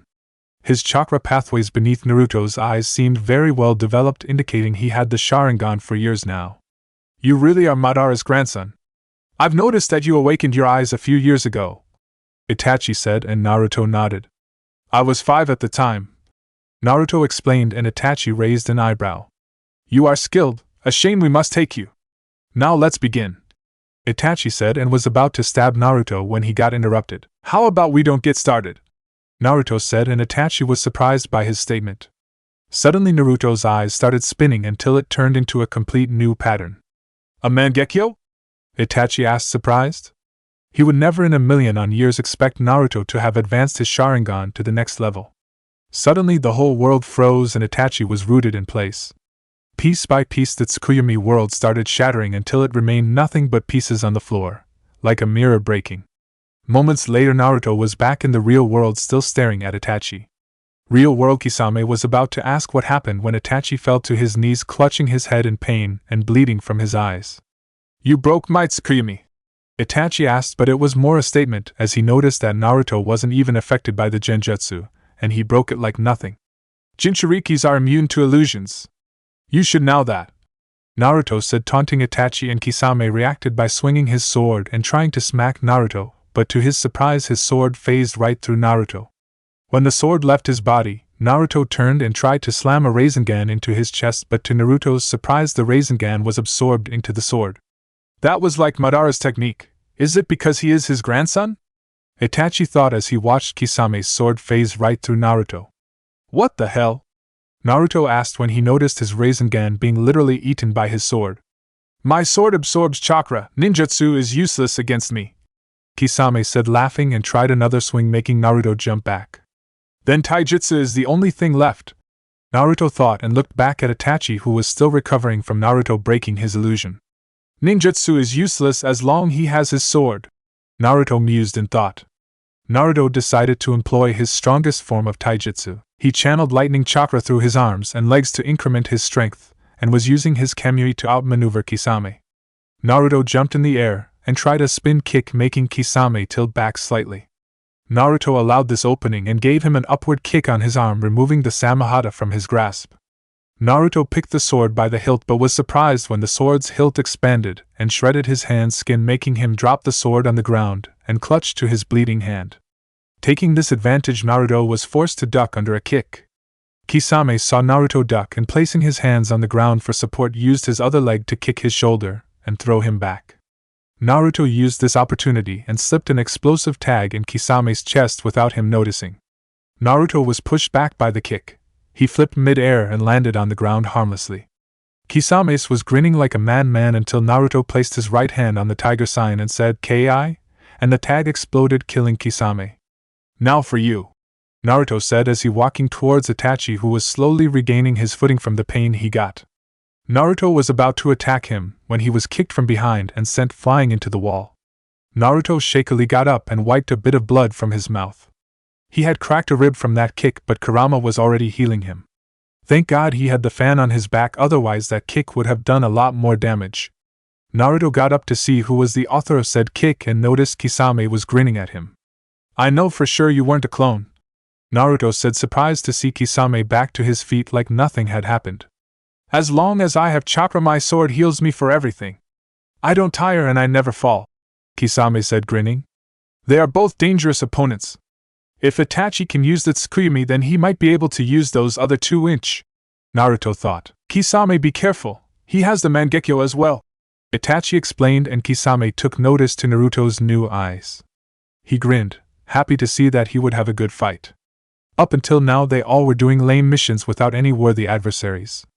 Naruto was about to dash towards them when he received information from his clone. With Naruto's clone, Naruto identified Hinata's marker and noticed she was about a mile from their current location. He pulled the marker and was teleported to Hinata's location. He arrived at some room with everything dark. He activated his Sharingan to scan his surroundings when he noticed Hinata tied to a chair, all beat up with blood dripping from her lips. Naruto quickly made his way towards her and gently lifted her head to notice she was barely awake, but at least she was alive. Hinata, Hinata? Naruto asked, gently shaking her from her slumber. And Naruto-kun? Hinata barely managed to ask. Her voice was slipping and she was in pain all over. Don't worry, you are safe now, Naruto said, and warped her into his Sharingan dimension and placed her down on the floor since he didn't exactly have a bed on his dimension. Kuchios no Jutsu, summoning technique, Naruto said, and in a poof of smoke Kagura appeared. Kagura, hurry and help Hinata, Naruto quickly said, not even giving her time to realize where she was. Kagura immediately dropped next to Hinata and started doing a routine exam on her body. She was a bit bruised, but she didn't seem to have any external wounds. Where are we? Kagura asked. She looked at her surroundings, and she was sitting on some metal cube. She looked around and there was nothing at the horizon but more cubes. The sky was pitch black, no sun, no clouds, no sound, no wind, nothing but emptiness and darkness. We are in my pocket dimension created by my Sharingan. We are safe here, Naruto explained as Kagura was healing Hinata. She has multiple cracked ribs as well, her left leg and a dislocated shoulder, Kagura explained, and Naruto clenched his fists. They were going to pay. And Naru, Hinata tried to say. Shh. Don't talk, Hinata. Rest now, you are safe, Naruto explained and gently kissed her forehead, and she went to sleep. Kagura, take care of her. I need to inform the boss, Naruto said. Naruto saw Kagura nodding and dispelled in smoke. Back to Naruto. You hurt Hinata-chan, you are going to pay, Naruto said, and they both braced themselves for what was coming. Their leader warned them about engaging a Jinchuriki, or even worse, a pissed-off Jinchuriki. Come Kurama, Naruto said to his partner. Yes, let's show them what happens when they hurt our mates, Kurama replied and started sending his chakra to Naruto. In the real world, Naruto was started to get enveloped in a blood-red chakra cloak. His eyes maintained his Mangekyo activated, but his whiskers became more defined and his fangs elongated. Behind Naruto were 9 chakra tails swinging wildly. You are going to pay, Naruto said, and in a shockwave he launched himself at the top of his speed towards Itachi. The shockwave blew up the hall of the hotel and destroyed part of the wall. They all jumped out. Itachi and Kisame were running out of town with a pissed Jinchuriki on their tail. Both of them shared the same thought, Shiit. With Jeriah, Jeriah was happily walking through town showing his date some fun and winning a few prizes for her. Jeriah didn't know if today was a special day, but the stores were bursting with activity and providing multiple games for tourists. You see that? Jeriah asked, and the woman giggled at his excitement. He did manage to break all the plates, but it was nothing special for a shinobi.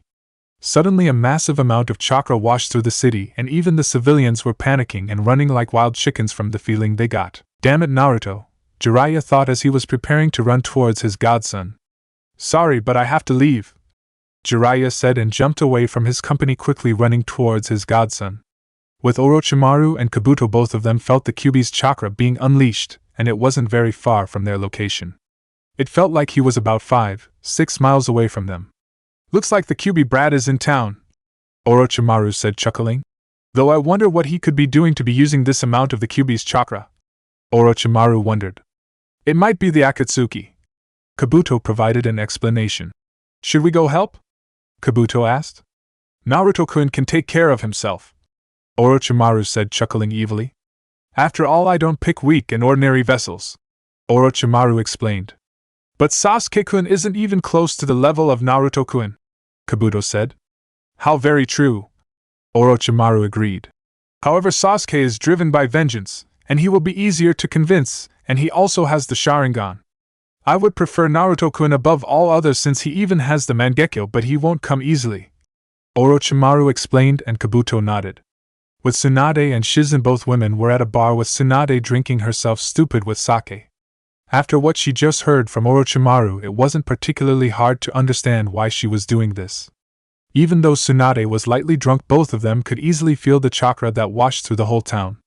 The chakra felt like power beyond anything. It felt like transcended human understanding. Tsunade-sama, do you feel that? Shizen asked, shivering.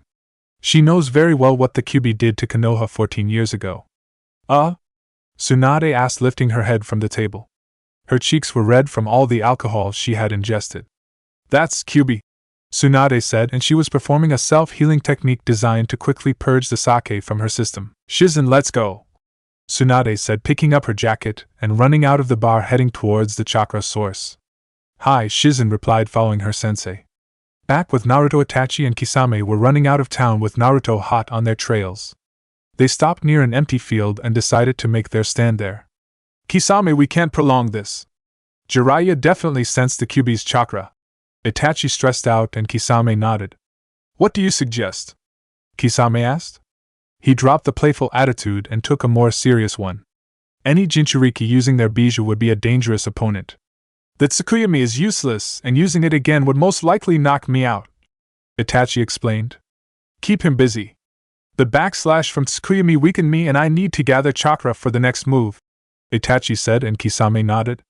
So you finally stopped running? Naruto asked, approaching both Akatsuki members. He was calmly walking towards them in all fours. Itachi jumped slightly back and started concentrating while Kisame stood his ground to face off against Naruto. Let's play, Naruto said and rushed Kisame at blinding speeds, but Kisame wasn't an S-rank shinobi for nothing and could track him rather well. He quickly approached Kisame and tried to punch him by extending his chakra arm, but Kisame jumped to the side. Naruto brought his chakra claw down again, but Kisame blocked it with his sword and absorbed the chakra, destroying the chakra hand. So you can even absorb Biju's chakra? Naruto asked, surprised. Biju's chakra was one of the most potent ones out there. Yes, and by the looks of it, Samahata likes your chakra, Kisame said, grinning as Samahata was shaking with excitement at eating such good chakra.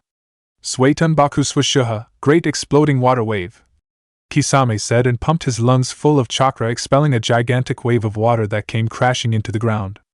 Naruto jumped up to avoid being hit and landed back on the water once it calmed down. Right, Tunjibashi, electromagnetic murder, Naruto said and channeled lightning churka through the water, trying to shock Kisame, but to his surprise the sword absorbed it once again at the water remaining.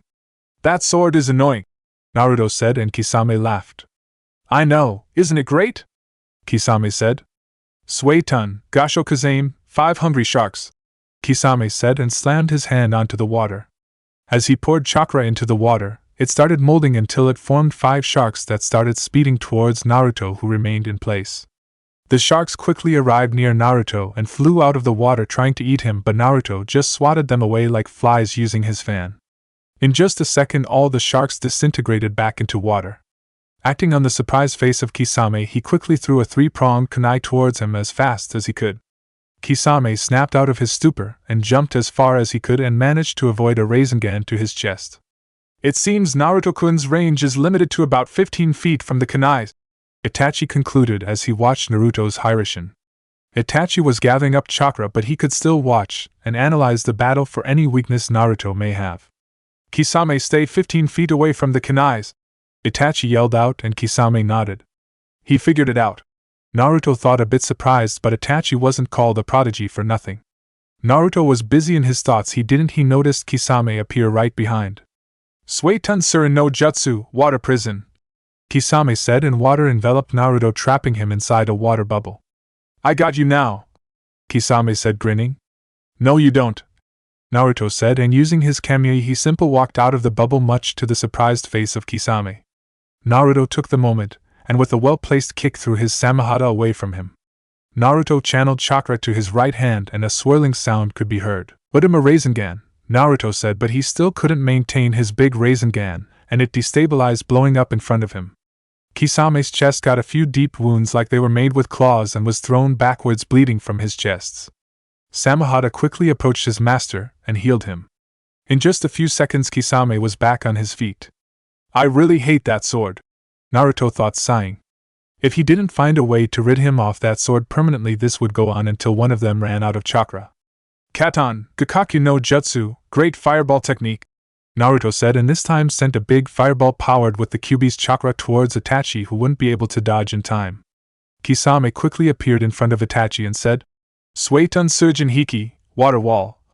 And a water wall rose up and blocked the fireball, creating a mist of steam that quickly dissipated as it was an open field.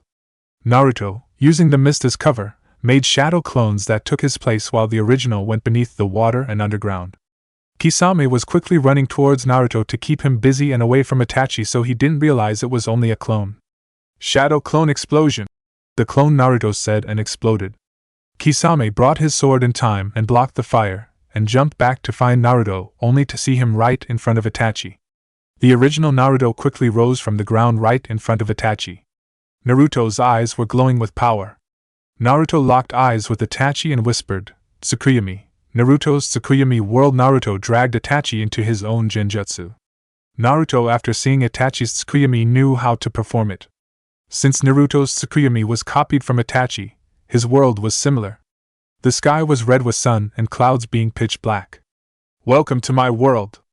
In here I'm God. I control everything, even time itself," Naruto said, smirking and taking a page from Itachi's book. "Very impressive, Naruto-kun, to be able to use this technique on your first try," Itachi said. "Thank you," Naruto said, and like Itachi he started stabbing Itachi with swords over and over, but Itachi didn't scream or wince once. "But," Itachi said, and Naruto focused on him.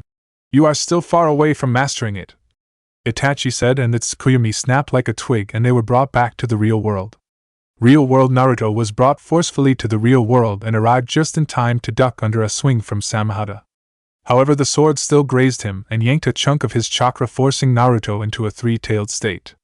"Damn, that sword can eat," Naruto thought as he looked towards Samehada, who seemed to grow in size quite a bit. "This isn't Naruto-kun," Itachi said, and his right eye started bleeding. "Amaterasu," Itachi said, and around Naruto, black flames appeared out of nowhere and started burning Naruto. Naruto was enveloped in the black flames, and his three-tailed cloak proved useless against the heat and power of the flames. Naruto quickly activated his Kamui and walked out of the flames with his skin scorched. "What? He can even avoid the Amaterasu flames?" Itachi said, astonished. He would never expect Naruto's Mangekyo powers to be this powerful. "It only proves that Madara is a real menace," Itachi thought. If Naruto is this powerful at such young age, he didn't even want to think what power Madara could have. Naruto took a couple of heavy breaths and recomposed himself. Kurama had already healed the scorched skin, so Naruto was good to go. Naruto looked carefully at the black flames and analyzed them as best he could. "So that's the Amaterasu," Naruto thought, and Kurama nodded as he had seen them before. "If I didn't have the Kamui, I would resort to Fuinjutsu, but it would take time," Naruto pondered in thought. "So that's how they are created," Naruto thought to himself. "By making the particles vibrate to insane levels, he summons intense flames, and by making them absorb the radiation, it sustains the vibrations and makes their color black," Naruto concluded after looking very carefully at the flames. He would have to try this later, but it was time to end this. "Naruto, be careful. He may be able to use the Susanoo," Kurama warned him. Itachi had already used 2 of 3 powers of his eyes. "I will," Naruto replied as he watching them very carefully. Itachi looked like he was about to faint. Being a half-blood with a Mangekyo must be very taxing and painful. "The brat is tough," Kisame said. Kisame was relatively healthy and his chakra reserves weren't even winded, much like Naruto. Itachi, on the other hand, was a mess. "Time to end this," Naruto said before coiling himself with his 3 tails around him. Naruto was enveloped in a blackish-purple barrier that blocked Kisame's view of Naruto. A second later the barrier exploded with a roar and their eyes widened to what they saw. It was Naruto, however it wasn't the one they knew. Naruto was now completely enveloped in the Kyuubi's chakra as it became his own skin. His ears were bigger, his eyes were still blood red with the Mangekyo, and he had 4 tails in his back. This was his version 2 cloak and he looked like a miniature Kyuubi. "Ready?" the cubified Naruto asked, smirking. "You think you can scare us?" Kisame rhetorically asked before flashing through hand seals and slamming his hands on the remaining water. "Suetun, Senshikuko, 1,000 hungry sharks," Kisame said, and from the water countless sharks emerged, all going towards our blonde. As the sharks were coming closer, Naruto simply raised his right hand/paw and slammed it to the ground with huge force. A big shockwave emerged and vaporized all the sharks along with the water. When the dust settled down, there was nothing more than a crater with Kisame holding Itachi. "We have severely underestimated the brat," Kisame said, taking deep breaths, and Itachi gave him a look that clearly said, "You think?" They didn't have time to think as Naruto was preparing his next attack. His tails were coiled around Naruto, ending just above his head. Blue and red chakra was seen floating in the air. Suddenly all the chakra started compressing until it formed a perfect sphere still hovering mid-air. Both Kisame and Itachi were watching very carefully just what he was about to do until he swallowed the chakra sphere. "He ate it?" Kisame asked out loud. Naruto had just eaten the ball when Jeriah, Tsunade, and Shizen arrived at the scene. Naruto, is that you in there? Jeriah asked, but Naruto couldn't exactly speak right now. Jeriah, what is happening? Tsunade asked to her teammate. She didn't have much experience in fighting Jinchurikis or using seals. Brace yourselves, Naruto managed to say before the ball exploded in his stomach, making him look like a hamster. From Naruto's mouth came smoke, and it was clear that something was about to come out. Bijudama, Naruto said, and reddish ball of energy exploded from Naruto's mouth, going with tremendous speed towards both Akatsuki members. Itachi's eyes glowed just before the energy ball hit them and exploded, destroying everything. The ground was shaking like an earthquake, the wind was furiously pushing everything back, and everything was torn apart, even the earth itself was destroyed. What in the war? Jeriah was cut off as he had summoned the stomach of a toad to protect himself along with Tsunade and Shizen from the blast and the heat the wind was carrying.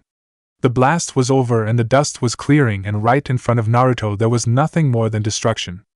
Around Naruto was a 20-meter wide crater, but the real damage was directly in front of him, a 100-meter path that was blasted away. As the dust cleared, Jeriah dropped his shield and his jaw dropped at the destruction ahead of him. The whole plain where they stood was now nothing more than rubble.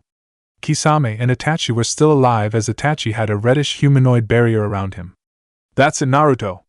The Susanoo, Kurama said from his mind, and Naruto watched as Itachi rose from the ground with his Susanoo still active.